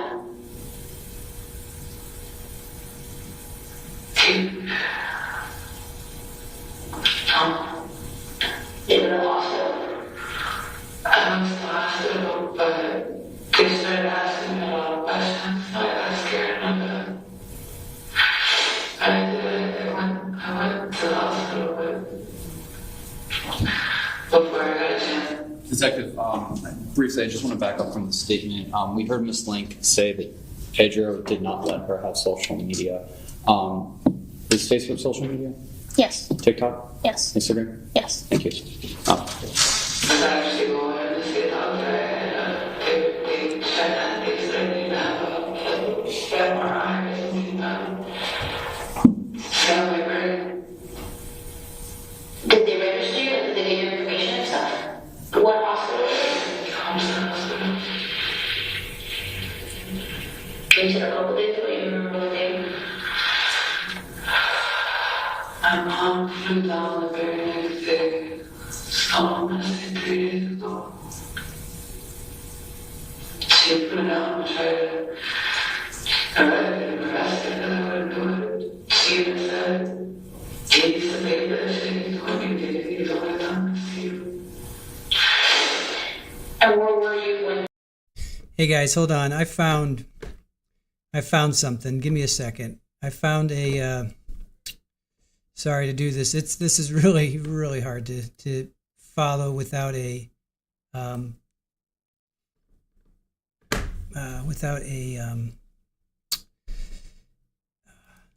closed captioning. So just hold on a sec. This may help us. I don't know why the closed captioning isn't working. It was before. All right.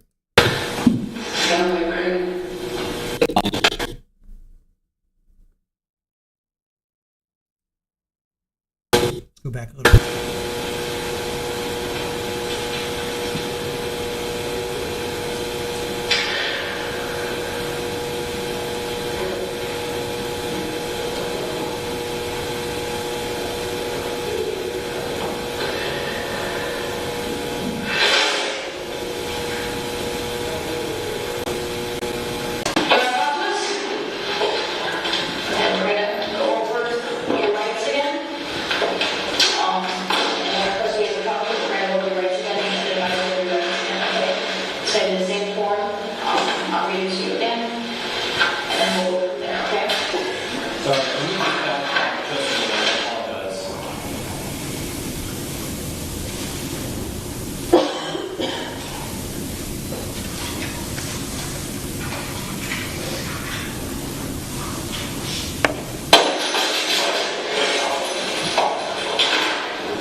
At that point in time, had the defendant made a confession of killing Pedro Jimenez to you? No. To any detectives? No. Would it be fair to say that is the first time the defendant ever admitted to killing the victim? Yes. Thank you. Okay, so a few minutes ago, you knocked on the door and said you wanted to talk. Okay? So, you want to talk to us? Okay, we're going to go over your rights again. And we're supposed to talk to you, we're going to go over your rights again, and then I'm going to go over your rights again, okay? So in the same form, I'll read it to you again, and then we'll go from there, okay?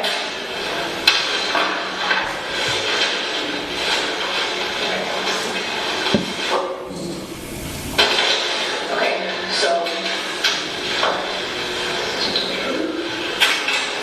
if Pedro has any questions, you must understand the following rights. You have the right to remain silent, and you do not have to talk to me if you do not wish to do so. You do not have to answer any of my questions if you understand this right. The same thing in initial. Okay. Should you talk to me, anything which you might say may be introduced into evidence in court against you. Do you understand?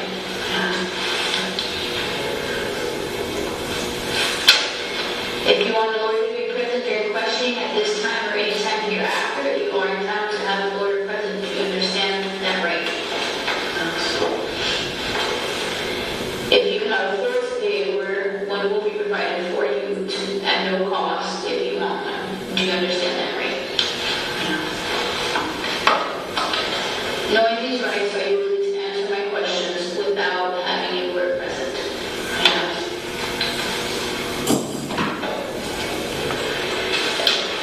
This statement is signed of my own free will without any threats or promises having been made to me. Do you understand what that means? Okay, so you're going to sign right here.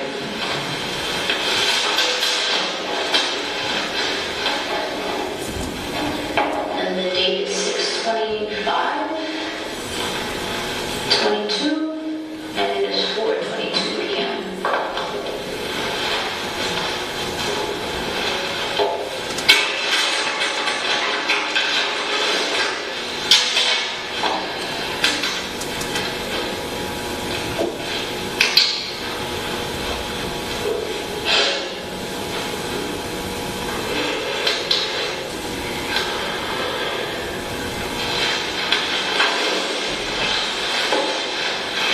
I want to verify your phone number.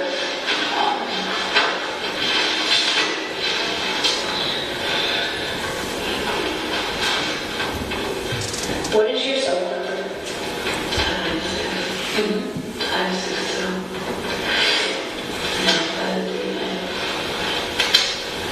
And you have that with what carrier? And what kind of phone do you have? Like an Android iPhone. And it's your phone? No one else uses it besides you? I do sometimes. Watch YouTube.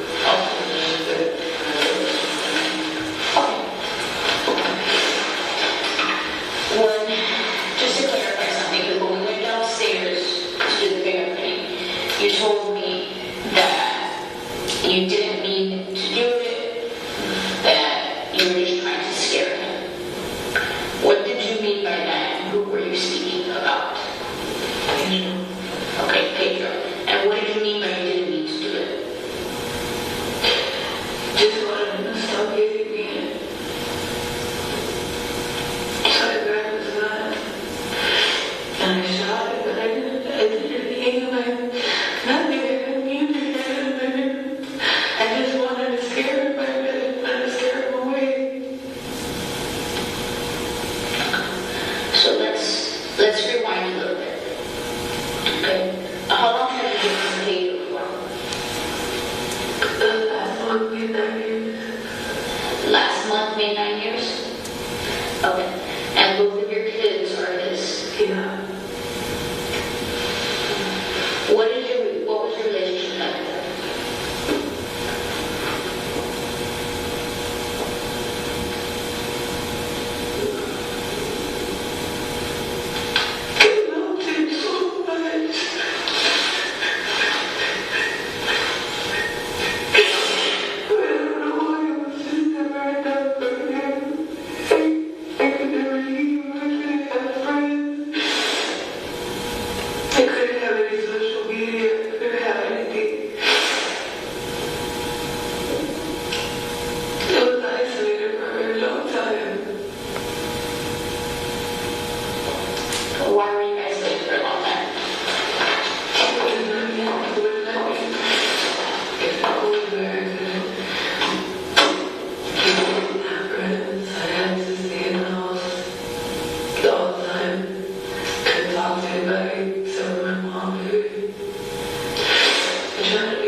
he did was re-satisfy everything.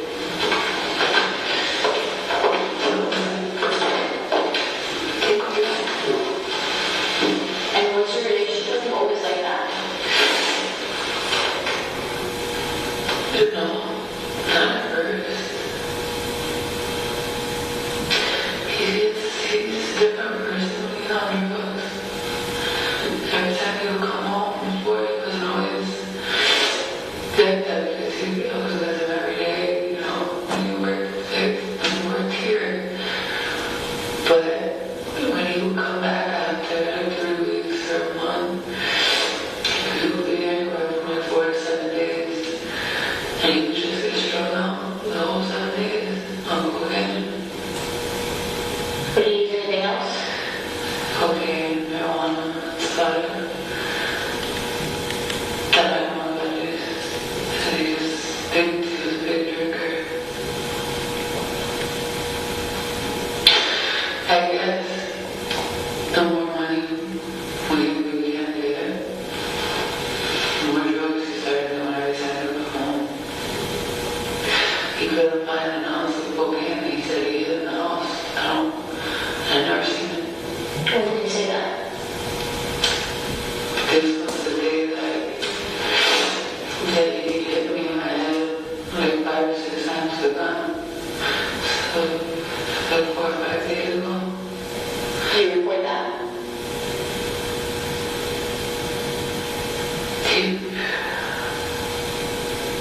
No. Did you go to the hospital? I went to the hospital, but they started asking me a lot of questions, so I got scared and I went to the hospital, but before I got a chance. Detective, briefly, I just want to back up from the statement. We heard Ms. Link say that Pedro did not let her have social media. Is Facebook social media? Yes. TikTok? Yes. Instagram? Yes. Thank you. I was actually going to see a doctor, and they said they started to have a MRI or something scan my brain. Did they register you? Did they get your information and stuff? What hospital is it? Hospital. Can you say a couple days ago? You remember what day? My mom flew down the very next day, so I'm gonna say 3 days ago. She flew down and tried to arrest me, because I wouldn't do it. She even said, take this to paper, she's what you did, he's always on to see you. And where were you when he hit you in the head? I was outside with my cousin David, and he hit David too. At the house? At your house? What's David's last name? Perez. Do you know his date of birth? No. Okay, he's a white male? He's darker than me, he's Puerto Rican. Okay. Do you know where he lives? Not exactly. He usually comes down. That was the first time he's ever been in my house, so he's seen me since we were kids. And he's your cousin? No idea. My mom's brother's son.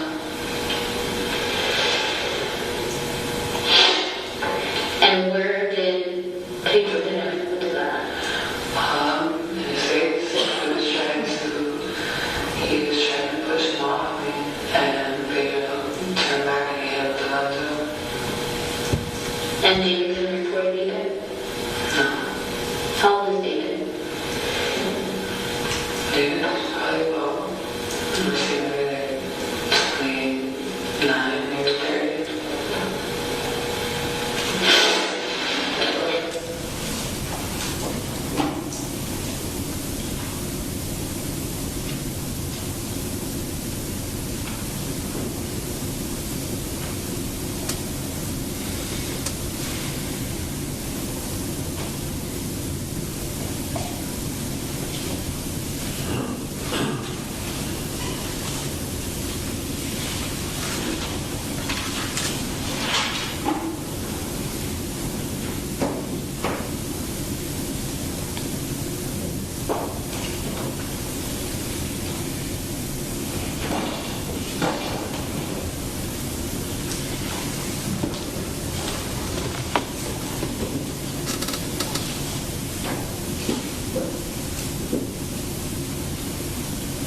Almost 5 years. This house that you live in now, where we're at, how long have you lived there for? Almost 5 years. 5 years.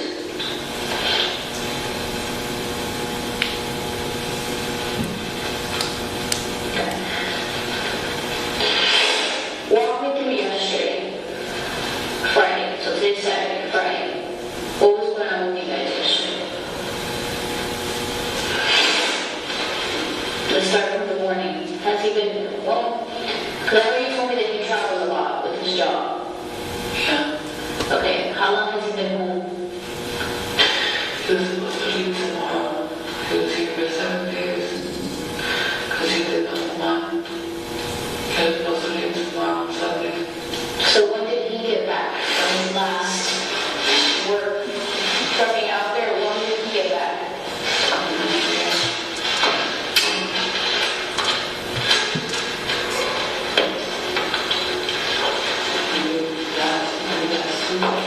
Last Tuesday? Okay, so today's Yes, I was talking how long I since he thought I was taking him last so he got back last Tuesday. So he's been here about a week already. Yeah. Was here.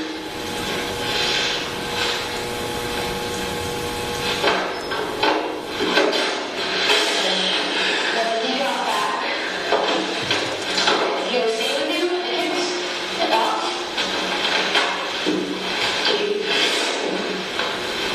The last time is when he comes back now, he'll get free. Whatever fucking reason. To create anything. Literally, he would just fabricate shit in his head and actually believe that he would believe he had a severe mental disorder. I know he did.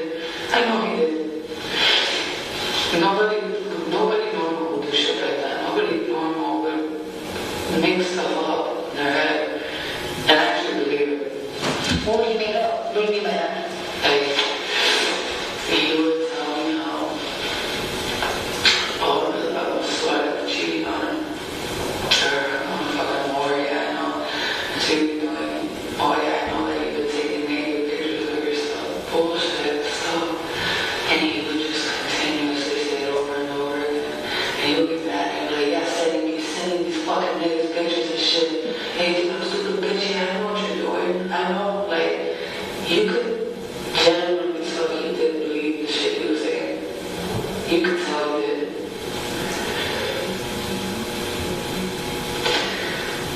So he would just leave sometimes, take the truck to his dad's house, and then he would have maybe his friends pick him up from there, and then he'd probably take bars, do his radio something. He wanted to be nice and coked out and come home. He wanted to go in the morning and then whenever he would go home.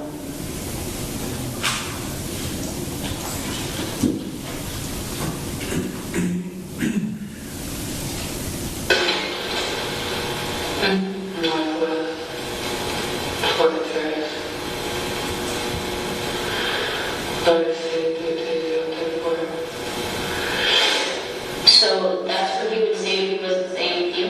That's where he would always go to sleep at. And that's where I used to go to all the time.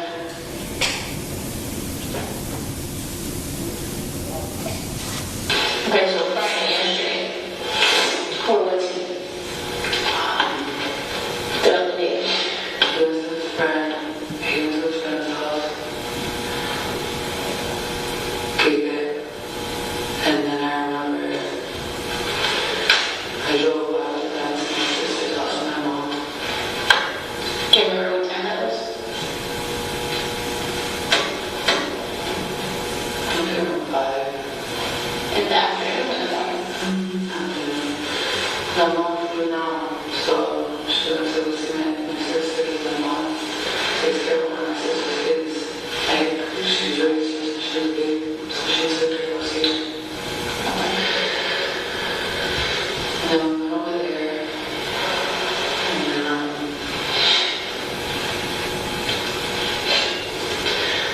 Just talking shit like that. We're supposed to do a barbecue in the house there with all my sisters and stuff.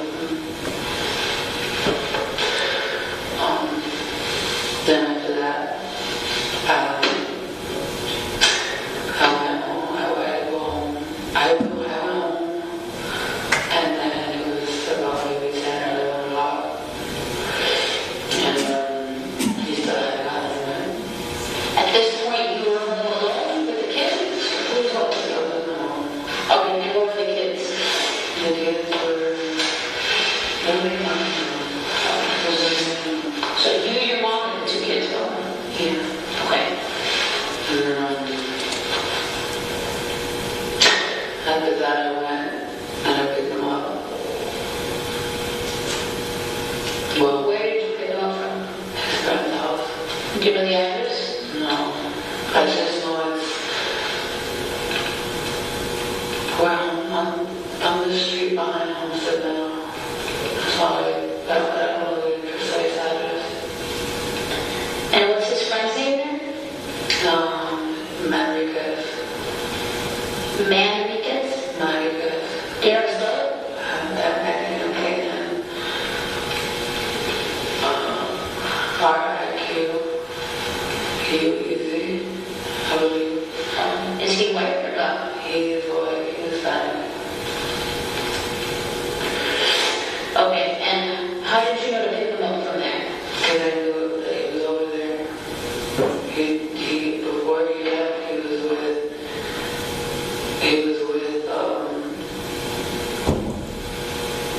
it was him, I believe the brother, and a couple of other, when I see that group of people, the group of boys there, I know he's over there. But where did you see them with these people? At their house. Well, first they came to my house. Okay. And then they went to their house. Why did they come to your house? I guess maybe to pick them up. I don't know. So he was home. I don't know what was at your house then, because you told me you were home with the kid and your mom. Yeah, that was when I got back home. Okay. Back home. Okay. And then after that, I told my mom we're gonna go back, we're gonna go pick the dude up. Because I know that he's probably drunk off his ass and lose his fucking phone and shit. Did he ask you to pick them up, or you decided to go pick them up? Yeah, I decided to go. Okay. Wasn't an issue. Okay. I picked him up. He was going by cocaine, but I'm not good. He was one. He took me outside, so I went inside. And he said, oh, I'm coming. He's drunk on his ass. And then you could see he had like coke bags on and stuff. When you got there, how did you tell him to come outside? His friend, he normally leaves it outside.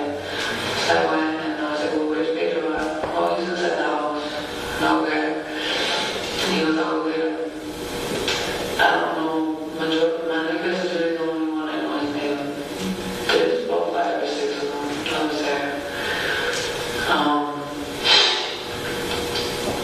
The boy went inside. I waited like maybe 4 or 5 minutes. It's small. It was like mine. There's a lot of traffic goes through there, a lot of people, and now worse. So I went and opened the door and went in the house. And then finally I could see him coming out of the hallway, with the coke bag. What? I'm coming. Jeez. I was getting something from Mika. You can see I had coke bags. And that's when the fun started. My mom ended up leaving back to my sister's house because she just couldn't take it anymore. She was like, Okay, so what do you mean when the fun started? So you took him up from the house, what happened after you picked him up? What do you guys do now?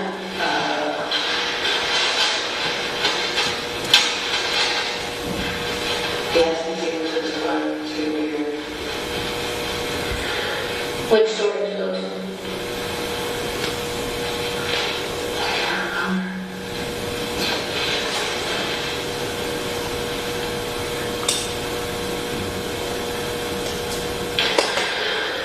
It has to be one of the two. There's only 2 stores I ever go to.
just heard Ms. Link say she wasn't allowed to have social media. Is that Yes. correct?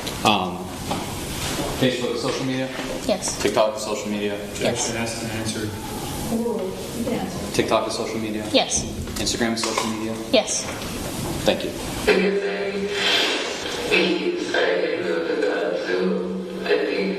I don't think he would have did it if he didn't see my cousin there.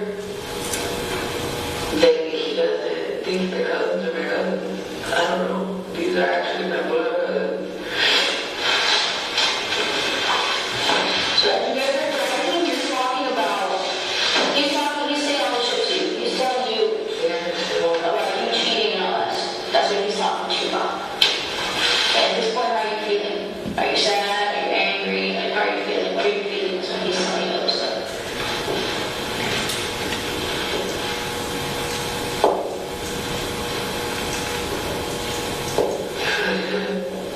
But I keep denying it. I keep denying it. So you can tell him no, that you didn't cheat. Basically, that's the way that you stuck with it. Okay.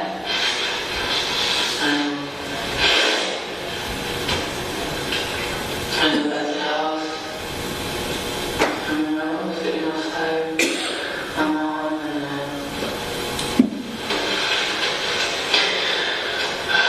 they said doggy shit to me over and over. Doggy shit always to my mom. You know? And then you leave. Running around inside her bed, you just sleep.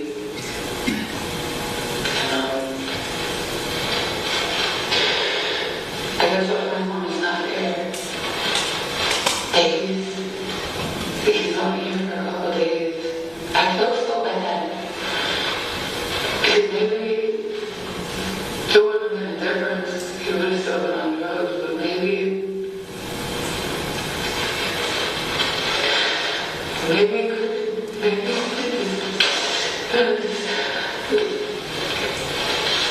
I felt like shit, you know? He could have been at home. He could have been in bed, he laid down.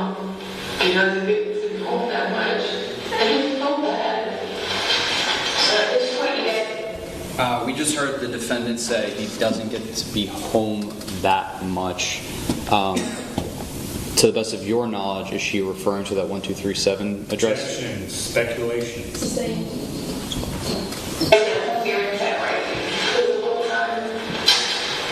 Since he got back, that's all it's been. I felt so bad. I felt like shit. Even when he was empty and had the gun and everything, the first and second day he came back. You know, he was broke, pretty much. I don't know how much I drugs to stay with on, excuse me. I was already a tough guy. Then we ran from the back of the city through roller coasters to my house, through 5-6 blocks down. Running back to the whole day, the night pretty much. what was that? This was the night that I called the police actually came. And I realized that I was supposed to hospital blood from the dog away. That's the night the night that was in had the gun. He came, you could just hear him banging on the door. He banged on the door. And that's when you get your mom. No, and he came all over the city, but he's acting sporadic as fuck. And he tried to attack first David. And at first David back, and I got in front of him, and that's when he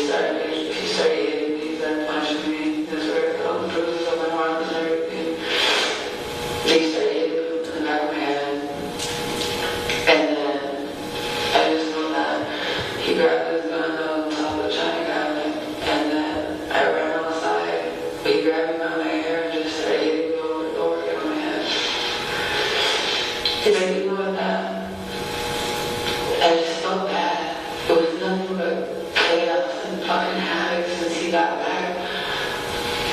Anytime he's made excuses for him, I still would, if he was here. I feel bad for him, I feel bad for him. Because he was right. But I just shoot him because I wanted to shoot him. I just shot a fucking gun so he could leave. I didn't incriminate him. Let's go back a little bit. You said that you grabbed the gun from on top of a china cabinet. No, a couple days ago. Okay, was that gun always there? He always had it there. Okay. He always had it there, and he probably take it with him over the road. Well, so when he was out on the road working, where was the gun? In the truck. Okay. And then when he was home, the gun would be where? He would put it like on top of the china cabinet or in my kitchen. The cabinets are way on top. Okay. So Friday, you guys are arguing. Yesterday, you guys are arguing. When you come back, you come back home, you guys are arguing. Around what time is that? Do you remember? Like 10 Okay. And what happens? What continues to happen? How does the night continue to progress? 1 minute it's okay, the next minute going back to the over again. We'll be talking about something, we'll be laughing, we'll be home, and then it flips back on again. Flips back on again. And everyone inside taking their box to go. Then he would get so angry, he would just walk. I don't know where he would go. But he would come back maybe 20, 30 minutes later. It was the same shit. And then my mom finally, it was probably 4 o'clock, she just got tired of it. She called my sister, she called Jason, her boyfriend, a big girl. And then she said, maybe I'm tired of shit. So, she left. I told her to leave me. What happened after she left? You can see he kept coming back over and over again. Like, almost like, because you can see it on the ambulance. I can see only certain glimpses of him coming back, serving in the house. You have cameras? In the front. Okay. That doesn't catch what happened because it was in the back. Okay, so nothing that happened would be on camera. The only thing that I probably could see is just little glimpses of him to come to the camera. That's how I figured he was. It would be like 5 minutes, and I'm looking through and I'm like, where the fuck is he going? Where is he coming from? Why is he passing, but he's not coming inside? And so, finally, I was sitting outside, and I had a gun. At what point did you grab a gun? I grabbed a gun, and I sat outside with it to smoke a cigarette. Because if he came, maybe he wouldn't hit me if he saw that I had it. I don't know what the fuck I was thinking. I never fucking grabbed a gun like that. The guy gets upset when we're speaking, circling the house with me, but because of this, it's pretty weird. You have to be scared.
You know, we hashed it out.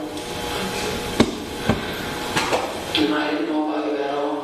But you know, I'm sorry. I begged her, please don't tell him. Please. She didn't. She didn't tell him. Supposedly, she told me she didn't tell him. But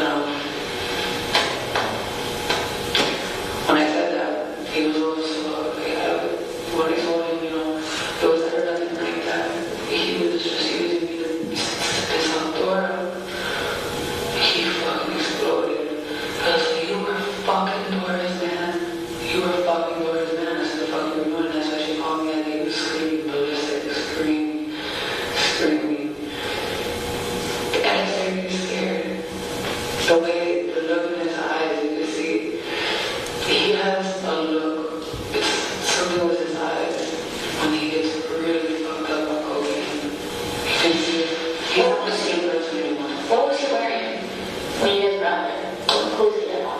He had a black, I believe it was a black shirt with a tank top, but I ripped it off and so I was trying to get under the leg when I found him. We'll get to that. I just want to know what he was wearing. And he had a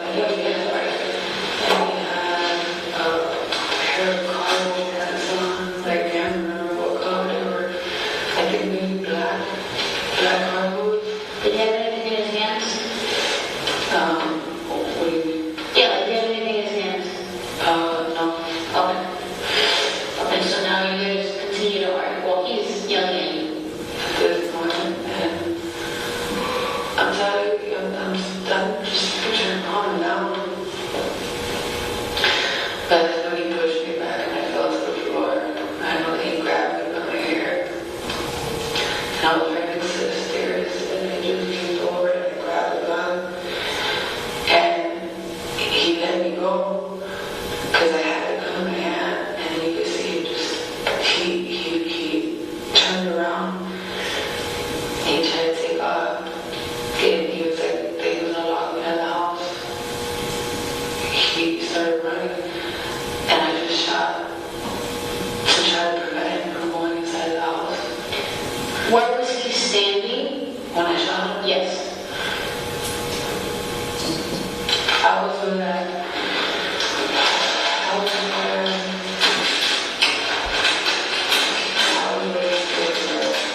Okay. So, draw me where your house is.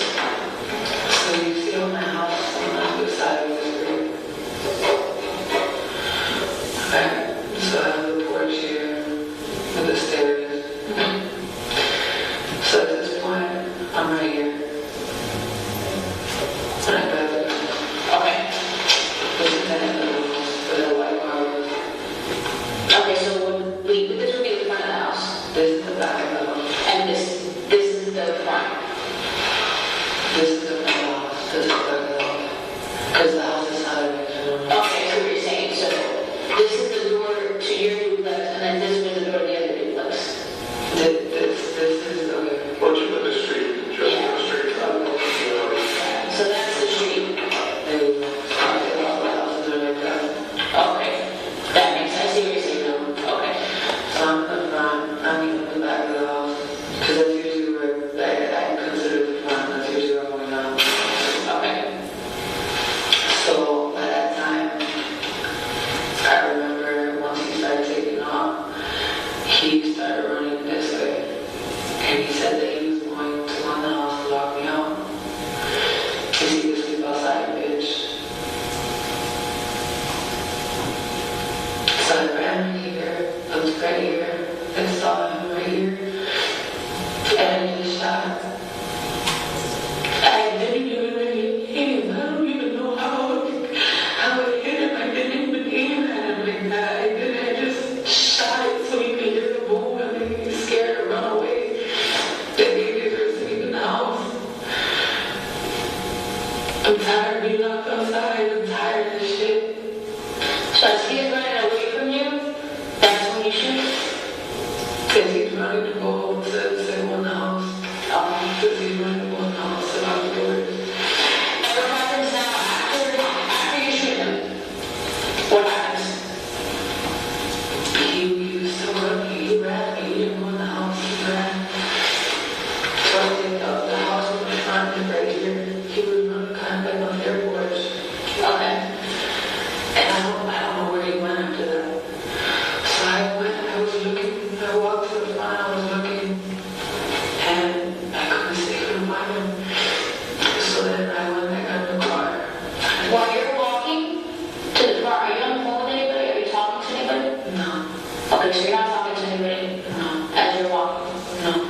And where's the gun at this point?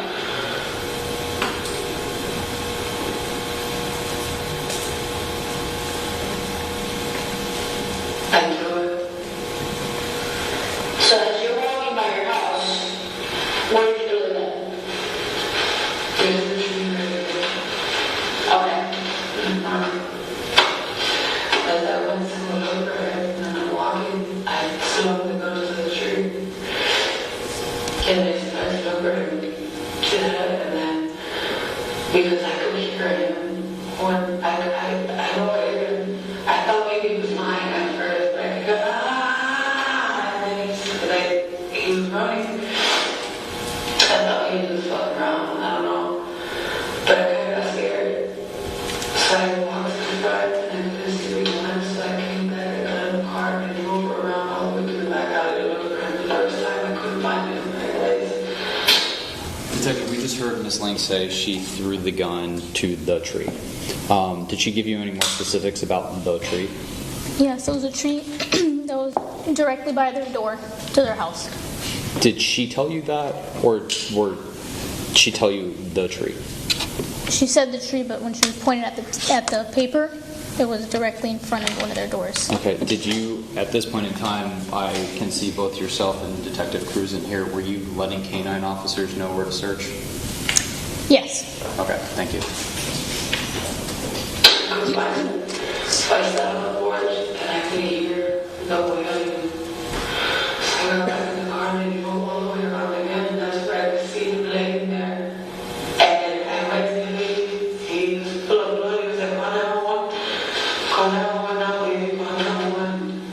So I went and called, and I'm on the phone, and I just started ripping on his shirt to do a tag, and I was like, what did you tell the 911 operator? It's one that I found that there was a guy in the alley that he was like, he shot. And tried to make it seem like it wasn't me, it was a random person. Why? I got scared. I got really scared. There was a lot of blood. And he was dazed in and out already. I'm trying to save him.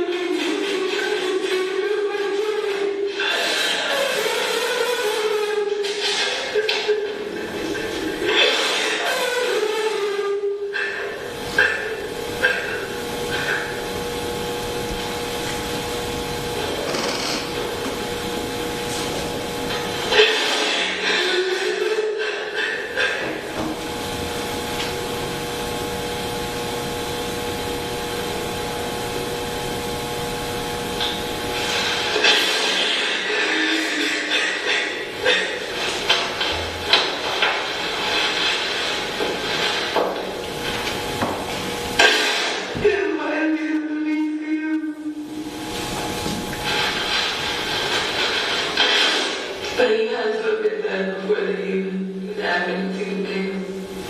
You were there when it happened to her?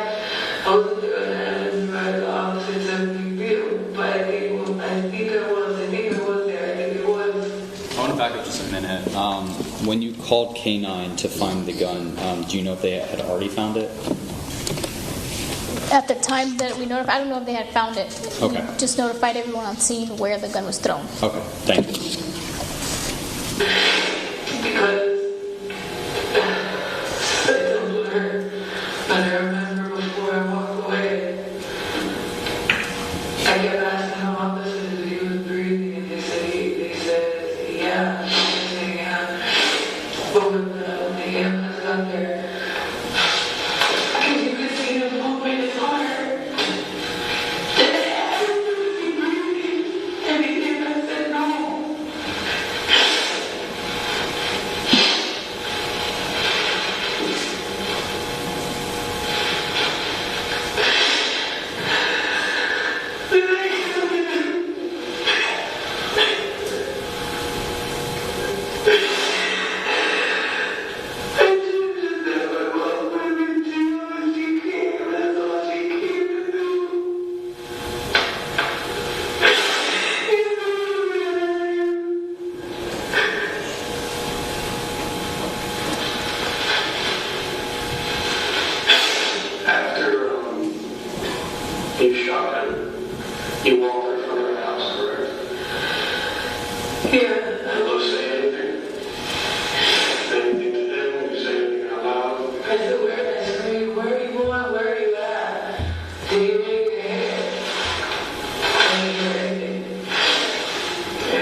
That's why I got in the car and I started looking for him.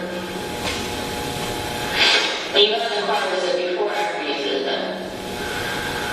When I got into the car, I knew the gun as soon as I walked into the front door. Because in case anybody were to come, the police were going to come because of the pain. That's why I threw it.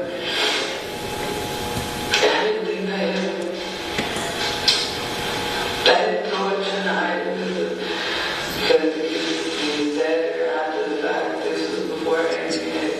I threw it because in case the police came from hearing that loud shot, or the neighbors called because it was right there. They could hear it clear as day. It was with the duplex being two sides. After that, I threw it and I started to go for him. The first time, he must have still been cutting through the yards. I couldn't find him. Once you got to him when he was on the ground and you found him, was he on the ground or not? Was he still running when you found him? He was on the ground already. Okay. I pulled up to him laying there. Okay. And once he's on the ground, did you take anything from him? I know I tried to initially take his belt off. So I started taking more stuff out of his pocket, his phone and stuff out of his pocket, so I could try to get the belt. I'm trying to see where exactly the wound was because he had the phone covering up. I couldn't find where it was at. So I took out his phone. I think he had like some money in it too. It was all full of blood. And I put it in. I know I threw it in my car after the police came. But that's when I was saying she's not going to take the belt off. So I went and I just heard her show up and did it. So you put stuff in your car? In the rental, yeah, when the police came. What else did you put in the car? It was just his phone and it was like maybe like a bloody $10 bill or something like that. I just needed to get his phone out of the way so I could find it. I guess his phone was literally right there where the wound was, so I couldn't get it. And the belt was too tight. It was over the phone. So I took the phone out of the pocket trying to get the belt off. And then it happened. Are you sure that he had a belt? Yeah, he has a belt, yeah. Because it was holding the phone down. He had a belt on. What if I tell you he didn't have a belt? He has to have a belt on. Unless he has to have it. He has to have a belt on. Because something was holding the phone, unless the pants were just that tight. But he has to have the belt on. Because something was holding the phone tight as hell. Do you physically remember seeing a belt?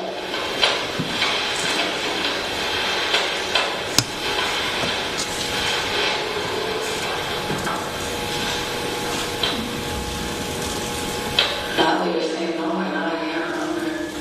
But even earlier in the day, I gave him the belt and everything, so he has to have it on. If not, so either the pants were tight, I don't know. But So you put his money and his phone, you put it in the car? yeah, he still has stuff in his pockets and other pockets and stuff too. At what point did you put all that in the car? Before or after the cops arrived? This is the cops now. They were there already though? The cops were there, and that's when I started screaming because the guy said he was breathing. So, that way, my car was on the whole time. The car was on, so the officer came and he tried to just for me to walk back up to the house. Come, like, I guess you're coming down. So I went, I put the stuff in the seat of the car, turned the car off, and I got the keys and I went with the officer. But he still had other stuff in his pockets too. I don't know what the hell it was. But my only concern was really to move the phone out of the way. Why? To find out to see where I couldn't see a bullet anywhere. It had to have been where the phone was. What was the phone? The phone was right here. in the pockets, but it was so tight. It was tight in his pants, like I literally had to dig it out to get it out of the way. And that's when I see that's where I see what the wound was.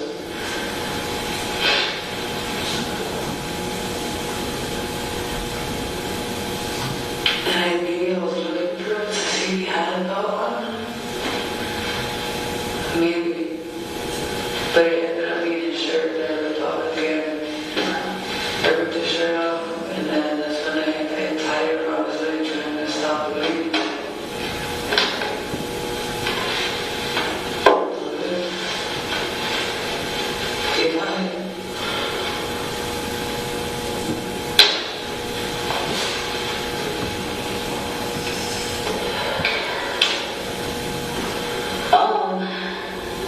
The gun that you shot him with by the house.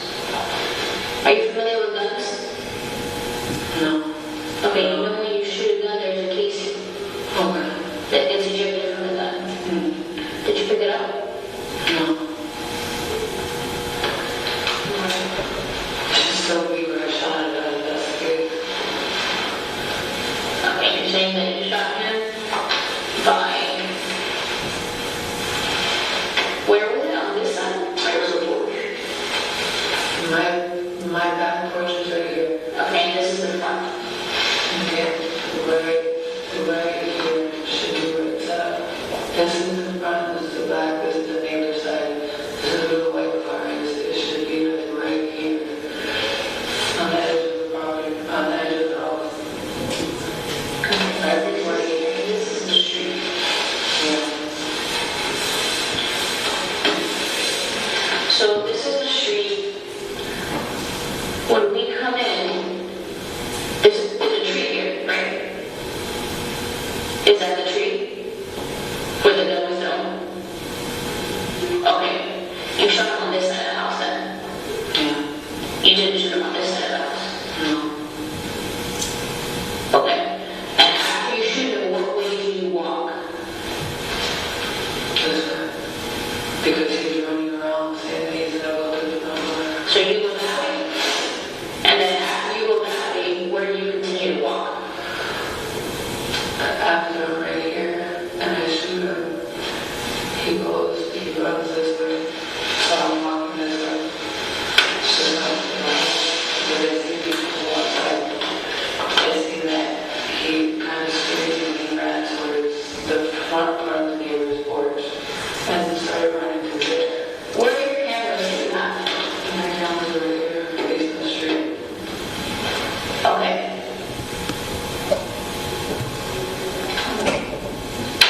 I need to go to that, and then I'll be right back, okay? Is that okay? You want anything? I'm all over.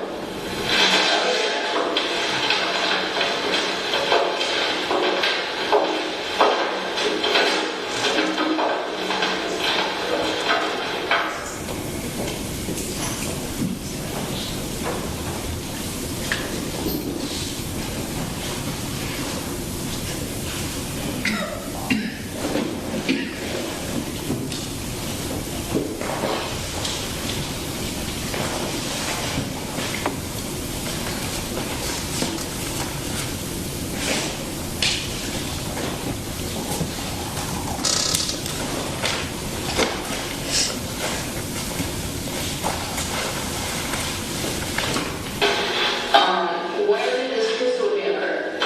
Right, I'm right here. Okay, so just to clarify this, so this is the street, this is 14th Street, right? This is the neighbor's house, then there's this in between, and this is your house, right? Okay, and you're telling me that the shooting did not occur in between here? Okay, what did I tell you that you're lying right now? So you're bullshit. I'm bullshit? I'm not wearing this. Okay, that's nice. What if I tell you that I have somebody that told me shooting happened? No? Detective, a moment ago we heard Ms. Lincoln say that she had to remove some items because the defendant's pants were so tight. Permission to publish States 12? Sure. show you what is in evidence as states composite 12, which is 7 of 15. You just take a look at the shorts in that photograph. What kind of shorts do those appear to be? Basketball shorts? And would you agree with me that basketball shorts are not so tight-fitting? Yes. Same. I'll put that. What did I tell you that I have you on camera? Okay. And I'll quote exactly what you say on camera. So you know that I'm not bullshitting. Or that I'm not bullshit, as you said. Okay. I'm not going to hit an artery. You'll be fine. That was 10 minutes prior to you calling the police. And you're walking with a gun in your hand. You walk towards back to inside your house. You walk back out with the gun still in your hand again. And then you walk by the tree. I shot him right here. I'm saying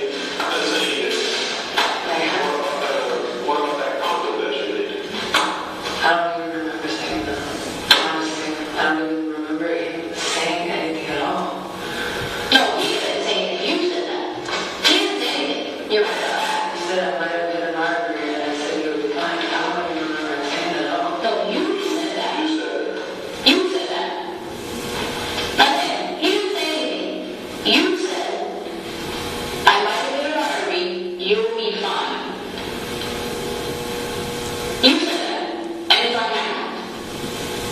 And you're wrong with a gun in your hand. Okay. Okay?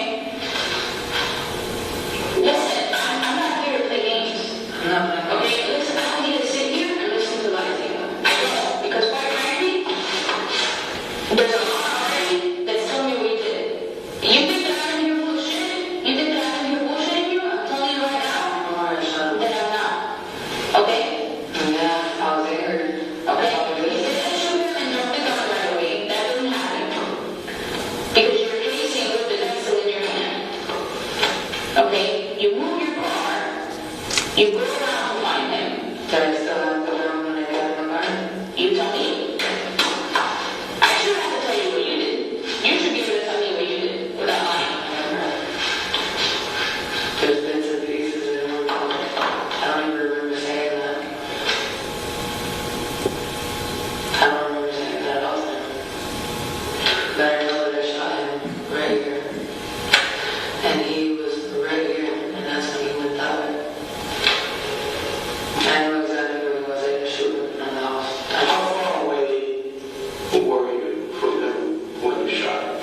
If you're looking, he's about right here, about in the corner.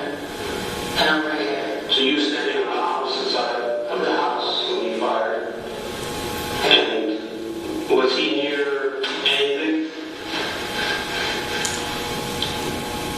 And there's nothing right there, like except for chairs, maybe another tree that were kind of on him. When he was by a tree? There's another like bush. That's like right here. And the tree, a bush kind of tree kind of thing. It was like maybe the something that was next to him. That would have been next to him at least. Because I know it was right here. Okay, so he's trying to get away from you at this point then. He's trying to run in the house to let me out. Okay. At this point where you're standing with the gun, aiming at him, as he's running away from you. No, I'm not aiming at him. Where are you aiming the gun at? The gun was just in my hand. Okay, it was down. And then once he said, oh, you're going to sleep outside tonight, bitch, that's when I literally just lifted it up and I just cocked it and I shot it. It was already cocked and everything. I shot it. And he's running or walking away from me? He was running into the house. He was trying to run into the house. He's not running away from me. He is running into the house to allow me out. Okay, did you physically see him run inside the house? No. Okay, you're telling me this, right? You're here. He's here, right? I'm right here at the front of the house. Okay, and he's here. Yeah. Where is your front hand at? Where is your front door? The front door is right here. Okay, from here to here, he's running away from me. He's running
and you come this way. After you shoot him, and you walk around this way, and you come this way, what do you do when you come back this way? You come this way. Before you walk back over here to come in. Did you go back inside the house? I don't even remember. I could have sworn from what I recall that I went this way. I thought I threw the gun as soon as I did it. You didn't? And I walked onto the sidewalk and I started calling out and telling him too that I was going to take me to the hospital. And that should be on camera too. So I couldn't find him. The first time I went and drove around, I didn't see him anywhere. That's when I came back, I parked the car, and I think I sat on the stairs, and I could hear the wind.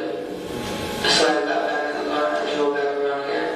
How long did that take you to get back and flip the moment next to the car? Literally, right? We see not even a minute, 2 minutes behind each other when I got back in the car to go onto the wind to my down. So we'll just go back. So you fire, right? You get in the car, you search, you stop, you get back in the second time. How long do you think that was? Between the time, Yeah. From the moment they first fired. I'm gonna say when I found him, maybe? When I fired is when I found him? Yeah. I'll say 5 or 6 minutes. Maybe. Okay. 5 or 6 minutes. It wasn't long after at all. After you fired, did you notice that he was bleeding? No, at all. I heard him like kind of, it wasn't even a scream, it was like, ah! It wasn't a scream like how you normally hear a scream, no. So I thought he was fucking around at first. But I wasn't sure if I hit him or not. But when I saw the light and there was no blood everywhere, I thought maybe his arm, somewhere, maybe at the bottom of his leg or something. Do you know where you were shot? Did you get the scene where you were shot? Yeah, when I did the turn, Where? What's the shot? it was on his right leg, on his side, his upper thigh. When you back point on your leg where you got shot? And right here.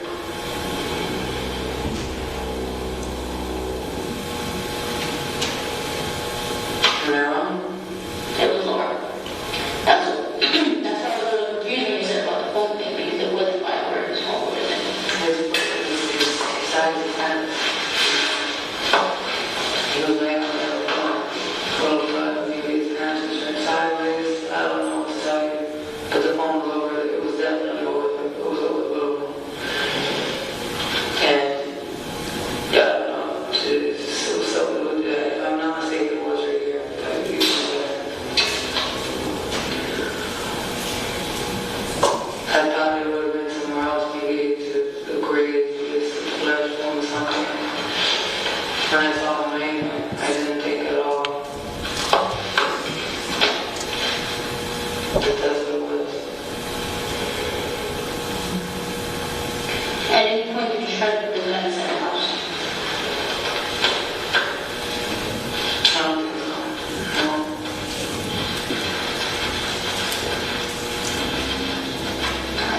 So, at what point did you know that you did him? That you actually shot him? At what point? I saw him again. When you saw him? So, why, if you're telling me that you knew you did him when he was on the floor, then why did you say what you said on camera about hitting his artery? And that you were lying? I'm sure that he actually did. So you were just talking shit when you said that? Yeah, I didn't really think I hit him at all. So you remember saying that? No, I don't. But I'm saying if I did, probably talking shit. I was mad as fuck. You already fucking turned the shit out of me in the back of the house again. Locked me out of my fucking house. My kids are asleep. I'm tired of this shit. I was mad as fuck. I'm not saying I didn't say it, I probably did.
Detective, was anybody ever arrested for the murder of Pedro Jimenez? Yes. Who? Daisy Link. Do you see Daisy Link in the courtroom today? Yes. Can you please identify her by what she is wearing in the courtroom? Yes, she's wearing. I can't see. If she is in the courtroom. Yes, she is. I can't And see. if you can stand up. Floral top. Can you please be a little bit more descriptive? Black long hair, floral top, tattoo on her right eyebrow. Your Honor, let the record reflect that the witness has identified the defendant. I have no further questions. So anybody needs a break, let me know now, otherwise we'll do cross-examination. Nobody needs a break, okay. All right, Chief Moss.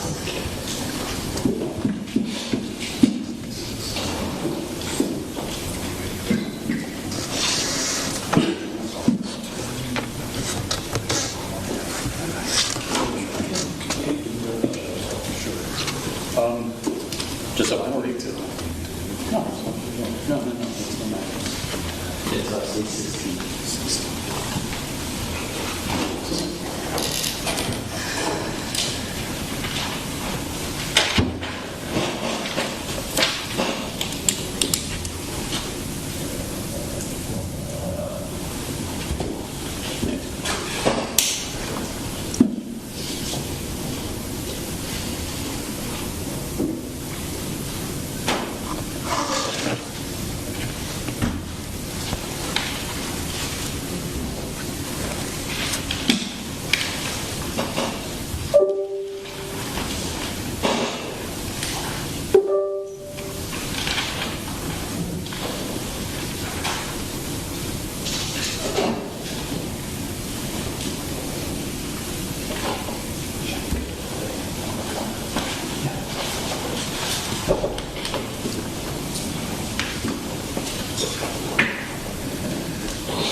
So, Detective, a little while ago, before we played the interview, if you recall, the state played a couple of videos for you with a similar angle. Do you recall that? Yes, sir. Does this appear to be a video from the same camera that you saw those two videos a little while ago? Yes, sir. And you remember the individuals you saw in that video? Yes, sir. I'm going to go ahead and play.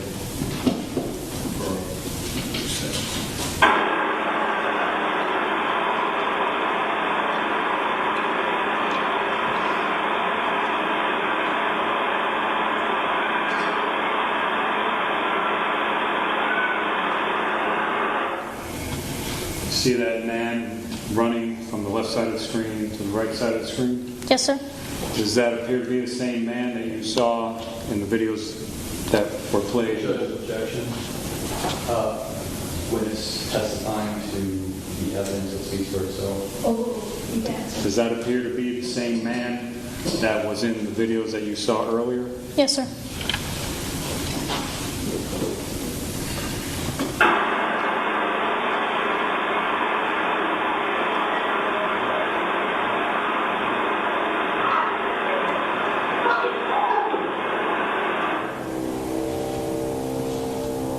That woman on the right side who just opened that car door, does that appear to be the same woman that you saw in the videos we saw earlier? Yes, sir. Before she came on screen, did it seem to you like she was yelling something at the man who just ran across the screen? Yes. So, hold on. Judge, can we go Sure.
All right, so I think they're at this. There may be more questions about this detective and her investigation as it relates to evidence she obtained, and it might be questions regarding this video.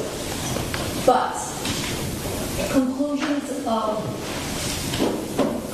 as to what is in the video and what is said in the video is up to the jury. So in other words, opinions of witnesses as they testify about what is, what isn't, what is said, what isn't said in the video, that is going to be related to this witness, to the sufficiency of her investigation. But ultimately, you all will decide your opinions as to what the evidence has shown and what the evidence has not shown. So, with that limitation, we're going to continue with this detective's testimony, but please view her testimony from this limitation instruction. If someone doesn't understand it, let me know. Yeah. Is it possible to read a transcript of the video? There isn't one available. I know it's long. What was your last name again? No, Toro. It's more about being clear about what was being said so we can be objective. Understood. So I can tell you it's in evidence, and I know it's long, but you all can take as long as you want to review it, to amplify it, to put it closer to you, things of that nature. So it is available to you at the time that you do it. Okay? I wish I had a transcript. There isn't anything written. But even at the end of the day, let's say the transcript, you all think there's an error in the transcript. The evidence is what's in the video, not necessarily the transcript. Does that make sense? Okay. Yes. So isn't there like some kind of app that would make transcript like I don't know, chat something? So right now there isn't one available. Okay. Thank you.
So I'm just going to stop it there.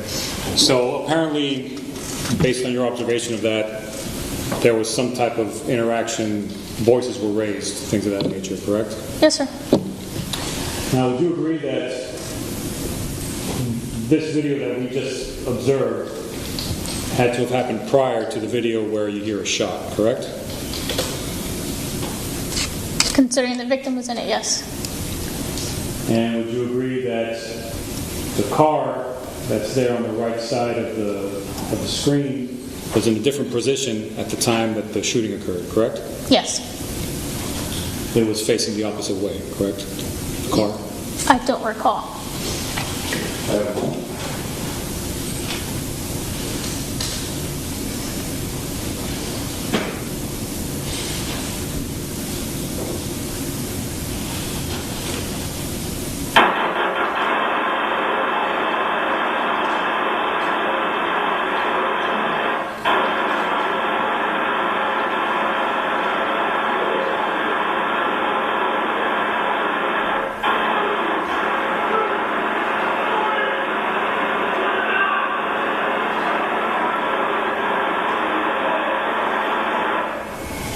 This is moments before the gunshot, correct? Yes.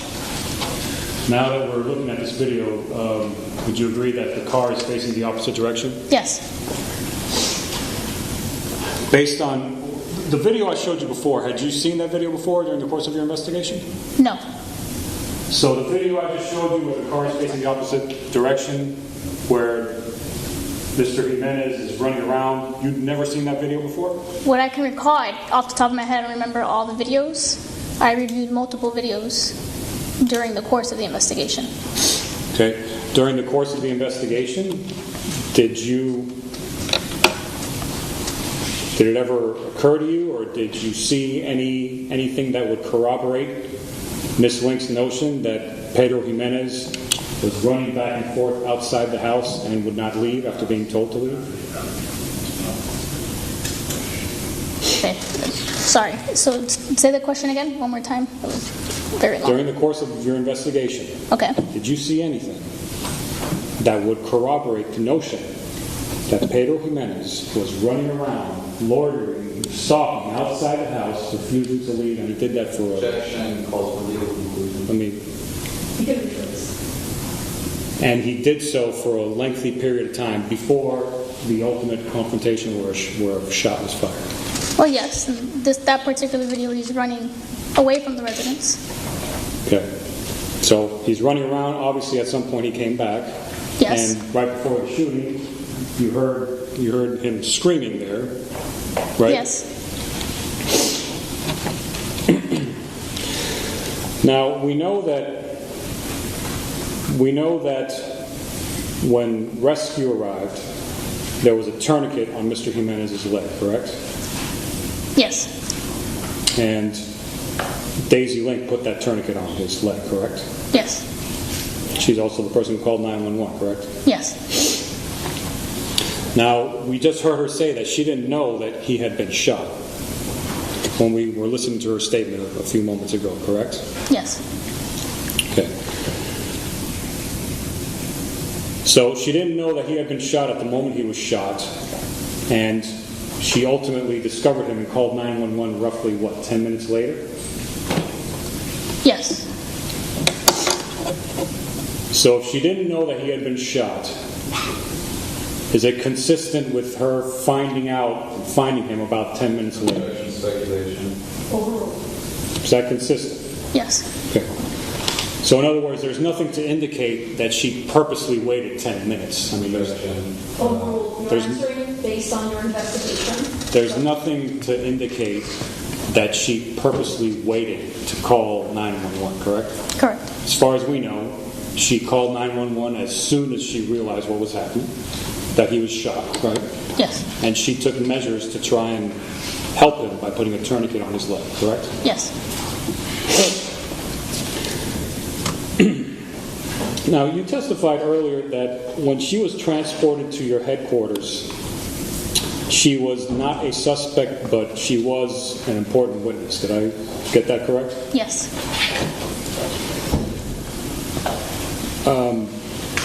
Who transported her? A patrol officer. Okay, do you know which one? I do not. When somebody is not a suspect,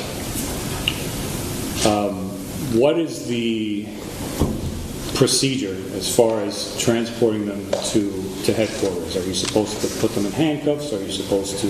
What's the procedure? If they're being transported in a patrol vehicle, that's a marked patrol vehicle, yes. Procedure is they need to be handcuffed. Why is that? If they're not a suspect, why is that? Safety reasons for officers. Anyone riding in the rear seat of a police vehicle needs to be handcuffed whether you're under arrest or not. So it's a safety measure specifically outlined for transport, is that correct? Inside a patrol vehicle, yes. Okay. So what is the actual procedure? Are you supposed to put the handcuffs on right before they get in the car, or how does it work? Prior to putting them inside the vehicle, yes, you handcuff them and then you place them inside the vehicle. But there's no procedure that mandates that they need to be handcuffed for any period of time prior to the transport or after the transport, correct? Not to my knowledge. Okay. So am I correct that it would be proper procedure to only, because she was not a suspect at the time, to only place her in cuffs for the transportation, and that's it? The cuffs can be removed once the transportation has been completed, yes. Correct? Okay.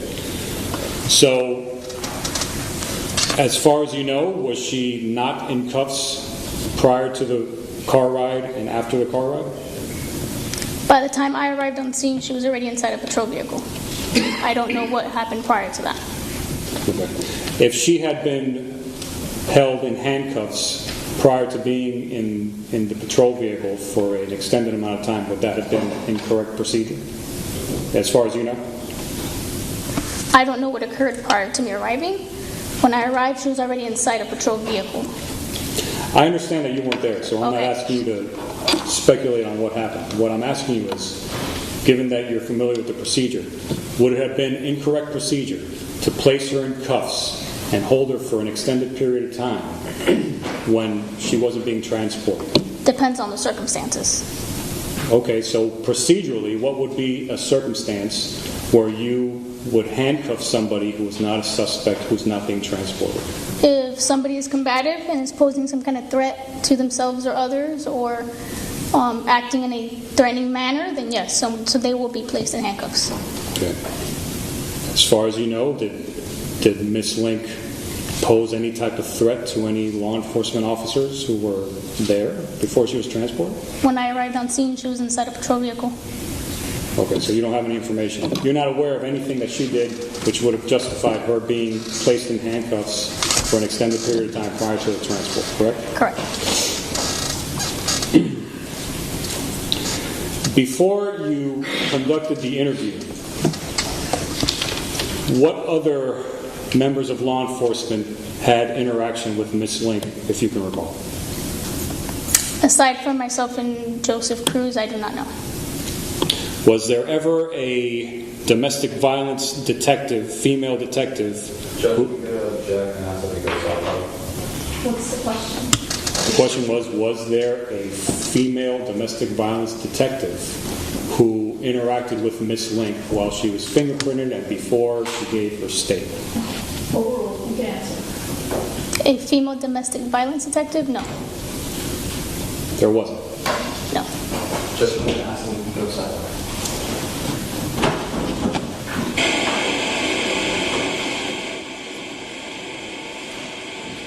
All right, now they're going to a sidebar. So I got some body cam. I want to play some body cam video, but we're going to start our Bianca stream right after this. So I'm going to save that for Tuesday, and we'll save that for Tuesday. It's pretty interesting because it shows her. I think he did have a tourniquet on. I think she put a tourniquet on. Anyway, we'll show some body cam on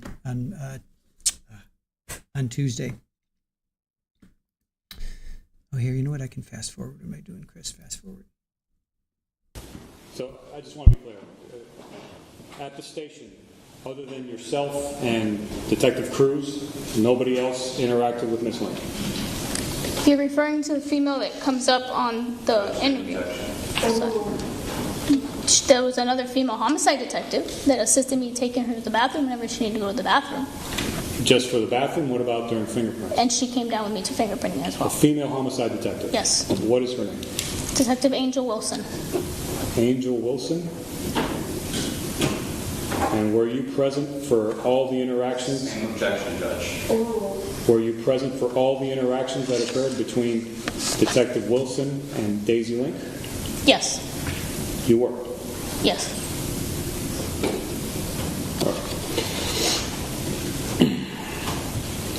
Now, based on the investigation that you conducted here,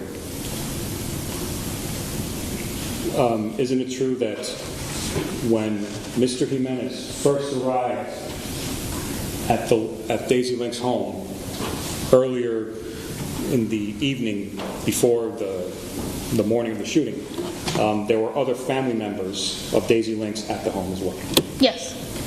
Her mother was there, right? Yes. And were other people there too? Her children? And her children.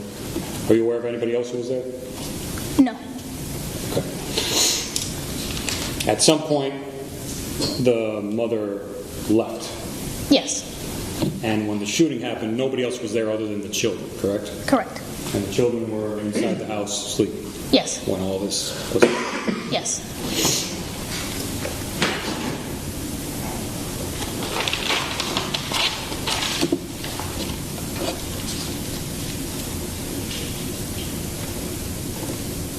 Now, you were asked at some point, and I know this was a while ago, but you were asked at some point about whether or not you're allowed to use your personal cell phone to record something that you deem is of evidentiary value. Do you remember that question? Yes. And do you remember what your answer was? Yes, that I am not. You're not permitted to do that? Correct.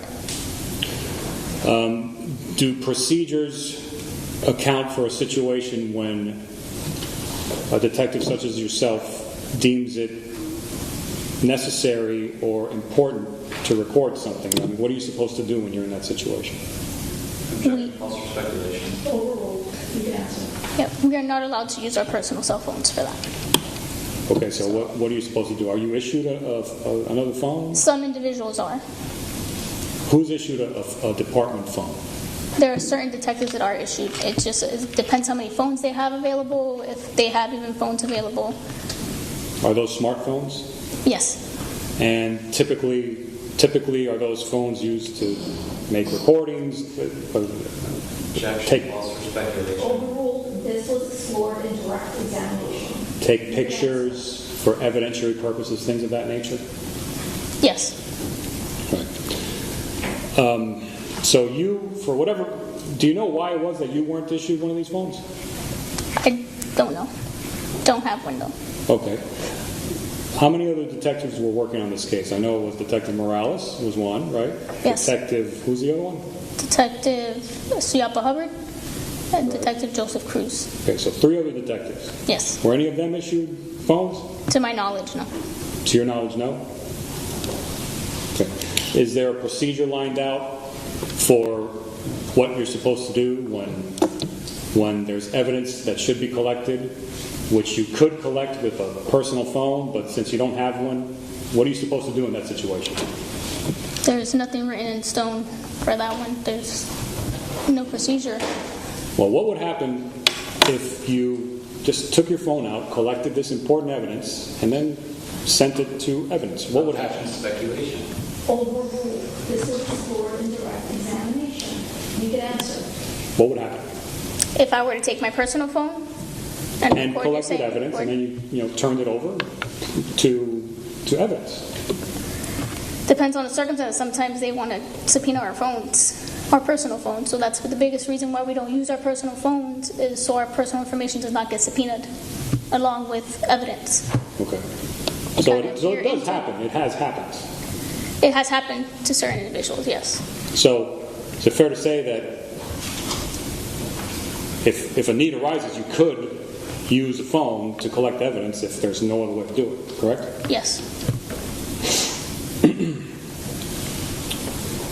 How long was Daisy Link in that room for? The room that she was given that interview? Approximately 11 hours, I believe it was. 11 hours.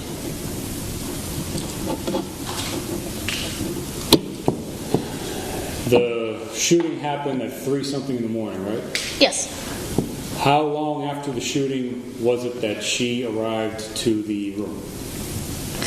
Well, I didn't arrive till approximately 4:20ish. So by the time we got to the office, I would say approximately 7:30 in the morning. So I would have to refer to my report to give you the exact time that she arrived at that office. So around what time does the 11-hour stretch start? From the moment we turn on the video room and place her in the room. So like at 4-something in the morning? No. At 4 in the morning. She wasn't in the room at 4 in the morning. Okay, when was she in the room? It was, like I said, can I refer to my report to give you the exact time that I put her in there? Fine with me.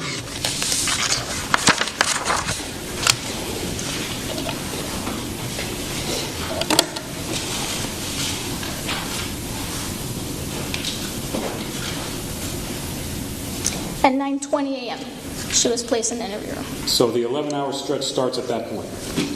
Yes. All right. So the night before this man arrives, at 3 o'clock in the morning. Judge. Please sit down. If you want to object, you can stand up, or you have permission from the court to object while seated. I will give as much flexibility as you want to be comfortable. Thank you. So I understand. This man arrives at her home the night before. At 3 o'clock in the morning, this shooting happens. Objection, counsel testifying. Oh, that is what cross-examination is. Thank you. Please have seats. Please have seats. Thank you. Shooting happens at 3-something in the morning. She's taken to police headquarters. She's handcuffed. She's placed in the room. And then beginning at what time was it again? 9:20 a.m. 9:20 a.m., some 6-something hours after the shooting. No question pending. Right, because I haven't heard the end of it. Because counsel's testifying. He's re-asking. I'm sorry, over here. Folks, I'm in the middle of court. Thank you. So some 6 hours after the shooting, Ms. Link begins an 11-hour stretch of questioning. Is that correct? It wasn't 11 hours of questioning. She was in the room for 11 hours. She was in the room for 11 hours. Yes. So, what time did she finish? Can What time is it over? I refer to my pretty late note when she was transported? Please.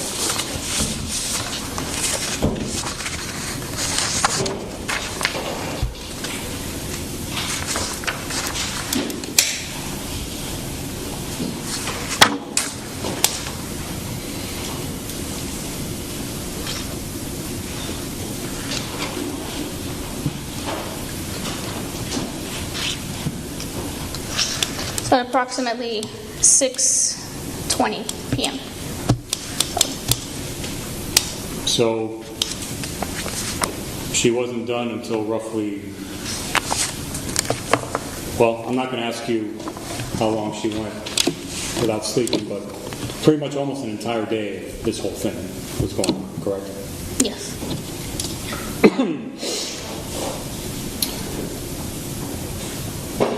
Now, the gun that was eventually found, it was found after she told you what she did with it, correct? Yes. It hadn't been found prior to her giving you that information, correct? No.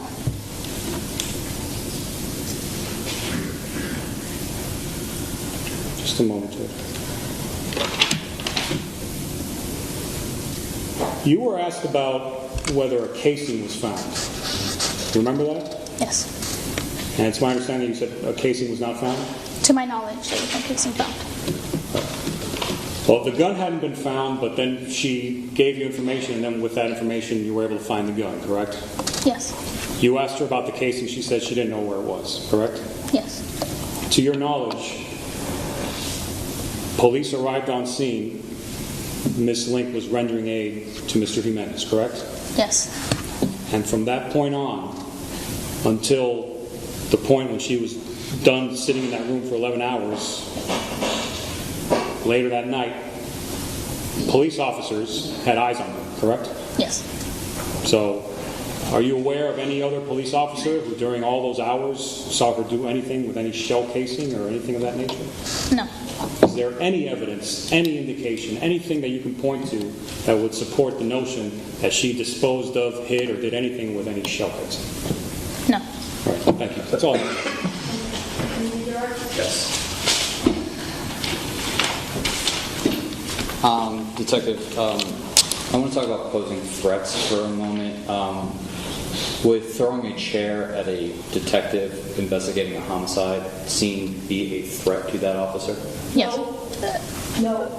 He's going to ask another question. Call for a legal conclusion. Ask another question. Judge, can we go sidebar? No, we can ask. You can ask another question. Thank you. Do you know if the defendant threw a chair at Detective Danny Morales?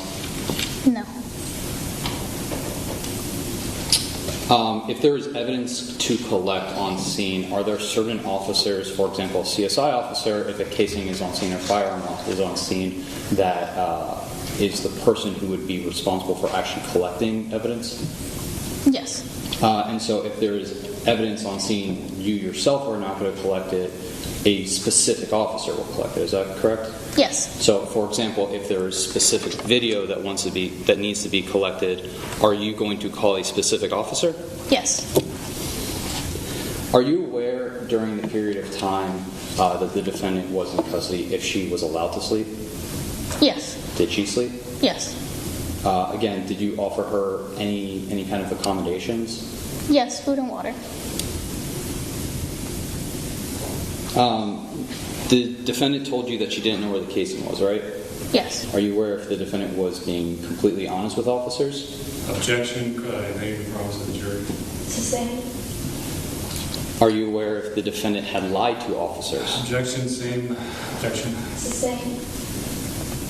Did the defendant lie to you? Objection, same. Objection. It's the same. One on the sidewalk.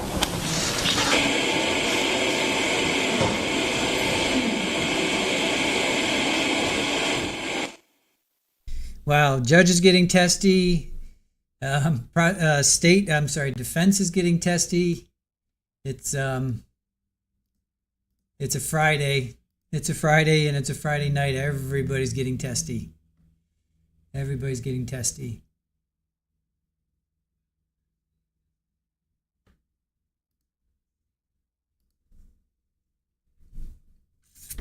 So they're going on about well, did she throw a chair? Is throwing a chair a threat? That was, he wants to go to sidebar. She's like, nope, no, we're not going to sidebar for that. Did she lie to you?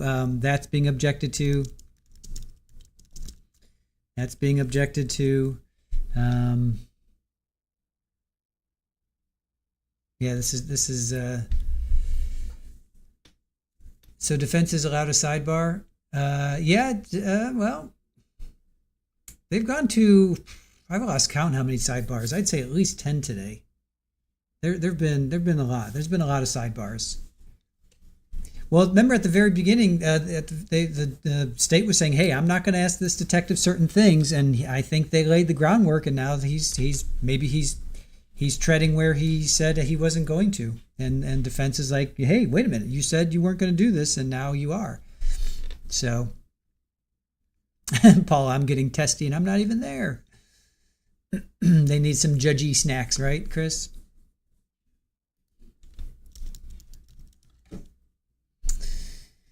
Beyond Snarky Meadow, yeah. Oh, you know what? Shoot, I keep forgetting. I can fast forward.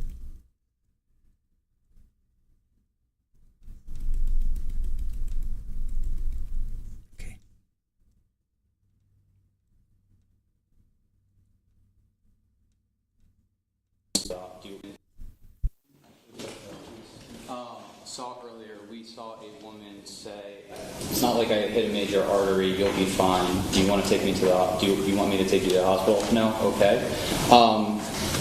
Did you confront the defendant with that statement? Yes. Did she deny making that statement? Yes. Did her story change about that statement?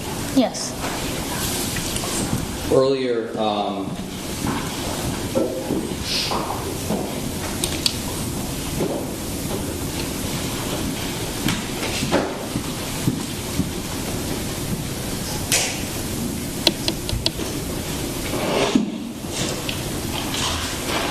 You were asked on cross-examination about the gun that was found. Did you personally know what time the gun was found? No. Do you know if officers had found it before personally? I don't know exactly when they found it.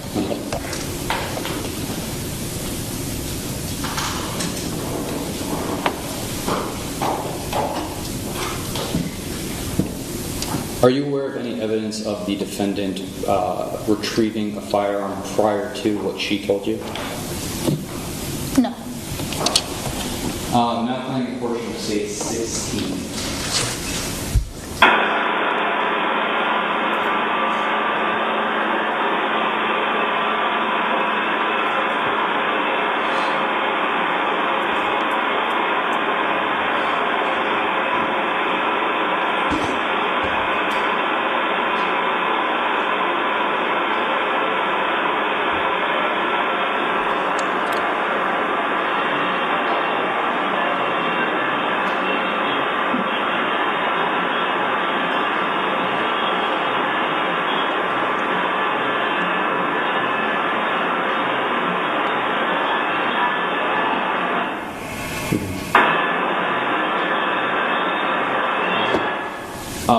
We just played a short portion of this video. This woman, did it appear like she was holding anything? It looks like there's something in her hand. Do you...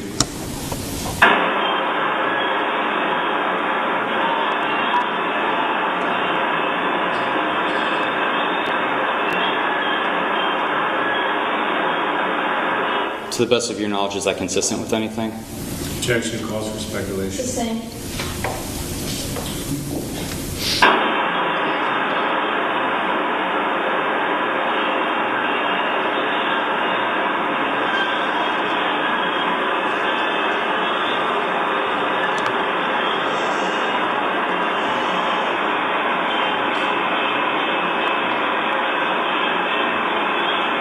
I have no further questions, Your Honor.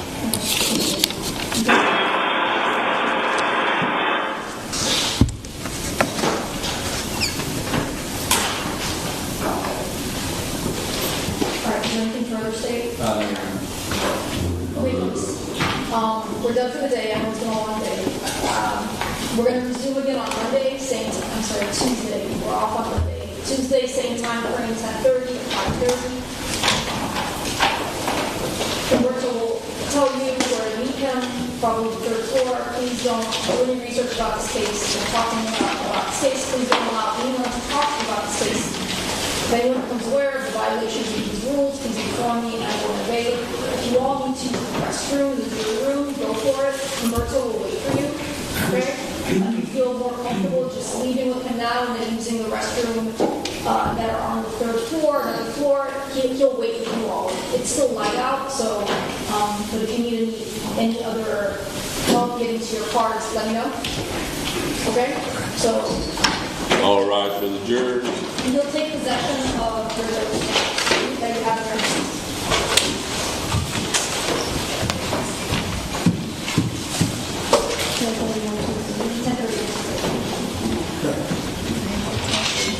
This is going to be Thursday or Friday. That's next Thursday or Friday. That Need to know for work. The plan is, please plan for the end of the week until Friday. Okay? If that changes, Ms. Smith, the lawyers and I will let you know. Thank you.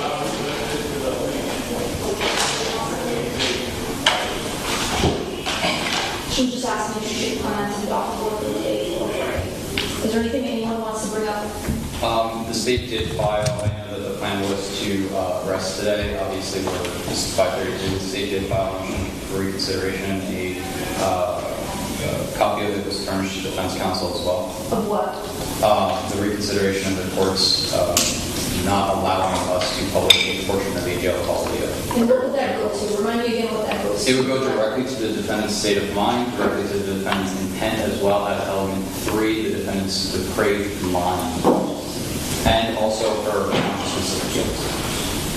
Okay, you filed it? We did. Send me a courtesy copy with Mr. Tomas and then... Mr. Tomas has a copy, but I can also send another copy to the court.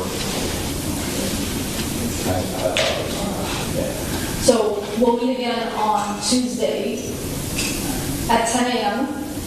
and we can have an argument on that. If I deny it, you all will rest, right? All right. And Mr. Tomas, it looks like you need to be ready to go on Tuesday. Yes, ma'am. Let's say I grant their request. It would be short anyway. It's maybe 30 seconds. So, in what witness would you bring this to? Detective Tomas. All right, so just have her on standby for Tuesday. Regardless, if you all want to put on a defense, please plan for that for Tuesday.